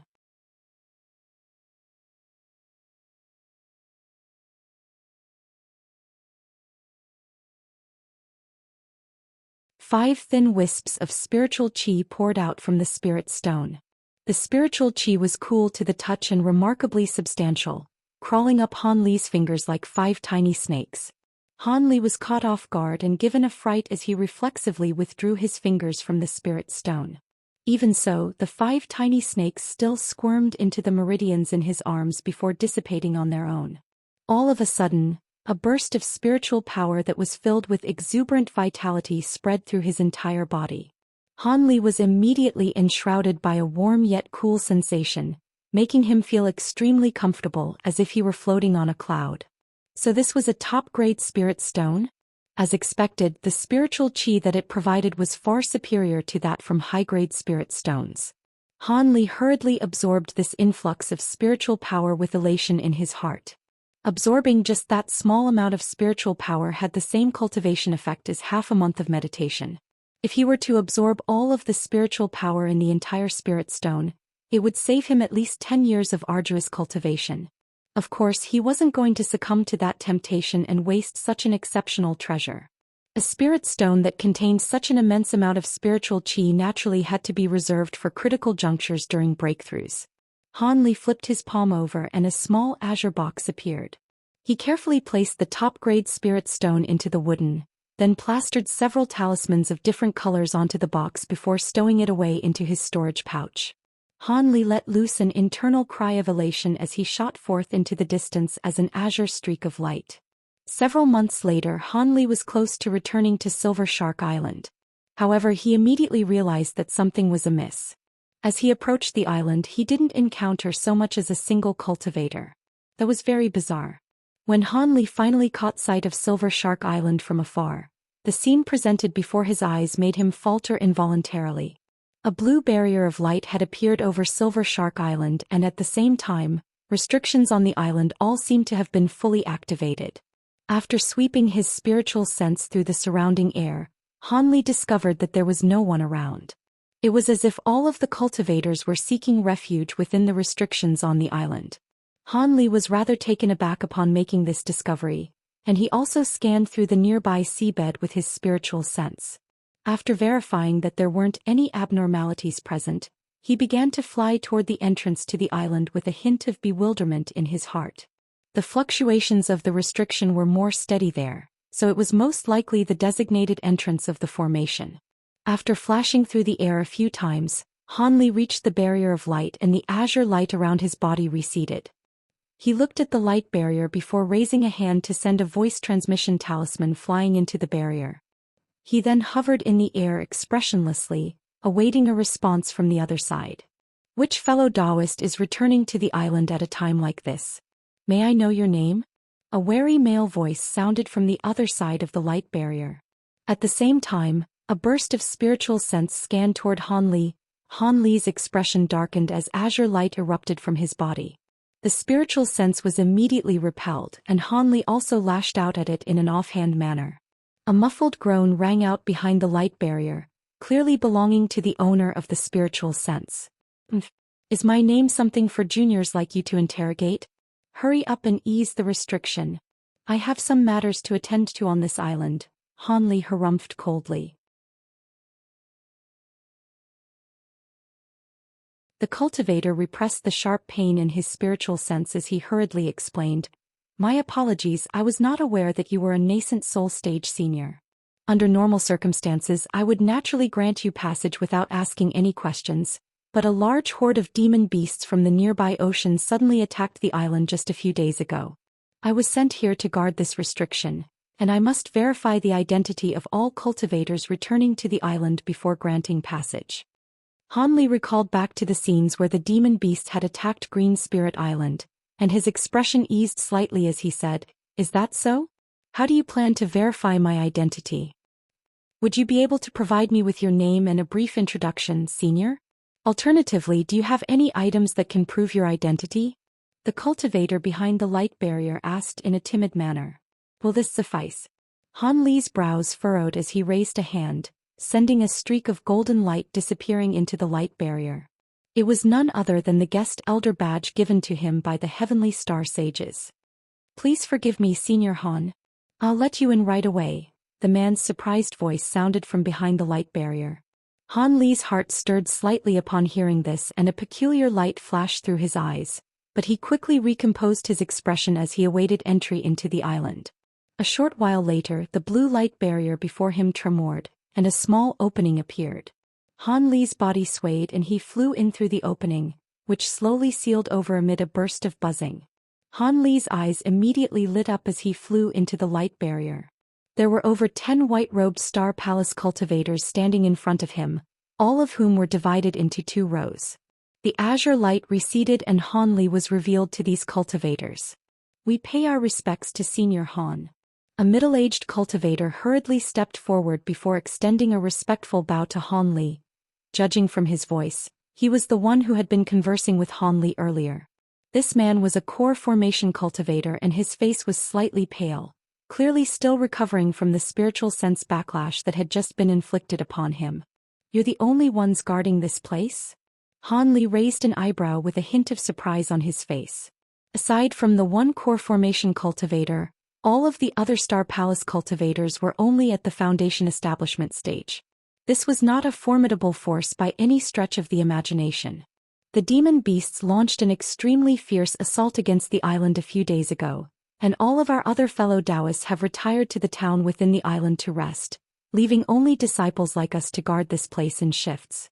However, please rest assured, Senior Han, the closest town to this place is only just over 50 kilometers away, and there are over 100 Star Palace disciples there who can come to reinforce us at any time, the man explained. "Why are you calling me Senior Han? How do you know of me?"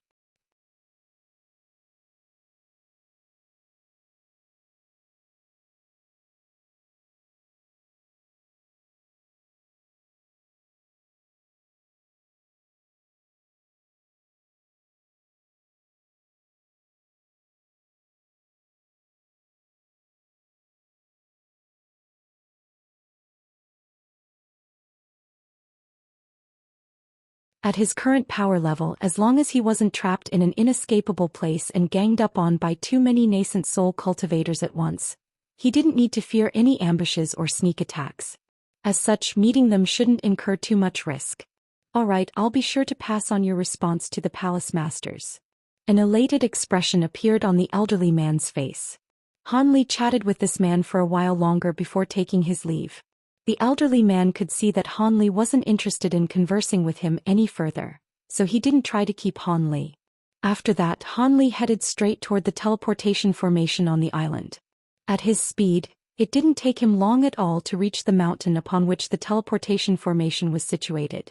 Once there, he just so happened to catch sight of the burly cultivator who was guarding the teleportation formation on the previous occasion that he was here as well. The man wore a stern expression and was speaking to several cultivators. As he did so, he shook his head incessantly as if he were refusing something. Dazzling azure light flashed and Han Li appeared in front of the group of people, seemingly out of thin air. "I pay my respects to Senior Han." The berry cultivator immediately recognized Han Li, and he hurried over before extending a respectful salute. I want to go back to the inner seas. The teleportation formation is ready to go, right? Hanli asked coldly. Of course. Right this way, Senior Han. The Star Palace cultivator quickly replied.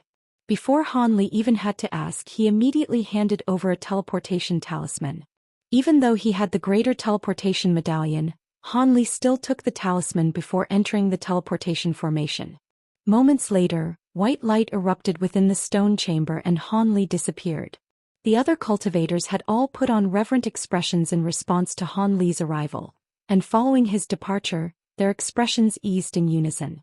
One of the core formation cultivators who was familiar with the burly cultivator asked, "Brother Yu, was that senior and elder of your Star Palace? He looks quite unfamiliar to me." He actually isn't.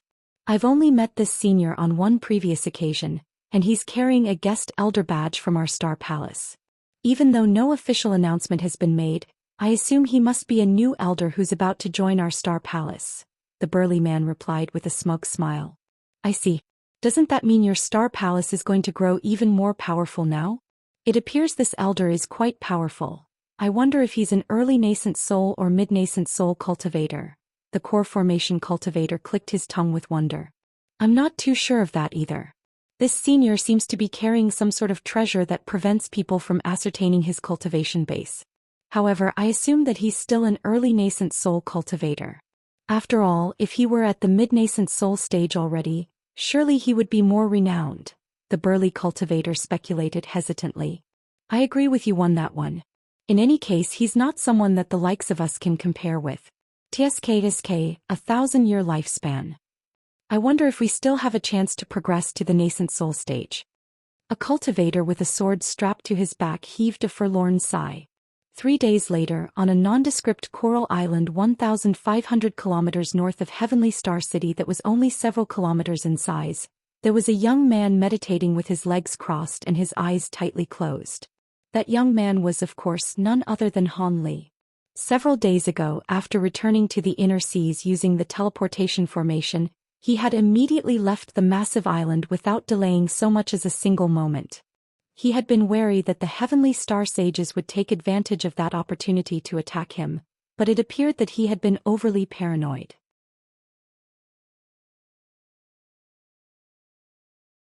He managed to leave the Star Palace's territory without any impediment. Han Li was quite relieved as a result, and stayed for a few days in the nearby region before arriving on the island that he had agreed to meet the Heavenly Star Sages on. At this moment he had already released his powerful spiritual sense to its maximal extent as a safety precaution. Everything within a radius of several hundred feet had been enshrouded within his spiritual sense, regardless of whether it was the seabed that lay at depths of tens of thousands of feet or the sky hundreds of thousands of feet above. All of it was within the scope of his surveillance. Han Li naturally wasn't going to get complacent when faced with vastly renowned cultivators like the Heavenly Star Sages. They were a couple and both were using the same cultivation arts, so when they combined their powers, they would most likely be far more troublesome to deal with than two normal late nascent soul cultivators. Furthermore, the divine essence-fused light was certainly no joke. It was said that it could crush all powers of the 5 elements in this world. That was clearly an exaggeration, but it wasn't too far off the mark. Han Li didn't want to lose his life over a moment of carelessness. Thus, he had made sure to establish surveillance over everything in the surrounding region prior to the arrival of the sages, in order to protect himself from any sinister intentions they could harbor. When it was close to noon and the sun had almost reached its highest point in the sky, Han Li suddenly stirred as he opened his eyes. In the far distance, there were 2 spots of white light flying through the air side by side, heading directly toward the small island that he was situated on.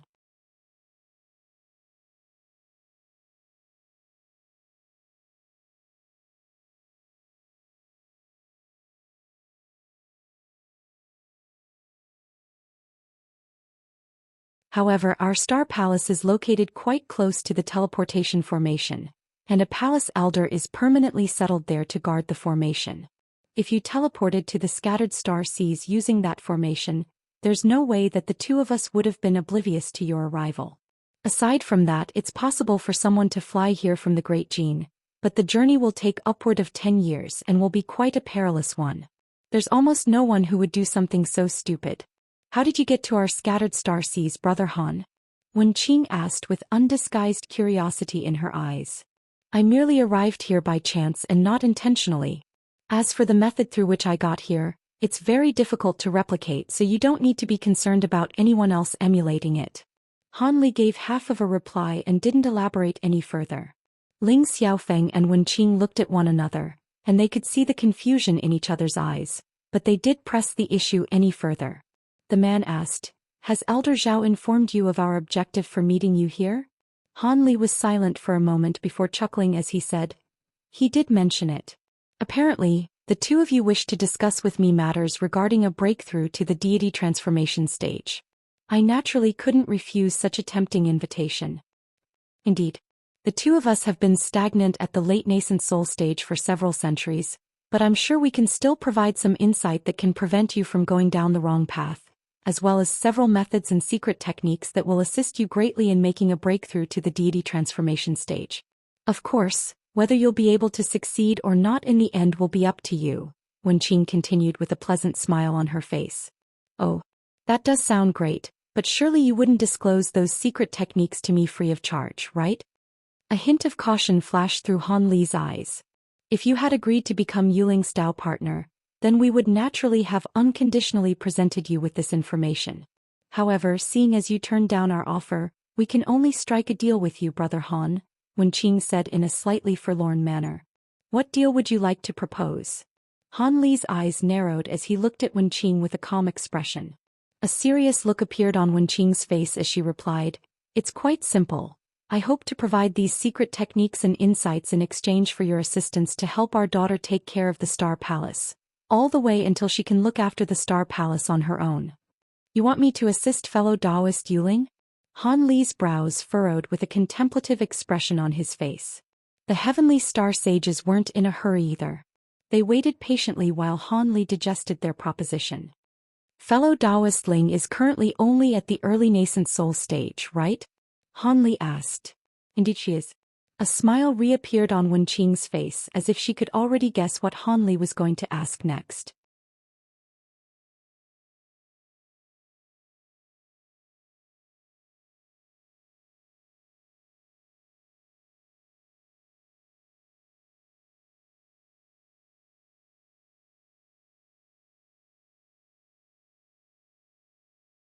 This jade slip contains the secret techniques that will assist in a breakthrough to the deity transformation stage. With your vast knowledge and experience, I'm sure you'll be able to verify its authenticity with ease. A smile reappeared on Wenqing's face as she raised a hand to hurl forth a streak of green light. Han Li caught the object to find that it was a palm-sized green jade slip. He nodded and immediately injected his spiritual sense into the jade slip. Sure enough, there appeared to be around 7 or 8 secret techniques and methods in there. Han Li picked one at random and began to carefully scan through it.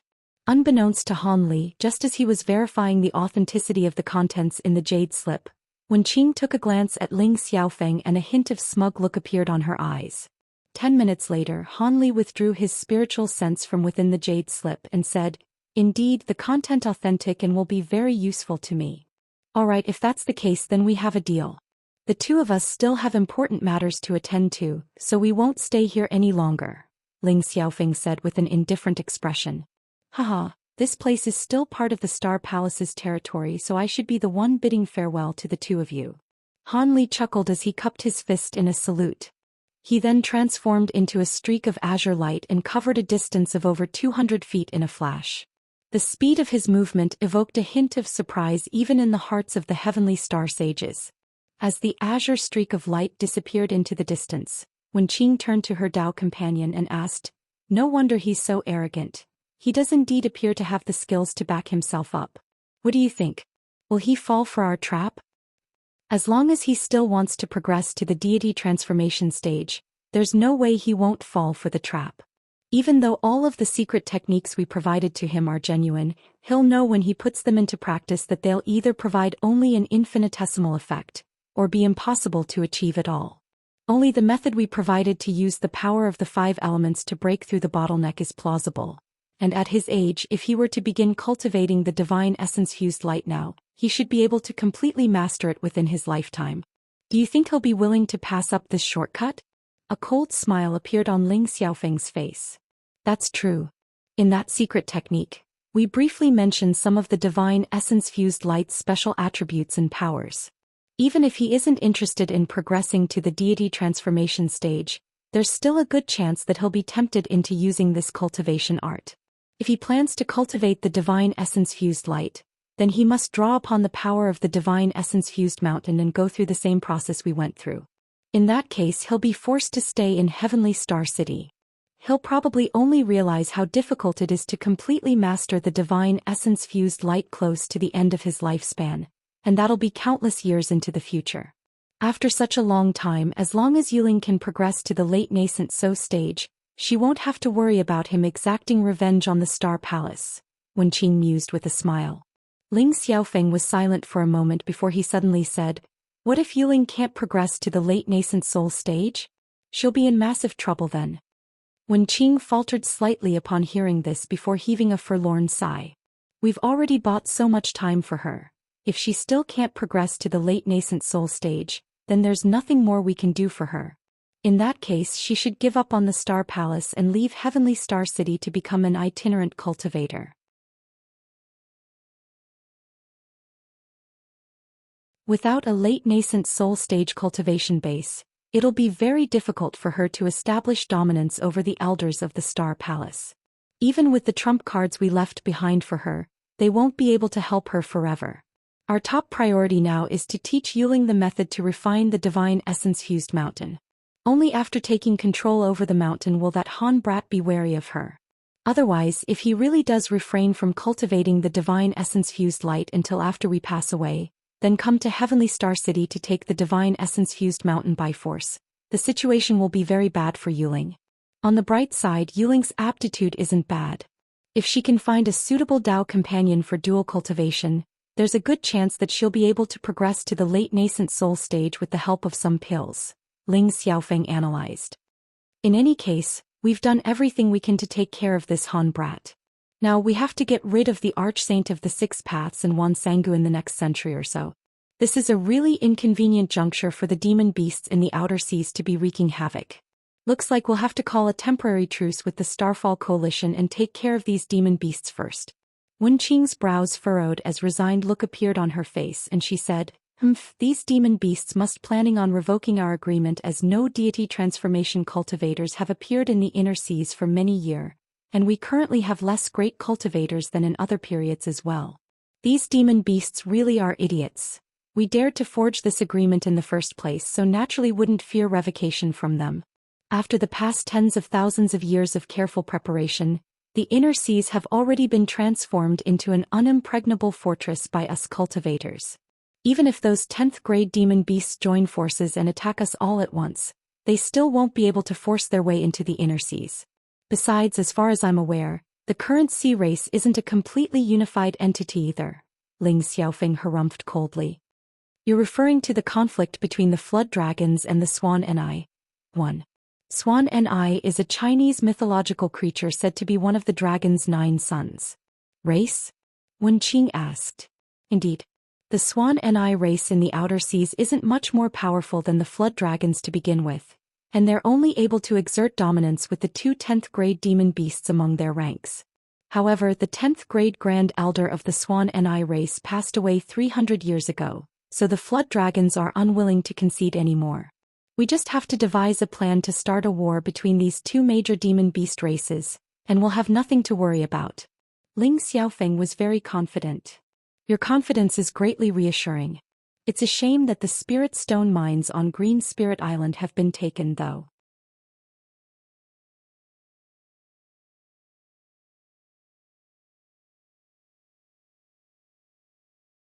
Just 2 days following Han Li's meeting with the Heavenly Star Sages, the high-grade demon beasts in the outer seas delivered an ultimatum to all of the islands on which human cultivators were residing.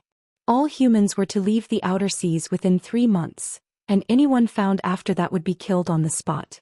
As a result, all of the itinerant cultivators and powers within the inner seas were in a state of uproar. To the cultivators in the scattered star seas, the demon cores of the demon beasts in the outer seas had become as indispensable and irreplaceable as spirit stones, and almost every power within the scattered star seas was dependent on them. There were massive profits to be gained for all of them in the outer seas, so how could they be willing to retreat so easily? Thus, countless itinerant cultivators as well as cultivators from the major powers flocked to the Star Palace and Starfall Coalition, accessing their teleportation formations to travel to the outer seas. Due to the fact that high-grade spirit stone mines and a top-grade spirit stone had been discovered on Green Spirit Island, a large proportion of cultivators chose to teleport to the region near this island. At the same time, countless demon beasts of all different grades had also gathered on Green Spirit Island. It appeared that the battle between the human cultivators and the demon beasts was imminent. Amid the chaos and turmoil, a rumor began to spread throughout the entire scattered star seas. It was said that the Heaven Void Cauldron had reappeared and that there were mysterious pills within Cauldron that could allow a core formation cultivator to progress to the late nascent soul stage in less than 200 years. No one knew where this rumor had originated from, but it was quickly gaining traction among all of the human cultivators.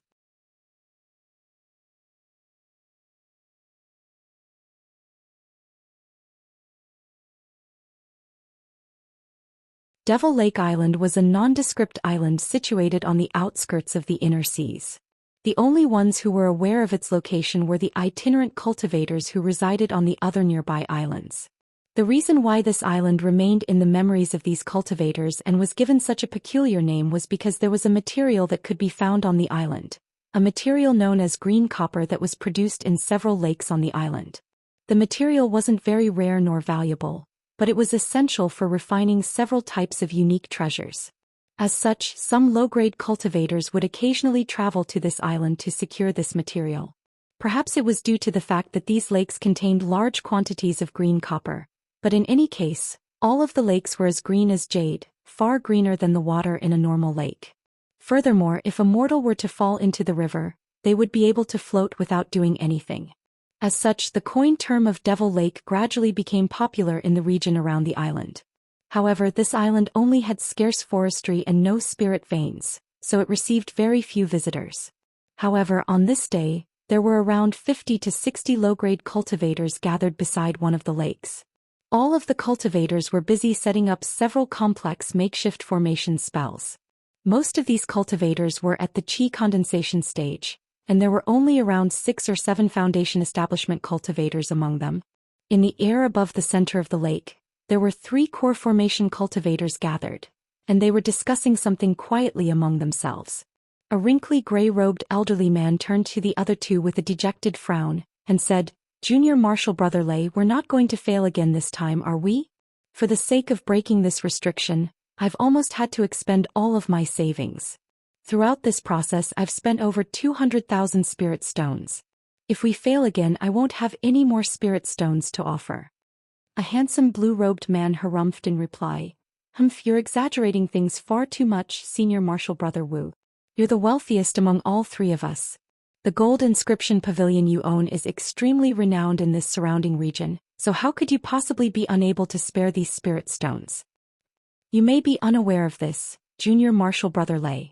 Even though business appears to be booming for my gold inscription pavilion, it's actually only barely holding on in the face of competition from larger shops like the Fire Cloud Pavilion." The gray-robed man heaved a long sigh with a forlorn expression on his face. "There's no need to tell us a sob story, Senior Marshal Brother Wu.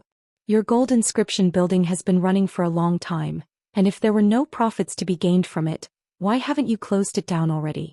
The final cultivator of the 3 was a gorgeous red-robed woman.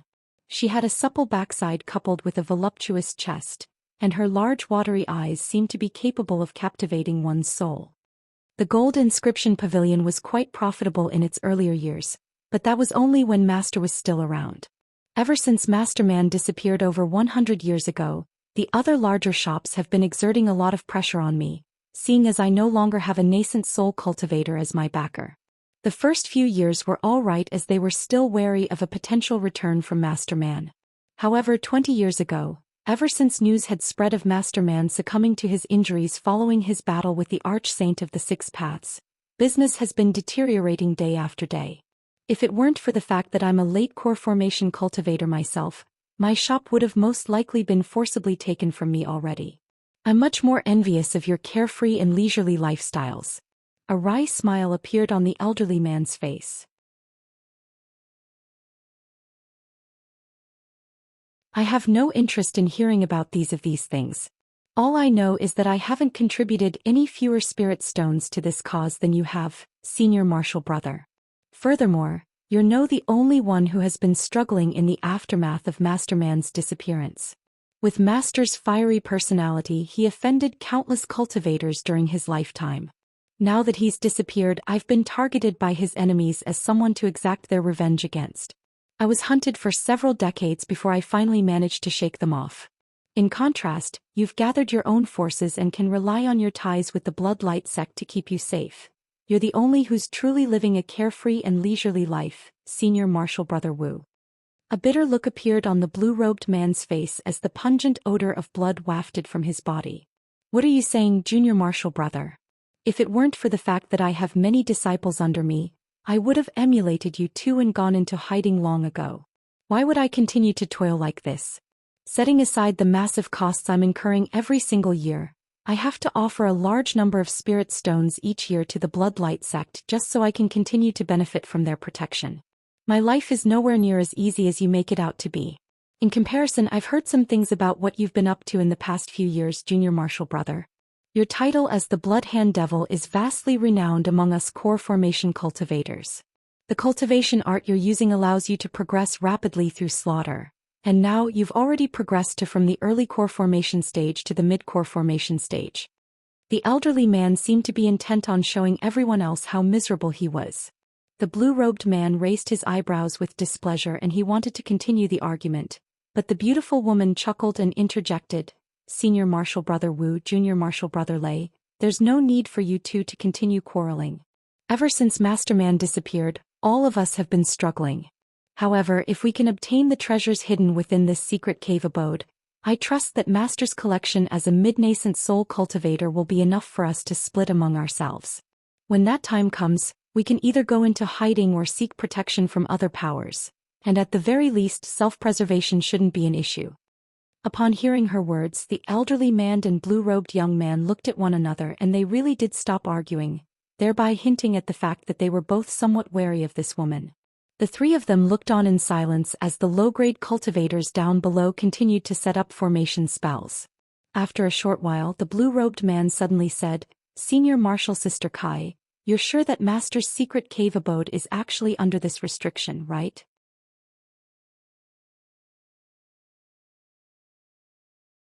I can tell that Master definitely cast this restriction, but at the same time, Master also has many temporary cave abodes set up on many small islands. This couldn't be one of those, could it? If so, then all of our efforts would be completely in vain. Are you doubting me, Junior Martial Brother Lei? The beautiful woman was rather displeased to hear this. The blue-robed man licked his lips and replied expressionlessly, You were the one who told us that you knew the location of Master's hidden treasures and led us to this island several months ago, but you never told us how you attained this information. Master does have a certain inclination of bias toward you, but I know Master's personality and there's no way that he'd reveal this information to you. Now that this restriction is about to open, why don't you clarify the situation to put me and Senior Martial Brother Wu at ease? Junior Martial Brother Lei is right. We received no news from you for years on end, yet you suddenly came to us out of the blue and led us to this island. You can't blame us for being suspicious, the gray-robed man chimed in calmly. So what's it going to be? If I don't disclose this information to you too, are you going to join forces to gang up on me, a frail early core formation stage woman? The woman's expression darkened as she raised a hand to tuck a few stray strands of hair behind her ear. As she did so, a purple bracelet that was flashing with mysterious runes was revealed on her wrist. Both of her martial brothers' expressions changed drastically upon seeing this bracelet. I didn't think Master had even bestowed his purple ice bracelet upon you, Senior Martial Sister. Just with that ancient treasure alone, you'll be more than powerful enough to take on Senior Martial Brother and me. A hint of rage and jealousy appeared in the eyes of the blue-robed man, and it was unclear whether this rage was directed toward this woman or Master Man. The gray-robed man quickly composed himself as a smile reappeared on his face. Surely you jest, Junior Marshal Sister. There's no way we would harbor such ill intentions. It's just in order to break through the restriction under the lake, Junior Marshal Brother Lei and I really have given everything. As such, I hope you can forgive us for erring on the side of caution. After all, you didn't contribute so much as a single spirit stone to this endeavor, Junior Marshal Sister. The woman hesitated momentarily before her expression finally eased and she said, I led you two to this secret cave abode, and I'm only taking a third of the treasures inside, so why do I need to contribute additional spirit stones? However, seeing as both Senior Marshal Brother Wu and Junior Marshal Brother Lei are harboring some suspicions, I can disclose the information want to hear. We'd be glad to hear it. The elderly man was elated. The young man stood off to the side in silence with a dark expression on his face. On the surface, I'm Master Man's female disciple, but I'm actually one of his concubines. I trust that two of you are already aware of this. One night, I learned the location of this secret cave abode as he talking in his sleep. At the time, he knew that his lifespan was about to run out soon, and he was planning on coming to this cave abode and passing away surrounded by all of his treasures, the woman elaborated. That's it. The elderly man and the young man looked at one another with incredulity in their eyes. Why does it have to be a complex story? In any case, it's up to you two whether you believe me or not. Besides, do you think Master Man would set up such a complex restriction formation if he were only trying to guard one of his temporary cave abodes? Even after combining our powers, we were still unable to break through it after several months.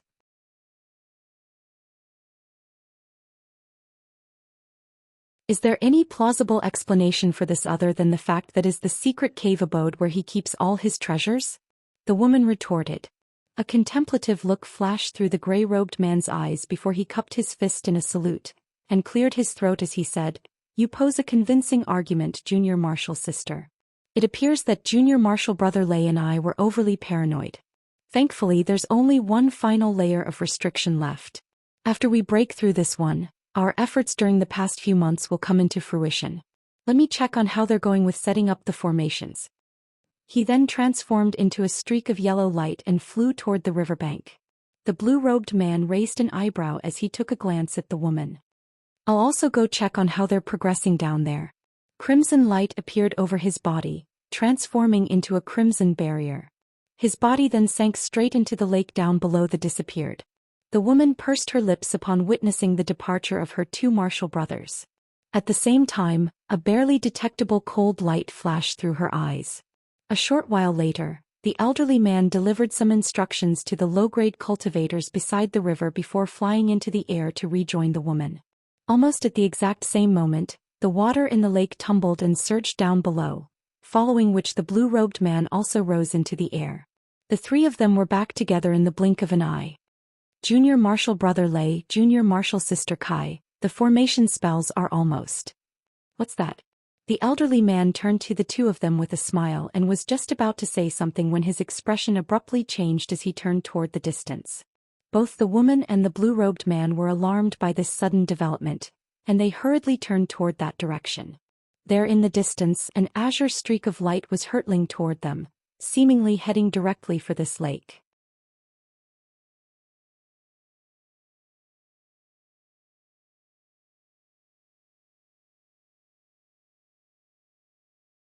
Another high-grade cultivator is coming our way, the elderly man exclaimed. How could there be other high-grade cultivators coming to such an obscure island? Did your underlings reveal this news to anyone?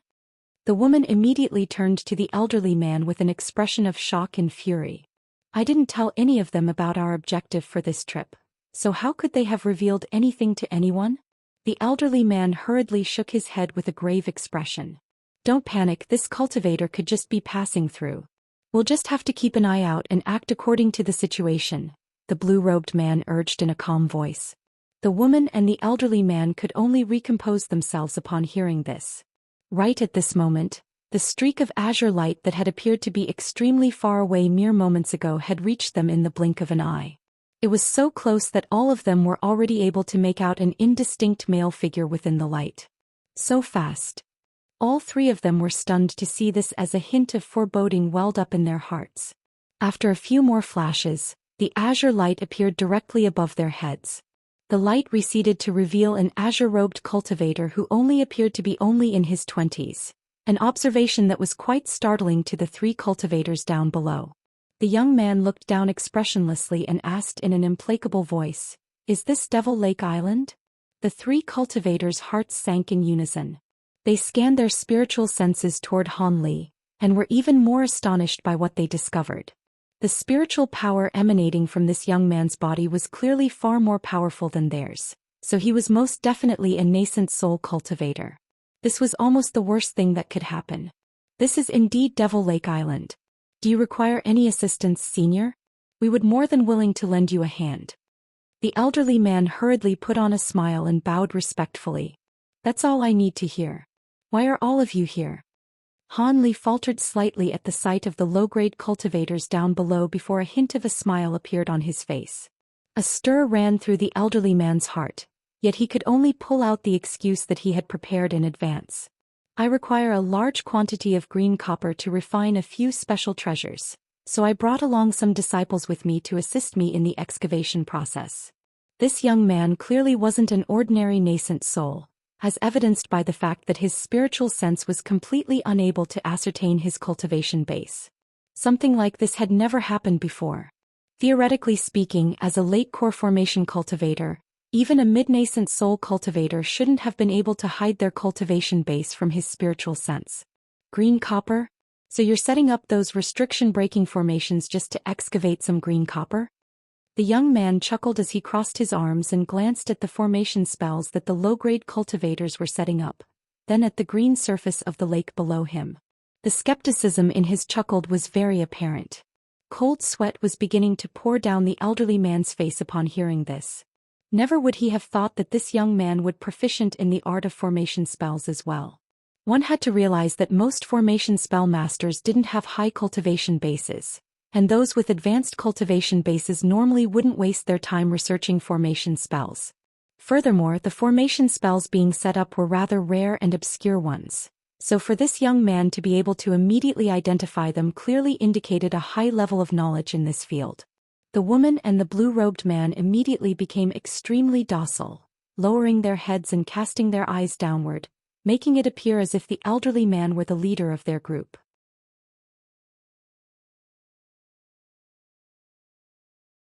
As such, the elderly man had no choice but to deal with this young man on his own, and he was fuming internally by this betrayal. After all, there were very few nascent soul cultivators with amicable personalities, so his situation was an extremely perilous one. "Please don't misunderstand, Senior. I'm quite interested in formation spells as well, and I wanted to set these up to test their effects." The elderly man floundered for a split second before inventing a rather plausible excuse. The young man's expression remained unchanged upon hearing this. He looked down at the three of them and suddenly said something that gave them a massive fright. "In what way are the three of you related to Manhuzi?" "I don't know what you mean, Senior." The woman raised her head in response. "The cultivation arts you're using are different, but all of them clearly contain traces of Manhuzi's heaven-bearing devil arts. Other people may not be able to discover this, but if you're trying to fool me, hee." The young man chuckled. Seeing as they were unable to lie their way out of this, the blue-robed man took a deep breath and finally admitted, "Do you recognize our master, Senior?" Expressions of unease appeared on the faces of the elderly man and the woman upon hearing this. "I've only met him on a few occasions. You three are trying to obtain the treasures under this lake, right?" Manhuzi proclaimed that he was the only one who knew the location of his treasure cave, but the three of you have suddenly popped up here. Either he intentionally tried to deceive me, or the three of you must have learned his secret through an alternative avenue, the young man mused to himself. His words were like claps of thunder exploding in the ears of the three cultivators down below, immediately rooting them to the spot. Even though they all had a very bad feeling about this, none of them could do anything. If this young man were a core formation cultivator, the three of them would immediately join forces to kill him. However, he was a nascent soul cultivator, someone far too powerful for them to kill. Furthermore, it appeared that Manhuzi had told him about this location in person. That came as a massive surprise to them. Could it be that their master was still alive? With that in mind, expressions of bewilderment surfaced on their faces. The woman was the first to recover from her shock. She forced a smile onto her face and asked, "The three of us are indeed disciples of Masterman. May I have the honor of knowing your name, Senior?" "My surname is Han." "The three of you? I didn't think a small island like this would be such a lively place. Who's hiding over there? Show yourself." Han Li was only halfway through his sentence when his expression suddenly darkened, and he casually flicked his 5 fingers toward a hill beside the lake.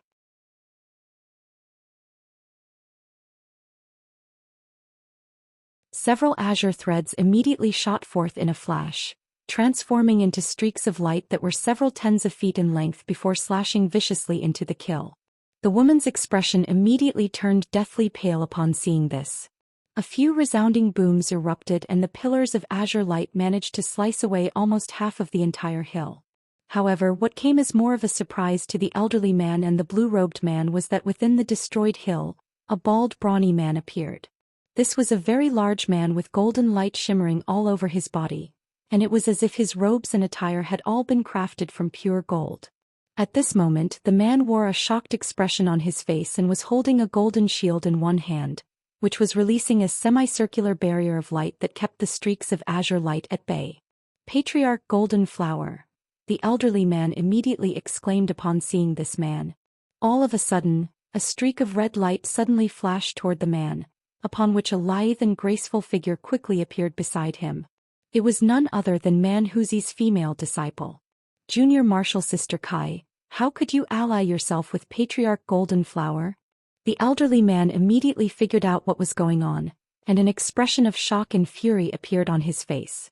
The blue-robed man's expression also darkened upon hearing this. It was quite clear that the woman had planned to use them to gain access to the cave abode, then join forces with this Patriarch Golden Flower to kill them and split the treasures between themselves. You're sure one to talk. Senior Martial Brother Wu, did you not notify the people from the Bloodlight sect to intercept and kill me after we left this island? And Junior Martial Brother Lei, you joined the Wood Sword Pavilion of Grass Haven Island, and are preparing to marry the Pavilion Lord's daughter, yet you promised them all of the treasures in this cave as your dowry. If I didn't find allies of my own, today would be the day I die. However, don't pin your hopes on receiving any reinforcements. Patriarch Golden Flower's underlings have already cut them off. I was with Man Huzi and satisfied his desires for so many years. Everything that he left behind should be left to me. Patriarch Golden Flower has also agreed to officially make me his Dao companion after this. A smug smile appeared on her face as she stood beside Patriarch Golden Flower in an extremely intimate manner. If that's the case, then why did you come to Senior Martial Brother Wu and me? You could have just obtained the treasures on your own.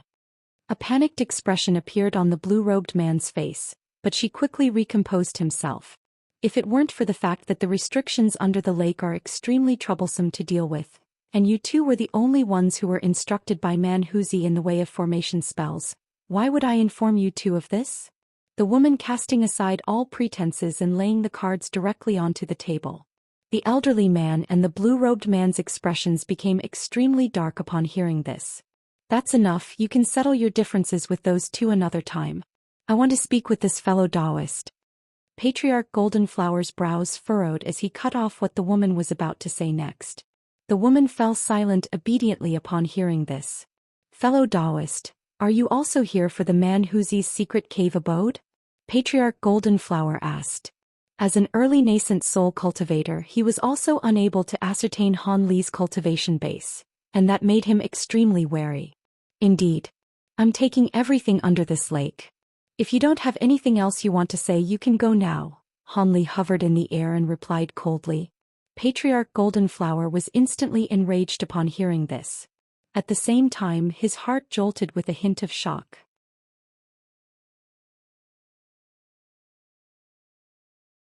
The fact that Han Li was speaking in such a bold manner clearly indicated that he was extremely confident in his abilities.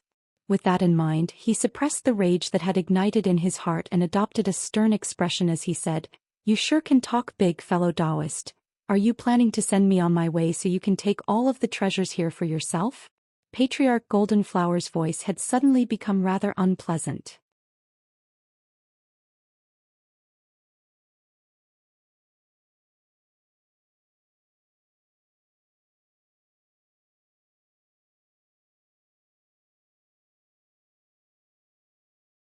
He waved a hand through the air and uttered a peculiar chant before spinning on the spot, upon which large swathes of dazzling golden light immediately erupted from his body.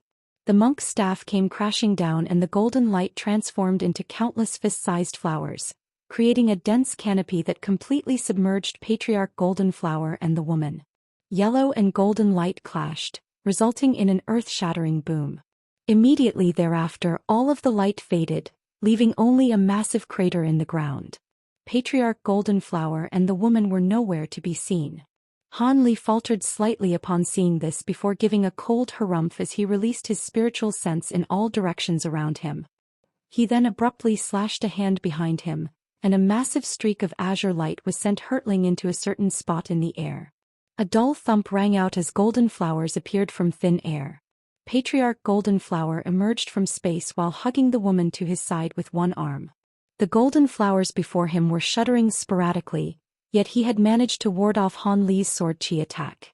Han Li raised an eyebrow as he carefully assessed these golden flowers with a hint of surprise in his eyes. Due to the fact that he had cultivated the Azure Essence sword art, his cultivation base was far superior compared to that of normal late-nascent soul cultivators. As such, even a burst of Azure Essence sword chi that was unleashed as an offhand attack was devastatingly powerful. However, this Patriarch Golden Flower was able to block it with ease through the use of a talisman. That was rather perplexing to Han Li. Impossible. How did you detect my location? Even a mid-nascent soul cultivator shouldn't be able to do that. In contrast, Patriarch Golden Flower was far more surprised than Han Li. Your talisman is rather interesting, but you're dreaming if you think you can sneak away right under my nose, Han Li said in a cold voice. He then raised his hand toward the monk's staff in the distance. The treasure immediately hurtled toward Patriarch Golden Flower again at his behest. A vicious light appeared on Patriarch Golden Flower's face upon seeing this. He waved his golden talisman through the air and transformed into golden flowers again to evade the attack, reappearing nearby in the next instant. He then abruptly cast the woman aside. He let loose a thunderous roar. Han bastard, I've been making concessions this entire time, yet you still insist on killing me. Do you really think you can defeat me just because you have that Heaven Void Cauldron? I'm going to show you my true power. He then patted the storage pouch hanging from his waist, and a burst of black chi containing a certain spirit beast emerged from within. Soon the spirit beast was revealed to be a strange bird over 10 feet in size. The bird had black chi coiling around its entire body and a pair of green eyes. It had a fleshy crest that was bright red in color growing on its head, and its appearance was extremely hideous.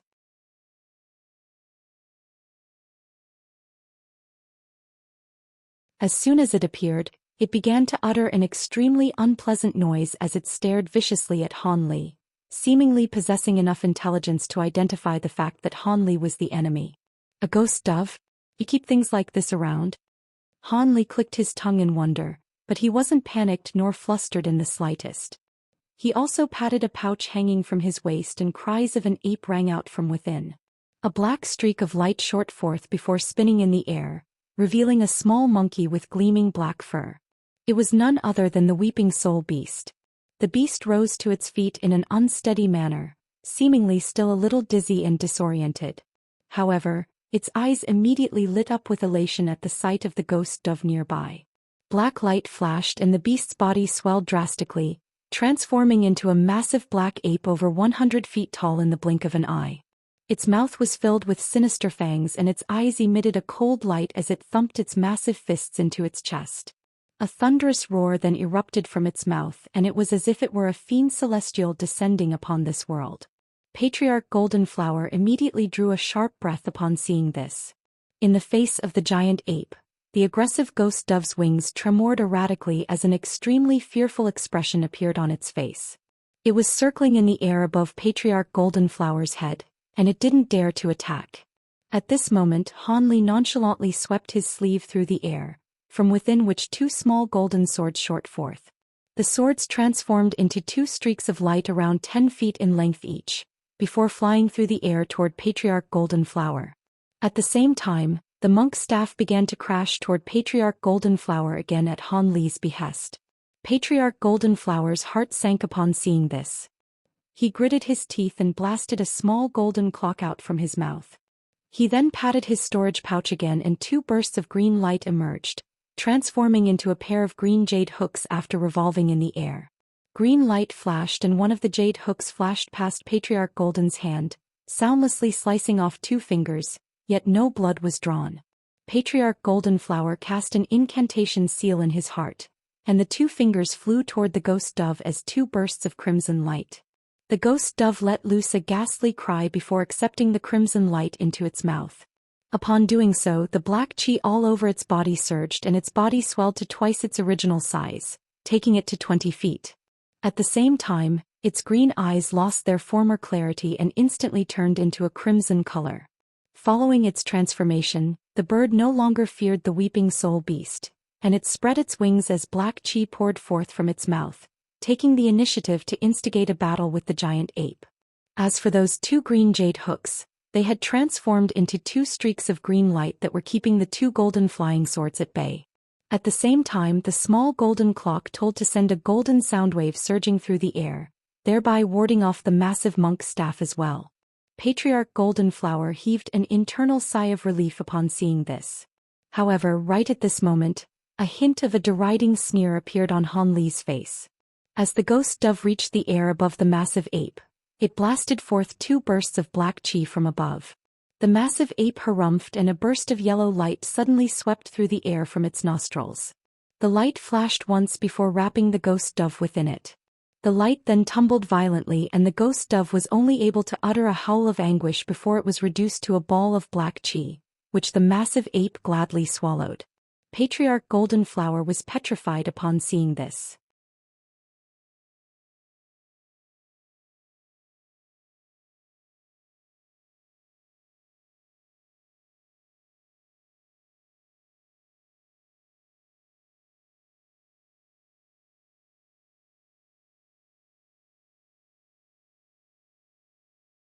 Even though they were only core formation cultivators, they were disciples of Manhuzi, so there was no way that they wouldn't have heard about the Heaven Void Cauldron.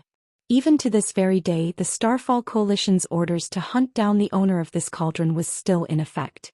They knew that staying here would most likely result in their deaths, so they had already begun to sneak away as soon as the battle between Han Li and Patriarch Goldenflower had commenced.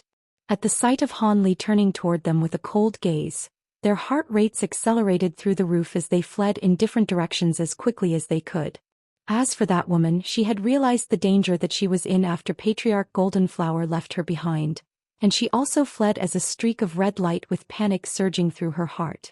Meanwhile, the Foundation establishment and chi condensation cultivators by the lake were too far away to see what was going on at the center of the lake.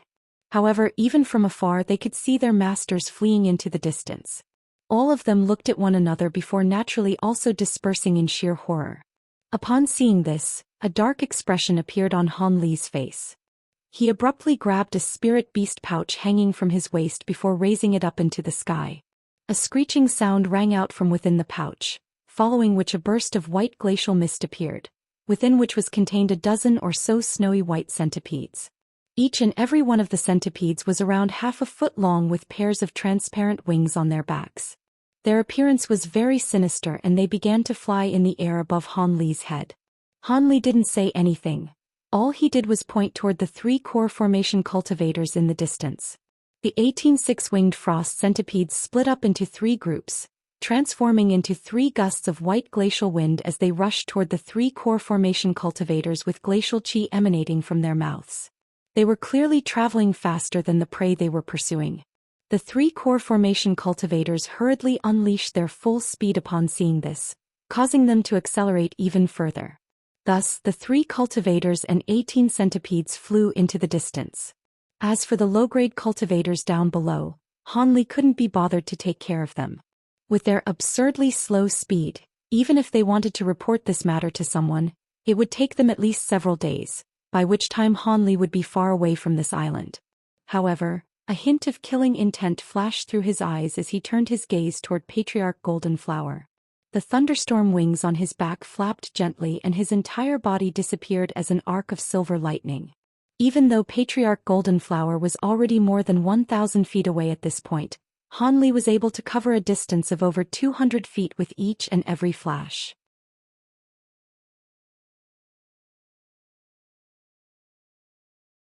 After around only 6 or 7 flashes, he had already appeared in the air above Patriarch Golden Flower. He immediately raised a hand and a vast expanse of purple flames shot forth, transforming into a massive hand that came crashing down from above. Arg! Never would Patriarch Golden Flower have thought that Han Li would be able to catch up to him so easily. A cry of shock escaped his mouth and a horrified expression resurfaced on his face at the sight of the massive purple hand. In his desperation he could only open his mouth and blast forth a golden flying saber that swept toward the huge hand, while hurriedly making a series of hand seals in an attempt to evade this attack. However, a massive hand manifested by purple apex flames was not something that an early nascent soul cultivator could deal with. Ever since Han Li had attained these glacial flames, all he had to be wary of were late nascent soul cultivators and 10th grade demon beasts. The golden flying saber struck the massive hand, but the former was immediately coated in a thick layer of purple glacial ice following a flash of purple light, upon which it plummeted straight down from above. The massive purple hand spread open right before Patriarch Golden Flower's petrified eyes, before ensnaring his body within its palm. A howl of anguish erupted as the purple flames on the hand rose up a further several feet. Patriarch Golden Flower was transformed into a purple ice sculpture in the blink of an eye. Upon seeing this, Han Li immediately cast an incantation seal and the massive purple hand brought its 5 fingers together in a violent manner. Following a crisp cracking sound, the entire ice sculpture was shattered. A flash of golden light emerged from the shards of ice as Patriarch Golden Flower's nascent soul attempted to escape. However, Han Li was already prepared for this. The huge hand disintegrated into raging purple flames at his behest, immediately trapping the nascent soul within. The nascent soul was only able to last a few seconds within the flames before it was reduced to nothingness. Han Li swept a sleeve through the air and the purple flames transforming into a fiery python, disappearing into his sleeve in a flash. Only then did a faint smile appear on his face. He scanned his gaze downward before feigning a grabbing motion with his hand, following which Patriarch Golden Flower's storage pouch was obtained. He stuffed the storage pouch up his sleeve before turning his attention to other directions. The 3 core formation cultivators and the 18 snowy white centipedes were already nowhere to be seen. However, Han Li wasn't overly concerned about that. He stowed away the weeping soul beast, which had already reverted back to its miniature form, and closed his eyes as he sat down with his legs crossed. His spiritual sense slowly fanned out around him as he sat in mid-air, completely stationary. Everything around him became very peaceful and there was no other sound to be heard aside from the rustling sea breeze. After about 10 minutes, a faint smile appeared on Han Li's face as he reopened his eyes. Almost at the exact same moment, spiritual light flashed from afar in a certain direction as a cloud of white glacial winds flew toward him. A few moments later, it had reached the air above Han Li's head, upon which the glacial winds dissipated to reveal 6 sinister-looking snowy white centipedes. Each and every one of the centipedes had swelled to over 10 feet in size, and there were a few faint sword incisions on the snowy white exoskeletons of 2 of the centipedes, indicating that they had just endured an intense battle. Han Li let loose a low cry before casting a few incantation seals into the air. White light flashed from the bodies of the 6 centipedes, and they quickly shrank to their original size. Han Li then brought out his spirit beast pouch and the 6 centipedes flew into the pouch as streaks of white light.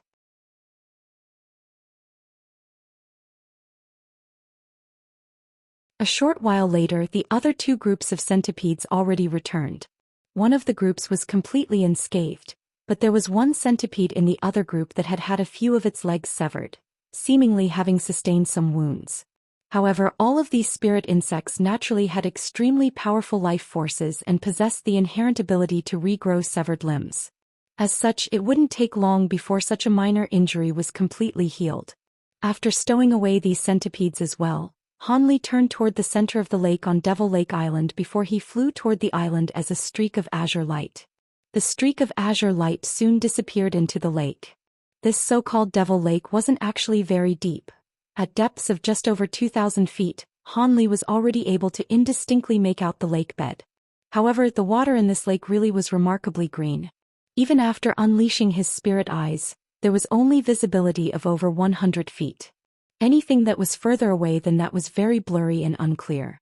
As for his spiritual sense, it was seemingly unable to leave his body as soon as descended into this lake. This devil lake seemed to be able to naturally cut off one's spiritual sense. However, Manhuzi had already provided Han Li with the specific location of his cave abode, so he was able to find it with ease.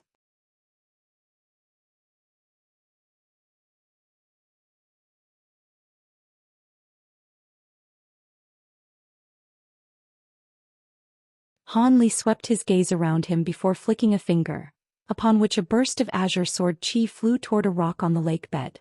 A loud thump rang out, and before the sword chi had even struck the rock, a layer of faint blue light appeared down below, keeping the sword chi at bay. However, this layer of blue light was extremely feeble and only lasted a few seconds before it was sliced open by the sword chi. The entire barrier of light that disintegrated into spots of light before disappearing. Down below, the rock disappeared in a flash as if it had merely been an illusion. However, a five-colored barrier of light took its place, encompassing an area with a radius of over 1,000 feet on the lake bed. Spiritual light of all types of colors surged erratically over the surface of the light barrier, making it impossible for anyone to identify what lay beneath the barrier. Han Li could detect immense spiritual power emanating from the light barrier, and his eyes narrowed as he stroked his chin. That blue light barrier was just a simple illusionary restriction. That one had most likely been set up by the three core formation cultivators recently, while this five-colored light barrier down below was a restriction that had actually been put in place by Manhuzi himself. At the time, Manhuzi only had a nascent soul left and was rushing to pass on to the afterlife, so he naturally didn't have time to tell Han Li the method to get past this restriction. It appeared that he would just have to break through it with brute force.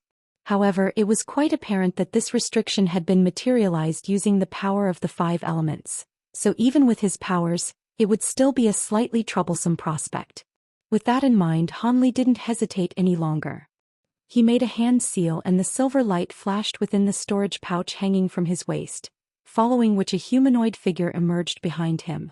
It was none other than that humanoid puppet. 36 golden flying swords then shot forth from Han Li's sleeve before converging amid a ringing sound, forming a massive golden sword that was over 100 feet in length. An incantation seal was cast onto the surface of the giant sword. A loud rumbling erupted as an arc of golden lightning as thick as an arm surfaced from the giant sword. The lightning circled around before transforming into an extremely lifelike lightning python.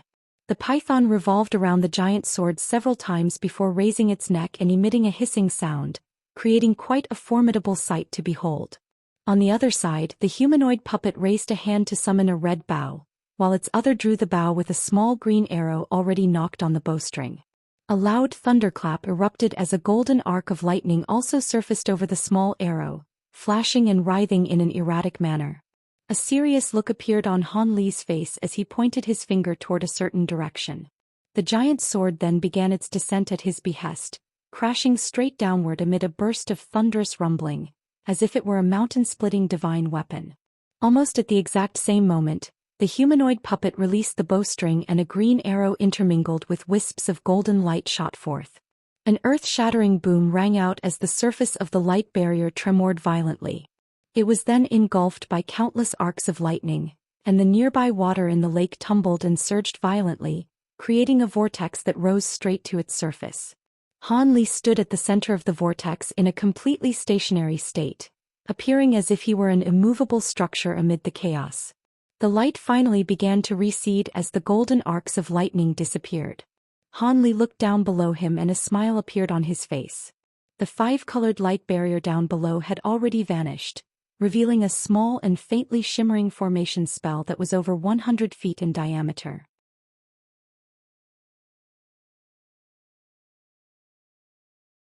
The green water in the lake surged toward it in a frenzy, only to be kept at bay by the white light emanating from the formation.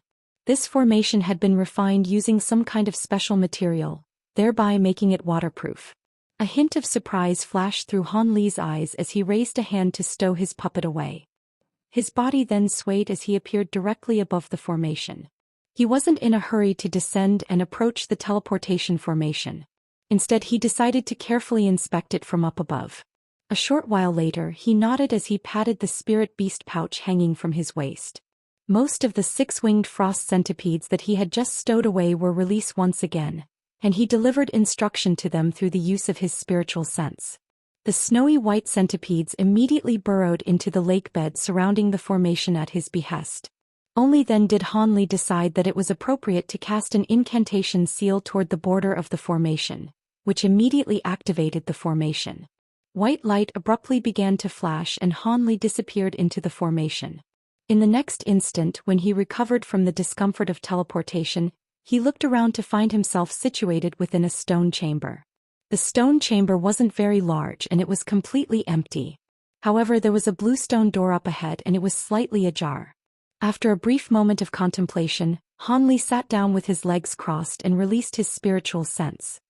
His spiritual sense slowly crept beyond the stone door before fanning outward to assess the room on the other side. After a short while, Han Li's expression eased upon verifying that he was the only cultivator in the cave abode and that there weren't any other cultivators lurking in the shadows. Having been reassured by this discovery, Han Li rose to his feet and made his way over to the stone door. His body swayed and he disappeared into the passageway on the other side. Half a day later, a burst of piercing azure light erupted from the lake bed. Following a few flashes, the azure light disappeared into the distance. Han Li was situated within the azure light with a smile on his face, fiddling absent-mindedly with a faint golden ore fragment in his hands. His trip to Manhuzi's secret cave abode had proven to be quite a fruitful one. Manhuzi's collection was far more plentiful than he had anticipated. Regardless of whether it was those materials and treasures that were worth several million spirit stones each, or those priceless tomes and secret techniques, many of them were prized treasures that Han Li had only ever heard, yet never had the chance to witness in person. As such, he was overjoyed by his bountiful trip. However, the treasure that excited him the most among Manhuzi's collection was a fist-sized fragment of auric essence. In the Great Gene, Han Li had already collected most of the auric essence required to refine the remaining half of his flying swords.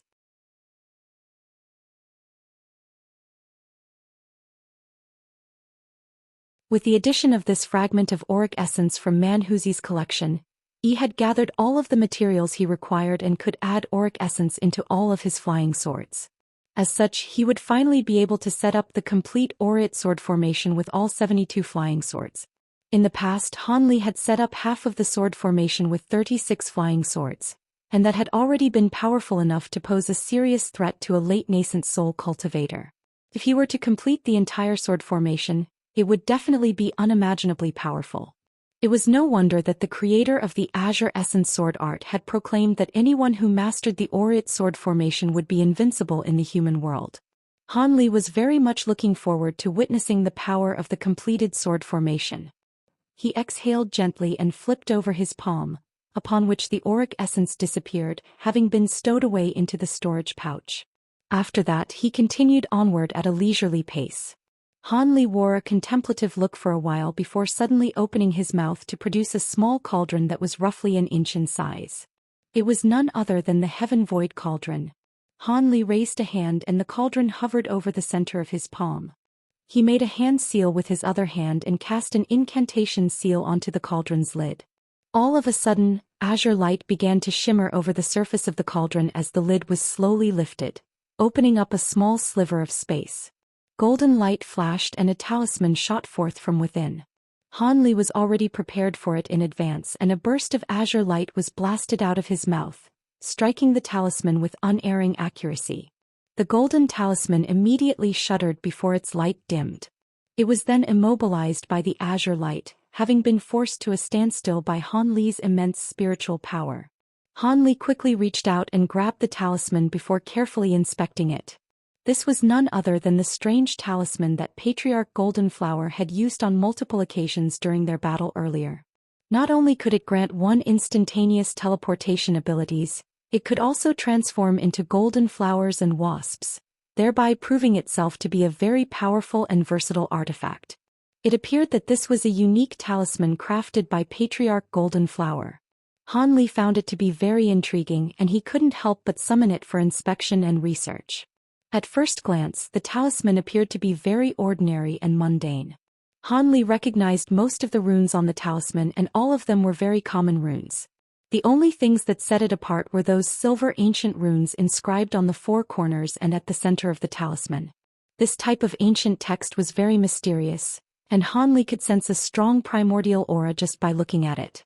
Han Li inspected the text several times before finally determining that they were definitely different from any of the ancient texts he had witnessed in the past.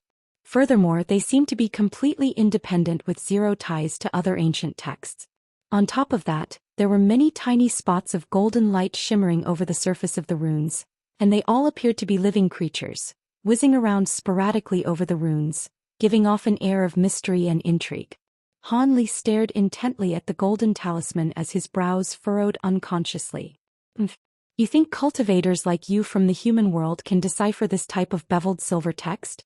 You should just conserve your energy and give up now.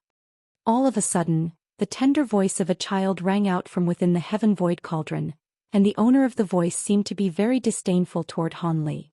As opposed to flaring up with rage from hearing this belittling voice, Han Li smiled and said, "Oh? Sounds like you recognize this type of text."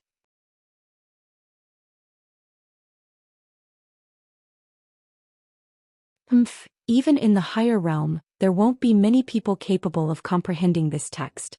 If it weren't for the fact that I once engulfed the soul of a human cultivator who just so happened to understand this text, I wouldn't be able to identify it either, the tender voice replied. A slightly grave look appeared on Han Li's face as he looked at the heaven void cauldron, and said in a cold voice, "Why are you suddenly talking to me today? I thought you were just going to stay in the heaven void cauldron forever and never come out. In the past, you were just a measly cultivator from the human world who hadn't even reached the deity transformation stage. Why would I possibly want to talk to you? But it's different now. You've obtained the feather of a heaven-roaming kunpeng. A kunpeng is a legendary bird of Chinese mythology that is said to have a bird form as well as a fish form. Now, so of course there's a reason for me to talk to you now. I can also offer you a deal," the small child in the cauldron replied. "Heaven-roaming kunpeng? You mean that massive demon bird that attacked from another world?"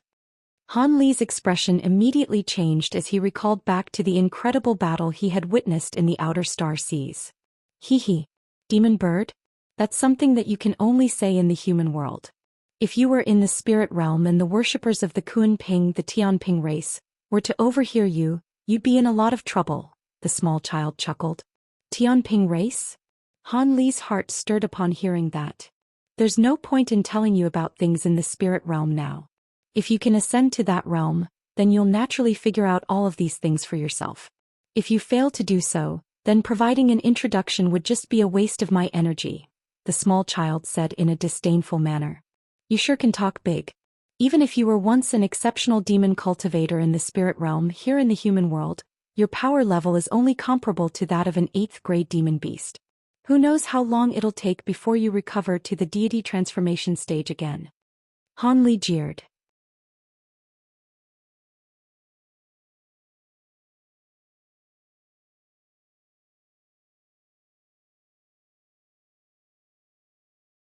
The voice of the small child within the cauldron was coming from none other than that avatar of the endless sky beast, which Han Li had drawn into his cauldron during his battle with Saintess Tianlon. This beast was once just a primitive demon beast with only basic survival instincts, yet after spending over a century in the Heaven Void Cauldron, it had developed intelligence and even recovered most of its memories from its time in the spirit realm. However, it was trapped in the Heaven Void Cauldron, so it naturally couldn't escape. As such, it had no choice but to reside there.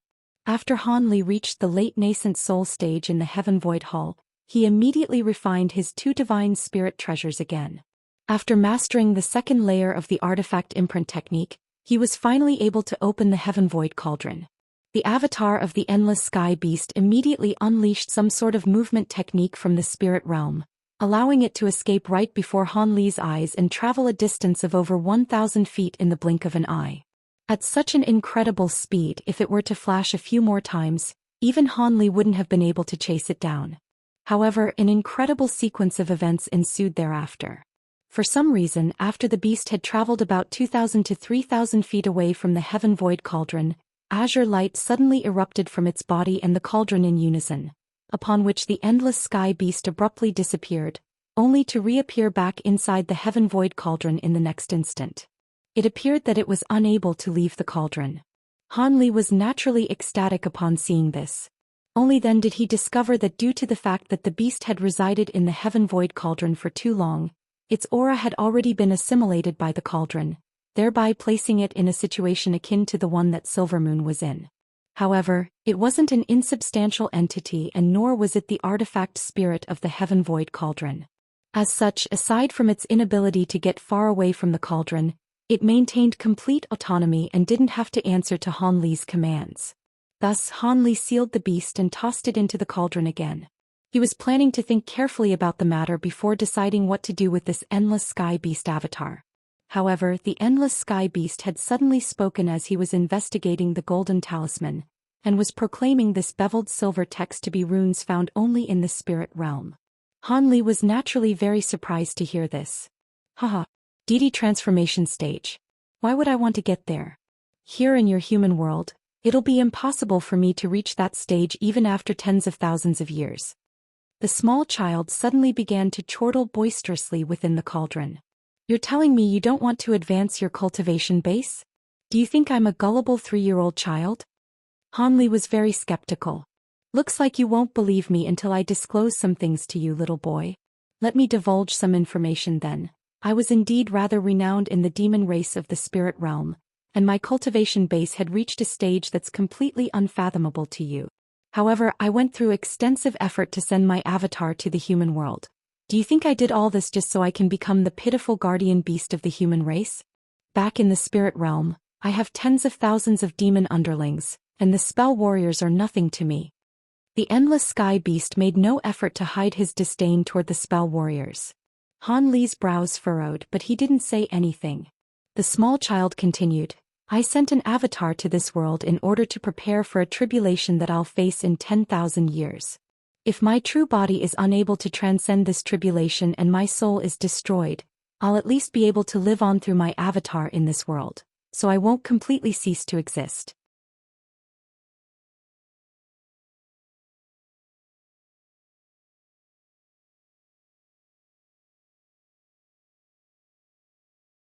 If you don't plan on ever ascending to the spirit realm and decide to pass away in the human world, then you'll be fine, but if you ever go to the spirit realm, even if you resurrect yourself through possession, my true body will still be able to find you.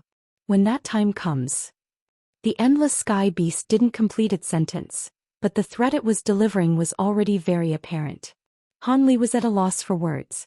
With his current cultivation base and foundation of knowledge, he naturally knew that some of the beast's words were deceitful, yet most of them rang true. As such, it really was rather difficult to deal with. He didn't want to make such a powerful enemy in the spirit realm prior to his ascension. Furthermore, judging from what this beast was saying, its true body would most likely be able to destroy him about as easily as it could crush an ant. As for the threat that the beast had delivered about leaving him with severe wounds, that was something that he didn't pay much heed to. The beast was unable to get away from the heaven void cauldron, so as long as he was well prepared, he wasn't afraid of suffering any backlash. Han Li continued to fly through the air at a leisurely pace, but his brows were tightly furrowed and he had been silent for a long while. The Endless Sky Beast in the heaven void cauldron had also fallen silent, seemingly as if it were trying to give Han Li an opportunity to think carefully about his options. What's the deal with that Kun Ping feather you were referring to? Does it have any special uses? Han Li suddenly changed the subject. The Luo Mian beast is a type of heavenly demon spirit, all of which were born with the creation of the world, which means that they're all primordial living beings that were born from chaos. In a sense, it wouldn't be incorrect to call them deities. I'm sure you can imagine how valuable something from its body is. Even my true body in the spirit realm wouldn't dare to go near such a powerful demon spirit. However, these Luo Mian beasts are all sworn enemies of one another. On this occasion, it must have discovered the Luo Mian in your human world, which prompted it to attack through the barrier between realms to destroy this beast. Theoretically, the two demon spirits should be comparable in power, but the Luo Mian beast of this world isn't handicapped by the barrier between realms, which led to the Kun Ping falling to a disadvantage. You're extremely fortunate to have stumbled upon their battlefield. The heaven-roaming Kun Ping is a wind attribute demon spirit and it can master all of the wind-related heavenly laws of this world from birth. The feather it shed is a little damaged, but it's perfect for refining a wind attribute spirit treasure. If you can successfully refine it, the treasure will definitely be far superior to a normal spirit treasure. I recall that someone in the spirit realm once refined a fire dragon cover spirit treasure using a fire Kirin scale, and its power ranked among the top 100 of all spirit treasures. Top 100. Han Li was rather taken aback upon hearing this. Don't underestimate what it means to make it into the top 100. I know that you have another spirit treasure known as the 8th Spirit Ruler as well as several other spirit treasure replicas. What I have to tell you is that even though both your 8th Spirit Ruler and that 7 Flame Fan are considered to be rare treasures, they're very much of a low-grade tier in the context of spirit treasures. Only the spirit treasures that can rank on the Chaotic Myriad Spirit roll can be truly counted as a divine spirit treasures. All others can only be referred to as spirit treasures, yet those that can make it onto the Chaotic Myriad Spirit roll have to at least rank among the top 100 spirit treasures, the Endless Sky Beast explained. The Chaotic Myriad Spirit roll? Forget it, I have no interest in learning about such things at this point.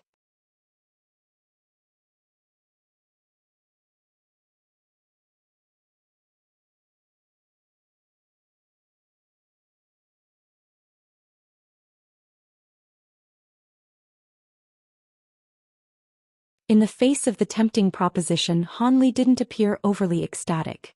Instead, he asked in a cold voice, "What do you want in exchange? You're not just going to teach me the refinement method free of charge, are you?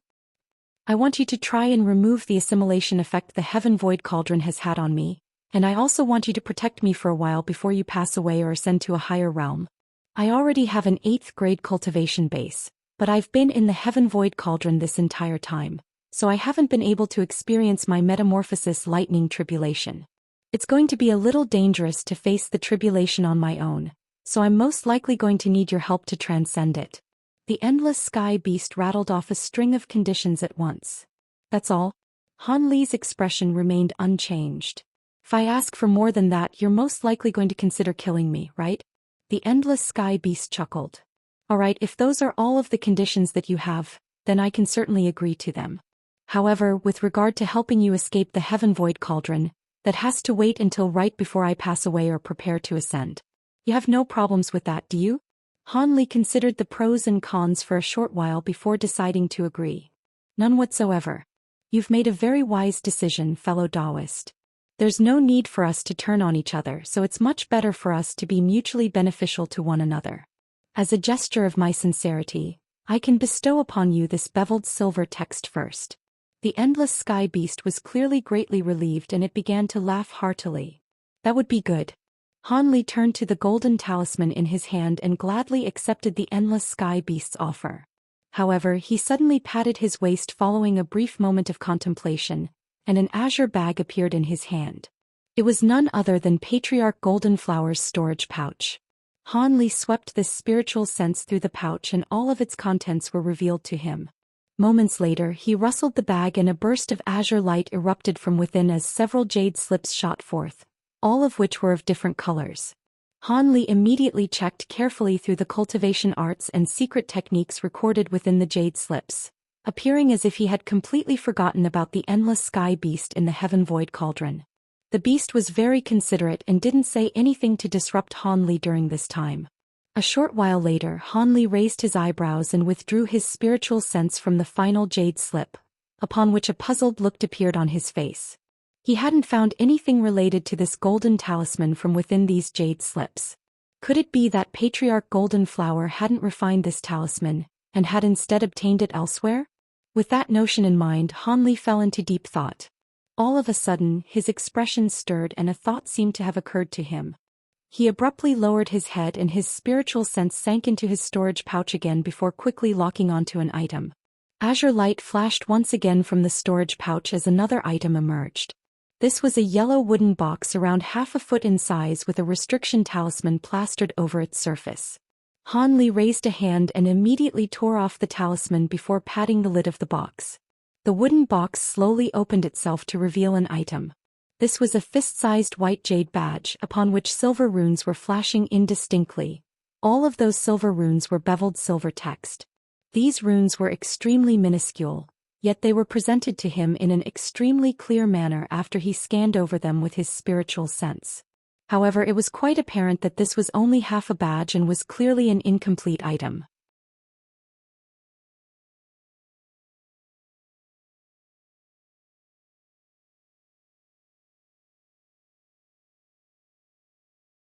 The azure light tumbled and materialized into a fair and chubby male child around a foot in height, appearing to be around only 3 or 4 years of age.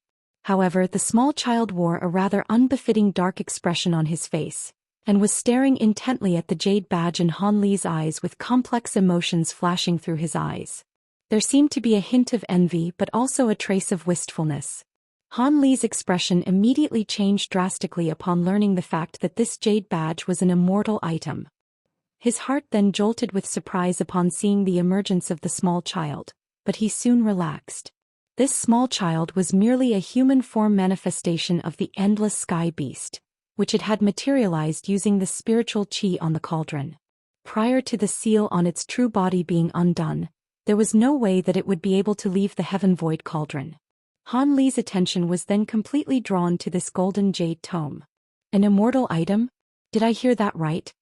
Han Li stared at the jade badge in his hand with a skeptical expression. Compared to the true immortal realm, the boundary between realms is much weaker between the human world and the spirit realm. However, it's not all that uncommon for immortal items to fall into our spirit realm. It's just that this golden jade tome is simply far too renowned, which is why I couldn't help my reaction. The endless sky beast sighed. Oh, if it's not too much trouble, could you tell me about this item? Han Li asked. Of course I can. This item is so renowned among the human race of the spirit realm that virtually everyone knows about it, so this is not a secret. To begin with, I'll have to tell you a little bit about the immortals of the true immortal realm. It's common to find immortal items in the spirit realm as they often drop down into our world due to a variety of reasons. However, there are very few of those immortal items that are actually useful. For some reason, ever since the inception of historical records in our spirit realm, there have almost been no immortals who have descended into our spirit realm. I say, almost, because in the extremely distant past, the remains of an immortal had appeared in our spirit realm, and this golden jade tome was an item that was found with those remains. It's said that this tome contains a total of 108 pages, upon each of which is recorded a different immortal secret technique. 36 of those pages are known as the inner pages, and they contain things like cultivation arts as well as some mysterious and remarkable abilities. The remaining 72 pages are known as the outer pages, and they contain a vast array of information regarding areas such as talismans, formation spells, and pill refinement. The small child paused here for a moment before continuing. The inner pages that I mentioned are the most important in this tome.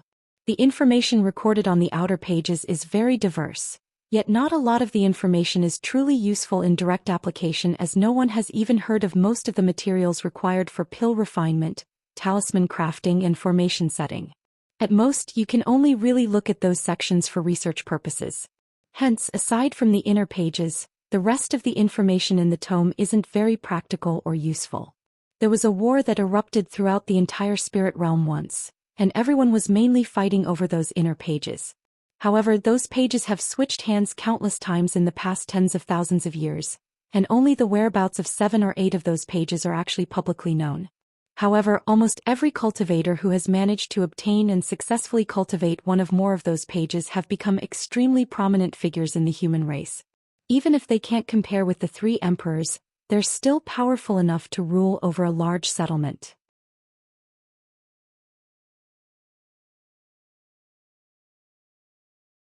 However, what's most tempting to everyone is that in the past 100,000 years, it's said that all cultivators in the spirit realm who have attained the Great Tao have used cultivation arts from this jade tome. Regardless of whether this is true or not, it's enough to make all of the human cultivators erupt into a frenzy. Human cultivators? Have all of the pages of the jade tome fallen into the hands of our human race? Han Li was initially flabbergasted by the endless sky beast story, but in the end he detected something that was slightly amiss.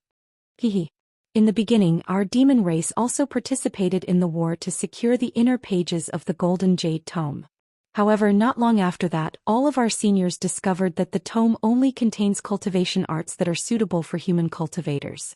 If a demon cultivator like us were to use any of those cultivation arts, not only would it not benefit us in any way, it would even severely damage our cultivation base, to the extent that some have even self-detonated on the spot.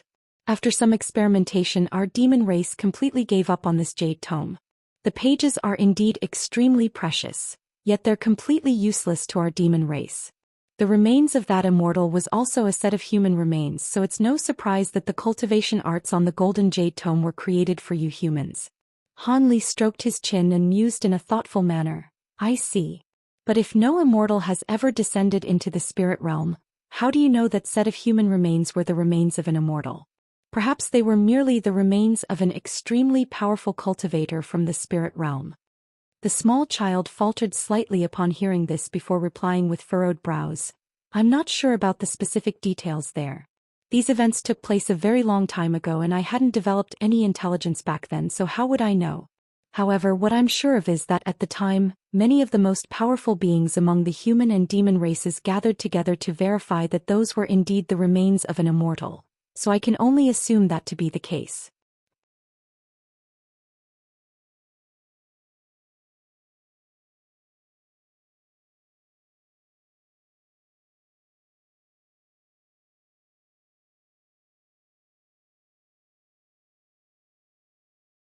That's going to be a very time-consuming task, the small child explained. We have plenty of time on our hands. It'll take me at least 2 months to get to the next island, so you can take your time and teach me during our trip there. Han Li flipped his hand over and placed the jade badge back into the wooden box. He then reapplied the talisman onto the box before stowing it away into his storage pouch. After doing all that, he turned to the small child in front of the cauldron with a smile, yet didn't say anything. A wry smile appeared on the small child's face upon seeing this. Alright then, let's begin now. The beveled silver text first appeared when they were discovered to have been inscribed on some immortal items that fell from the true immortal realm into our spirit realm. The mighty figures of our spirit realm then expended countless time and efforts to slowly compile and decipher this text. The definitions derived may be slightly different from what they were originally intended to be, but they definitely won't be very far off. I'll start off with the 100 or so most commonly used runes for talisman crafting. The small child began to teach Han Li about the beveled silver text as they flew through the air. Han Li naturally wasn't going to squander such a valuable opportunity, and he listened with rapt focus, asking questions immediately when there were areas that he failed to understand. The small child was also a very patient teacher, answering his inquiries one by one. Thus 2 months passed by in a flash. When the two of them were finally close to the next island on their journey, Han Li had almost mastered the basics of the beveled silver text. On this day, Han Li had just finished listening to the small child's lesson and was slowly digesting the information as he flew through the air, when a tiny black spot suddenly appeared on the surface of the ocean up ahead. Han Li's heart stirred upon seeing this and he immediately accelerated, reaching that black spot in the blink of an eye. After drawing closer, Han Li discovered that this was a small island with an area of only around 30 to 35 square kilometers. It was downright tiny compared to the islands that Han Li had seen earlier on his journey. However, this tiny little island was emanating faint spiritual qi, indicating that there was a small spiritual qi on the island. Of course, this quality of this spirit vein was naturally of an extremely low caliber. Han Li hovered in the air several thousand feet above the island and looked down at the mountain ranges down below. His face remained completely expressionless, yet there was an undisguisable trace of nostalgia in his eyes. This small island was none other than the Minor Expanse Island. The Minor Expanse Island is first mentioned in Chapter 372, that he had once lived on. Back when he had left the island, he hadn't even reached the core formation stage yet.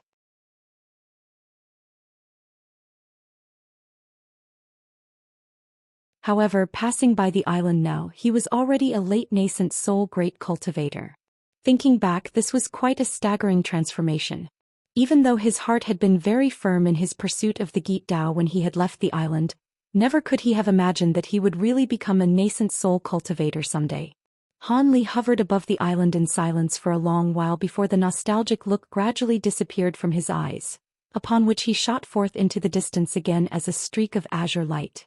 Seeing as he had already reached the minor expanse island, he had to be quite close to his destination. Sure enough, less than half a day later, Hanli caught sight of the massive island he was traveling toward far in the distance. However, on this occasion Hanli didn't enter through the dock. Instead, he found a completely secluded place, and a layer of spiritual light appeared over his body as he shot directly toward the white restriction enshrouding the island. A loud boom erupted as a result, and the surrounding light barrier tremored violently. Hanli was able to force his way through the light barrier through brute force, then fly away from the scene at a leisurely pace. A short while after Hanli had left, streaks of light began to converge toward the spot where Hanli had broken into the light barrier. Those streaks of light quickly revealed themselves to be several Foundation establishment cultivators, and all of them wore panicked and urgent expressions on their faces. However, the light barrier had already completely sealed over again, and they were unable to discover anything even after splitting up and searching through the surrounding area. In the end, they could only engage in a bewildered discussion before flying away again. At this point, Hanli had already descended upon a mountain several hundreds of kilometers away. All of a sudden, a formation plate that was emanating faint white light appeared in his hand. Hanli opened his mouth and a ball of azure spiritual chi was blasted onto the formation plate as he began to chant something. White and azure light immediately began to intermingle with one another along the formation plate, and the plate itself became extremely bright and dazzling. Hanli tapped a finger gently on the formation plate and the light immediately receded, revealing the formation plate again, which had become a mirror-like surface that was as clear as water. On the surface of the mirror, there were a series of red lights that were flashing rhythmically. Hanli gave a content nod upon seeing this, and he carried the formation plate in one hand as he rose into the air. After ascertaining a certain direction in the air, he began to fly into the distance again. A short while later, Hanli appeared in the air above a certain spot on the island. He looked down at the farmstead down below and an incredulous look appeared in his eyes. Isn't this where the Gu clan manor was once situated? Why are Wuxia and the others staying here? Hanli murmured to himself with a surprised and perplexed look on his face. Hanli was hovering in the air above the manor without making any attempt to conceal himself, so his actions naturally created a stir among the mortals in the manor. Moments later, two streaks of light suddenly flew out from one of the rooms down below before reaching Hanli in the blink of an eye. The lights then receded to reveal an elderly man and a middle-aged man, both of which were at the Foundation establishment stage. You are. Hanli looked at the two of them with slightly furrowed brows. Upon catching sight of Hanli's facial features, the two of them immediately delivered respectful salutes with stunned expressions on their faces.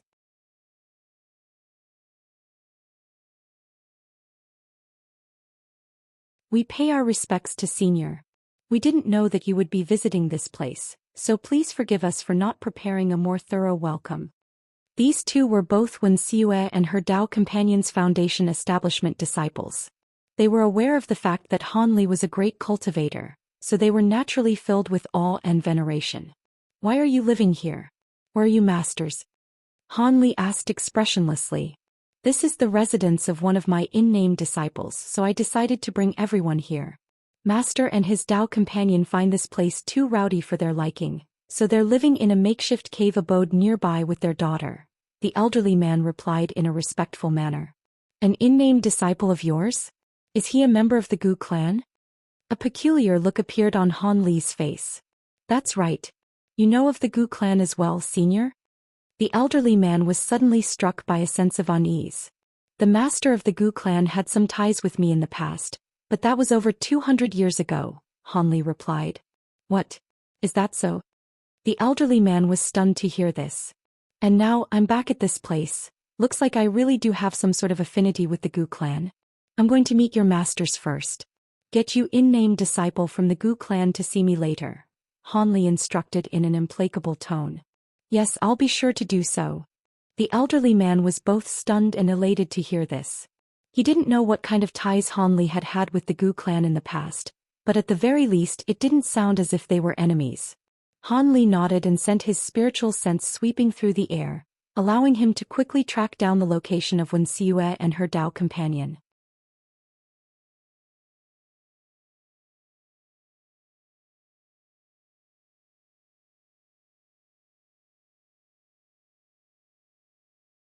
Han Li transformed into a streak of azure light and soon descended on a plateau halfway up a small mountain.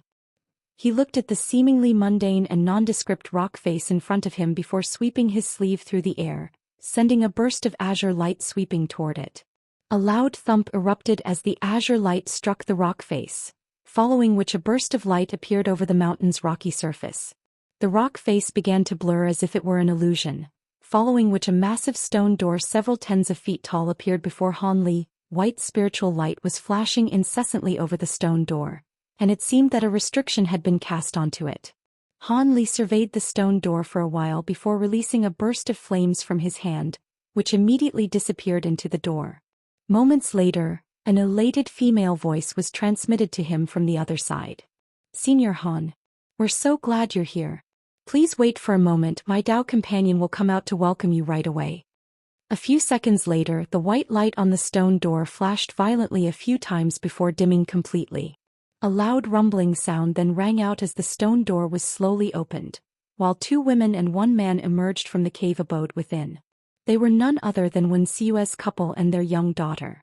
Han Li turned his attention to the young girl, and was slightly taken aback by what he saw. The young girl had been stickly thin with a sickly yellow pallor on their previous encounter, but since then, she had grown into a gorgeous young woman who bore more than a hint of resemblance to her beautiful mother. It appeared that she had recovered quite well after the poison had been expelled from her body. This was what her appearance should have been like had she not been afflicted by her conditions. Wen Xiue was the most familiar with Han Li among the 3, so she came forward with a captivating smile on her face and extended a respectful curtsy as she said, "We pay our respects to Senior Han.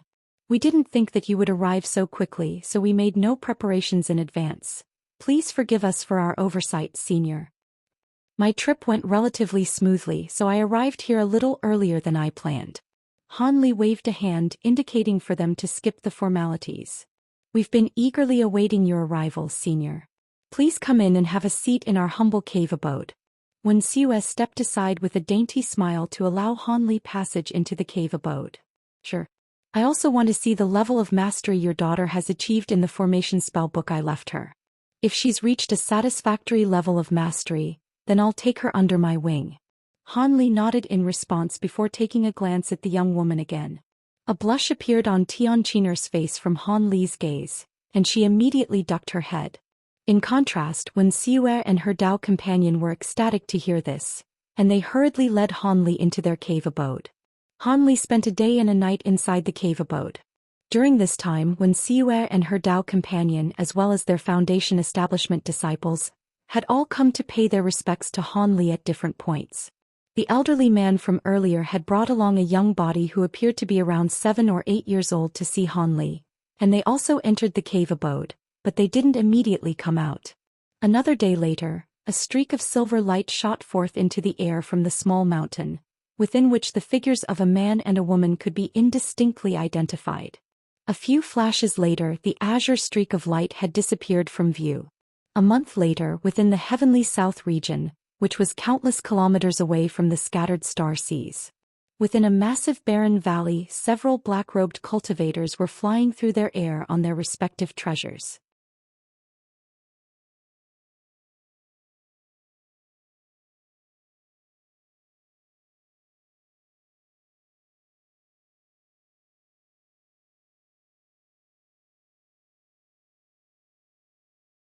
"Perhaps I'll be able to glean something useful by studying formation spells," the brawny man sighed. Seeing as the brawny man was being quite insistent, the elderly man could only agree. "If that's the case, then I'll be happy to lead the way. However, if you actually want to carefully examine the teleportation formation, it's best to do it at another time." A smile appeared on the brawny man's face upon hearing this. Thus the group continued down this passageway. In the blink of an eye, they had reached an even deeper underground level. After passing through many twists and turns, they arrived in a limestone cave with passageways leading in all directions. This place was like a small maze, but there were pronounced symbols along the way to guide them, so they were able to find their way to a small limestone cave eventually. Within this cave, there was an ancient hexagonal teleportation formation. "This is it, Junior Marshal Brother," the elderly man said as he pointed to the teleportation formation. TSK, so this is an ancient teleportation formation. I've seen some basic descriptions of these formations in some tomes in the past, but I've never actually seen one in person. The brawny man's eyes were shimmering as he looked at the teleportation formation.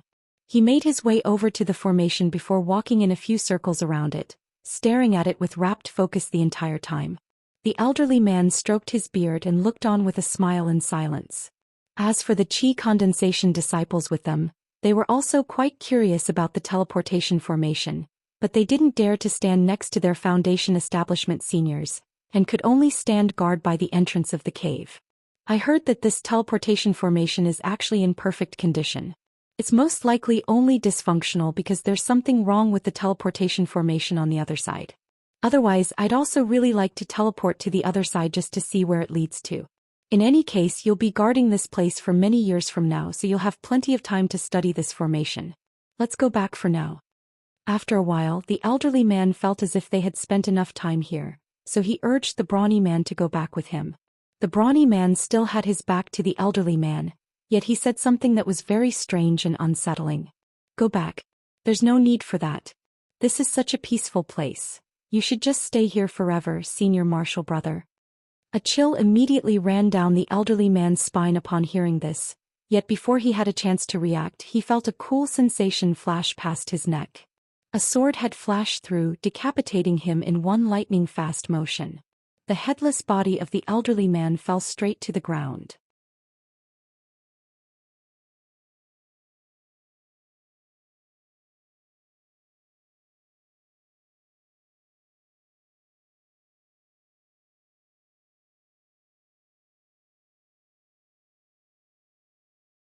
This sudden turn of events had everyone completely dumbstruck. Hadn't the elderly man just told them that the formation was dysfunctional? Why had it suddenly resumed function? And why now of all times? The middle-aged cultivator reacted very quickly as he yelled, "Destroy the formation! No matter who's teleporting over from the other side, we can't allow them to foil our plans." All of a sudden, the flying sword that he had just stowed away flew toward the formation again as a cold streak of light. The other cultivators also came to their senses and summoned their treasures in quick succession, attempting to destroy the teleportation formation before them. Several loud rumbling booms erupted, and the piercing white light erupting from the teleportation formation repelled all of the treasures being hurled at it. A jolt of shock ran through everyone's hearts upon seeing this. Unbeknownst to them, an ancient teleportation formation could be easily destroyed by any low-grade cultivator as long as it hadn't been activated. However, once a teleportation trip had been set into motion, a vast amount of spiritual power would be injected into the teleportation formation, and no one would be able to destroy it unless they were at least at the core formation stage. Otherwise, ancient cultivators would have been in deep trouble had other people attempted to sabotage their teleportation from the other side. Thus, a man and a woman appeared within the teleportation formation right before everyone's astonished eyes. Their bodies were swaying slightly, indicating that they were still recovering from the dizziness of teleportation. The middle-aged man could see that the man appeared to be over 20 years of age, while the woman seemed to be only in her teens. He swept his spiritual sense toward the woman first and was immediately greatly relieved to find that she was only at the chi condensation stage. In the cultivation world, the life lesson of not judging a book by its cover was particularly important. It was not uncommon for a young girl who appeared to be in her teens to be a high-grade cultivator who had lived for centuries. As for the man, he only appeared to be in his 20s, so his cultivation base most likely wasn't very advanced. After all, very few male cultivators would go to the trouble of altering their appearance to make themselves seem younger. He was just about to sweep his spiritual sense toward the young man, but he suddenly shook his head from side to side and appeared to be close to recovering from his bout of dizziness. In his urgency, he could only relinquish his attempt to ascertain the man's cultivation base as he yelled, "Kill them!" In his mind, this woman's cultivation base was very pitiful and this man seemed to be very young, so he was a Foundation establishment cultivator at most. As such, the best course of action was to take them by surprise and kill them during their bouts of dizziness.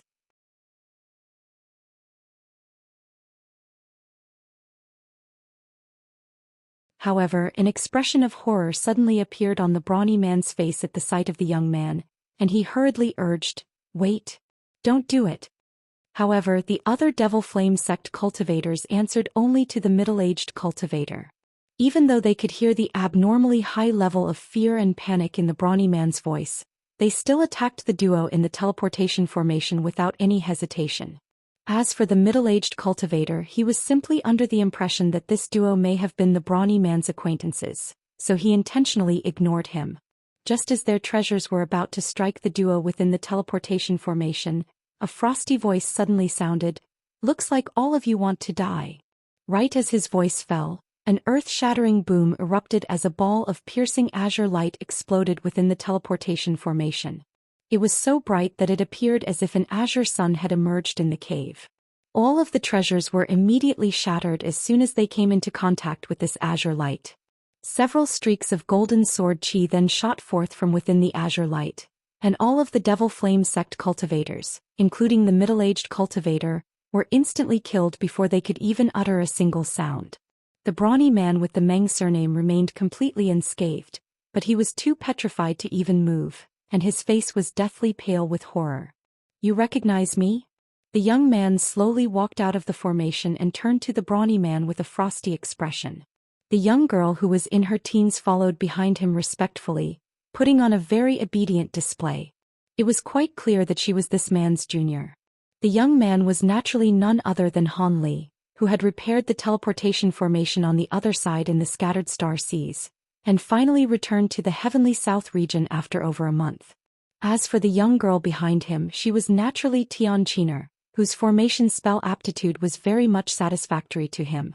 The brawny man immediately fell to his knees in front of Han Li and hurriedly replied, "When I was younger, I was with a senior from my family and witnessed you in action during the invasion of the Milan people. I've committed your appearance to memory ever since then, senior." "The Milan invasion? Hee, that was an event of the distant past. I'm surprised you still remember what I look like. You're a ghost spirit sect disciple, right? Were these people fellow martial brothers of yours?" Han Li asked nonchalantly. The brawny man hesitated momentarily, but the cold look in Han Li's eyes sent a shiver running down his spine, and he was intimidated into telling the truth. "I am indeed a disciple of the Ghost Spirit sect, yet these cultivators were from the Devil Flame sect." "The Devil Flame sect? It's a good thing that you're honest. If you told me that they were your fellow martial brothers, I would have killed you on the spot. The cultivation art fluctuations from their bodies clearly indicate that they're not from the Ghost Spirit sect." Han Li's cold words made the brawny man feel as if he had been plunged into a glacial pit, and any inclination he had of lying his way out of this situation immediately disappeared. Xianxia stood behind Han Li and surveyed her surroundings with a curious light in her eyes. "I have no interest in knowing why a Ghost Spirit sect disciple like you would appear here with cultivators from the Devil Flame sect, but I do have some questions for you and you'd better answer them truthfully," Han Li continued. "I'll be sure to tell you everything I know, senior," the brawny man hurriedly replied. "It's been some years since I was last in the Heavenly South region.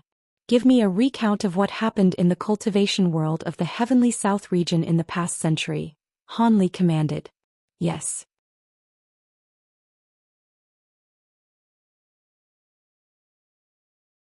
In terms of significant events, there's none more significant than an incident from 80 years ago, where the mystical sect of the Tianlu nation destroyed the entire fire spirit sect in one night. What happened there was... The brawny man immediately launched into a tale at Han Li's behest. The vast disparity in their cultivation bases had the brawny man in constant horror, and he didn't dare to fabricate any false tales. Han Li's expression remained completely unchanged as he listened to the brawny man's story, and he would only interject with a question from time to time when something caught his interest. The brawny man naturally provided the best answers he could, trying his best to satisfy Han Li. After around 2 hours, the brawny man had delivered a recount of all of the significant events that had taken place in the Heavenly South region for the past century, and his mouth fell closed as he wore a nervous look on his face. "How's Drifting Cloud sect going at the moment? Has anything significant happened to it? Is Elder Qing still the one in charge at the moment?" Han Li suddenly asked after a brief silence. The brawny man hesitated momentarily before giving a shaky response. "The Drifting Cloud sect? That sect is quite far away, so I don't know much about it. However, I do recall that the one in charge of the sect is now a senior with the Lu surname.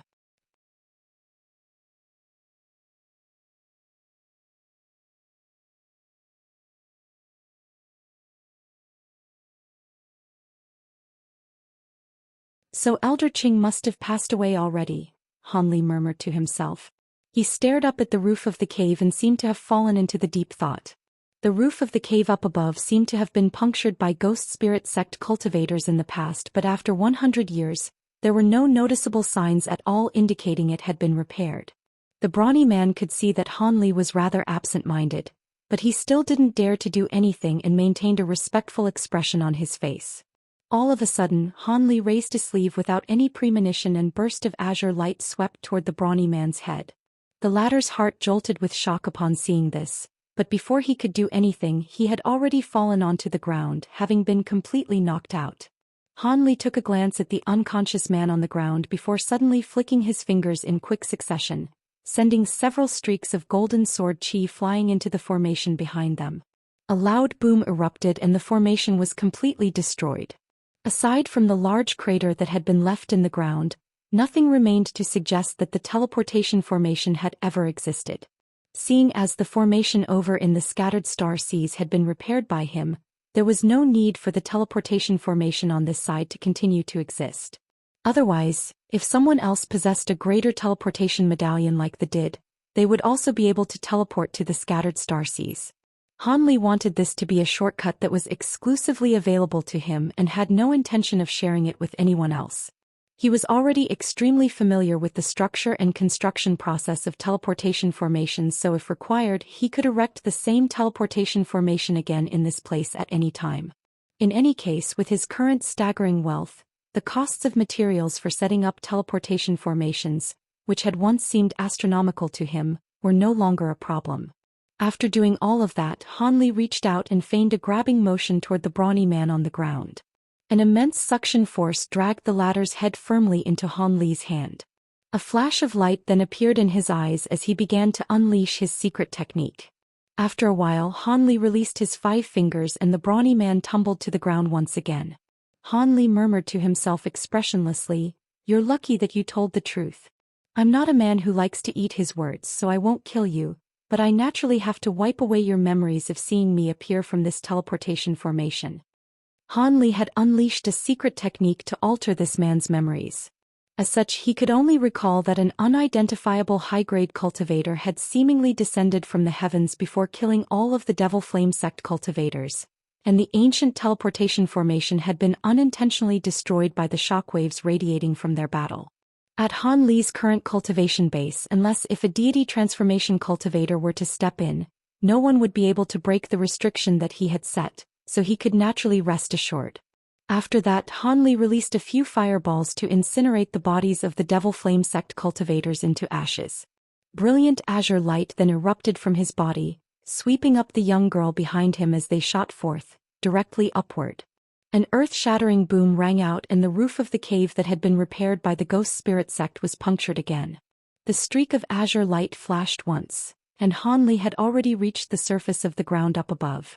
The streak of azure light then hurtled into the distance, completely disappearing after just a few flashes.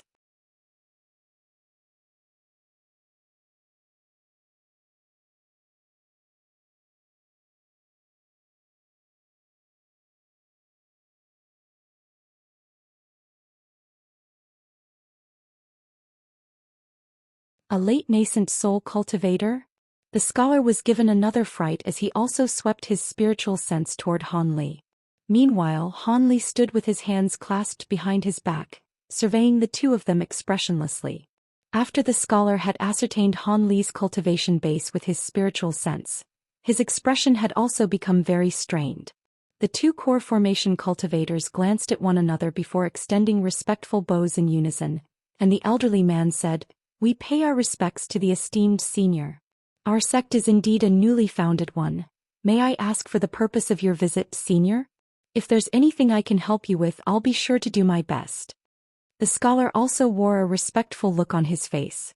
This was a great cultivator that could destroy their entire sect with ease, and the two of them were feeling extremely uneasy. After all, Hanli had just destroyed the restriction down below in an extremely violent manner, and that certainly didn't bode well for them. Upon seeing their masters concede in such a tame manner and hearing the words late nascent soul cultivator, the Foundation establishment cultivators behind them were also completely petrified. After all, to low-grade cultivators like them, late nascent soul cultivators were at the upper limit of power in the human world. It was everyone's dream to be able to reach such a lofty cultivation base. Seeing as this is a newly founded sect, then you should have a nascent soul cultivator among your ranks. Where is your master? Hanli asked coldly. The elderly man mustered up his courage and replied, Our master is Huang Yao the Enlightened, and he left to visit a friend a month ago. The two of us are currently looking after the sect in his stead. He's not here? So be it, it doesn't matter anyway. When did all of you move into this place, and where's the person that used to live here? Hanli asked. The elderly man was slightly taken aback by this question, and he turned to the scholar beside him as he replied, Our sect moved here 70 years ago. As for the person who once lived here. The scholar was also surprised by this question, but without even turning his head he immediately yelled, Feng Zhi. Come here, this senior has something to ask you. Right as his voice fell, all of the Foundation establishment cultivators turned to one of their members in unison. This was an elderly man with refined features who appeared to be over 60 years of age. This cultivator by the name of Feng Zhi also wore a stunned look on his face.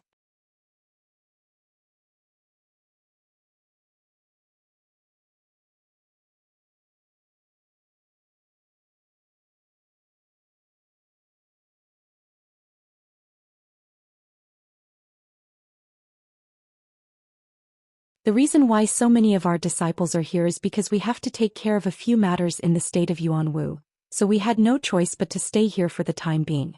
After transferring fellow Daoist Xian's bamboo buildings to the other side of the mountain, we haven't touched them at all. I see.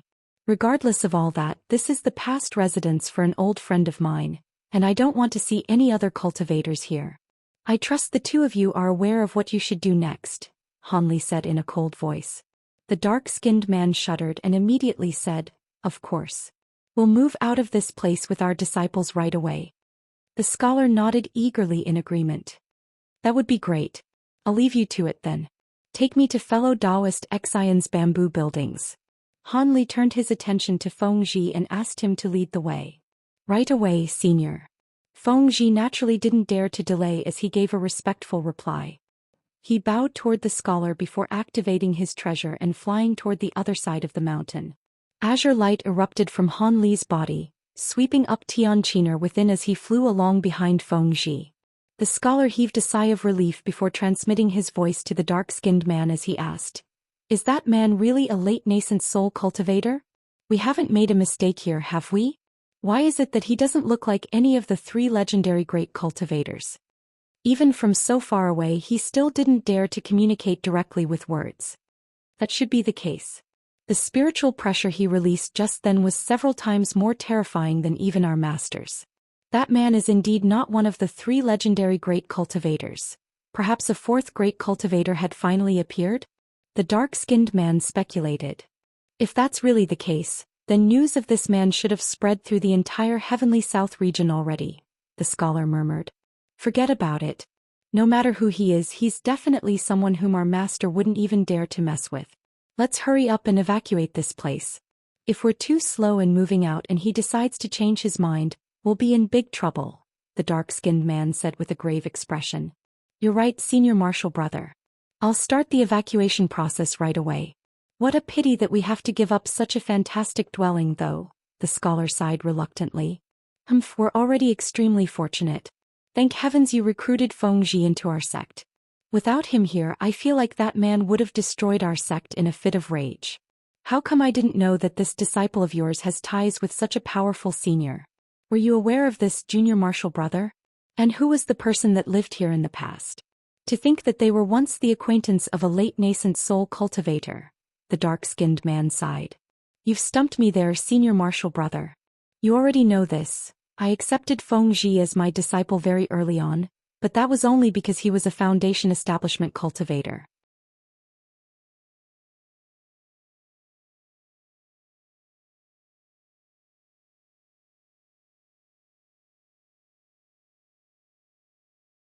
Do you believe in reincarnation? Xianxia was just about to ask another question, when Han Li cut her off with a question of his own. Upon hearing this, Xianxia's expression changed drastically.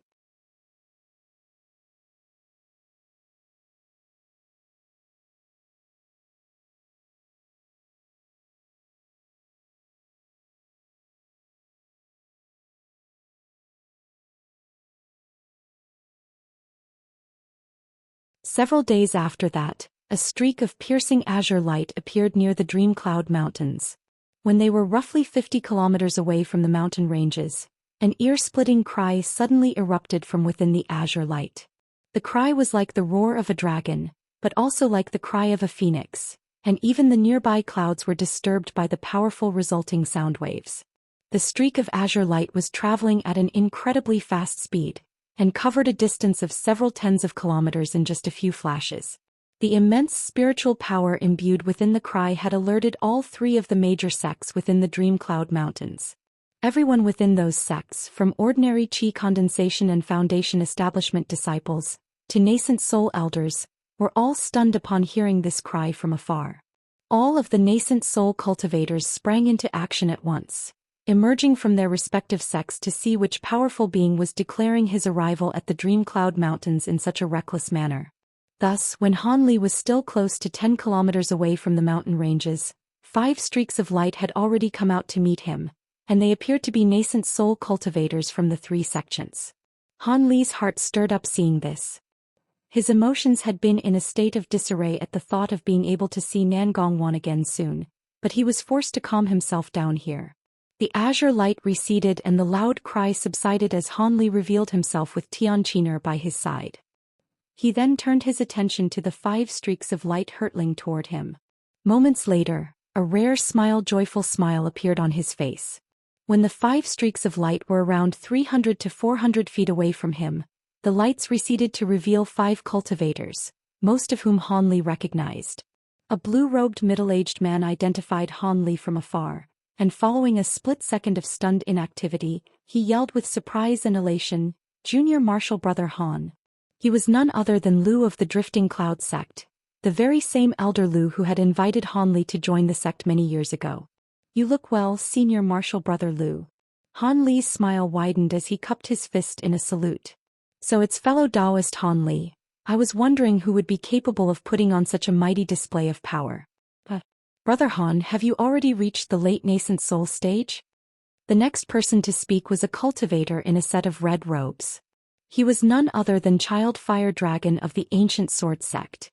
At this moment he wore an expression on his face that suggested that he had just seen a ghost. Han Li took a glance at Child Fire Dragon as he said with a smile, "Brother Lon, you've also reached the mid-nascent soul stage, haven't you?" Child Fire Dragon gulped before replying drily, "Surely you jest, Brother Han. How can my progression to the mid-nascent soul stage compare with your breakthrough to become a great cultivator?"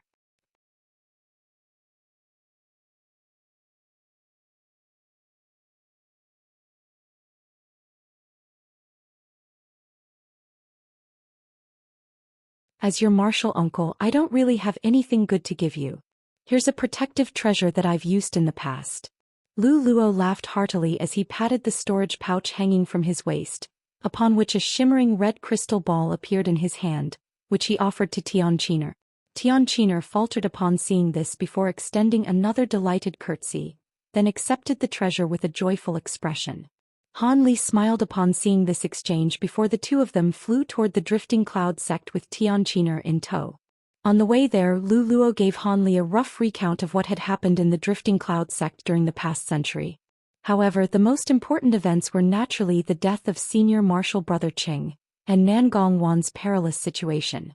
Han Li had anticipated that Senior Martial Brother Qing was close to the end of his lifespan, but he was still struck by a hint of grief upon hearing about his demise. After all, Han Li was once very close with this Senior Martial Brother Qing. Upon learning the fact that Nangongwan was still afflicted by her seal, Han Li's heart sank as a tense look appeared on his face. However, Lu Luo smiled and explained, "Not to worry, Junior Martial Brother. Even though Sister Nangong's seal still hasn't been lifted, she's already woken up and she'll be fine. It's just that she's practicing a cultivation art in the ice wall, and if she were to break out from it now, her prior efforts would be wasted.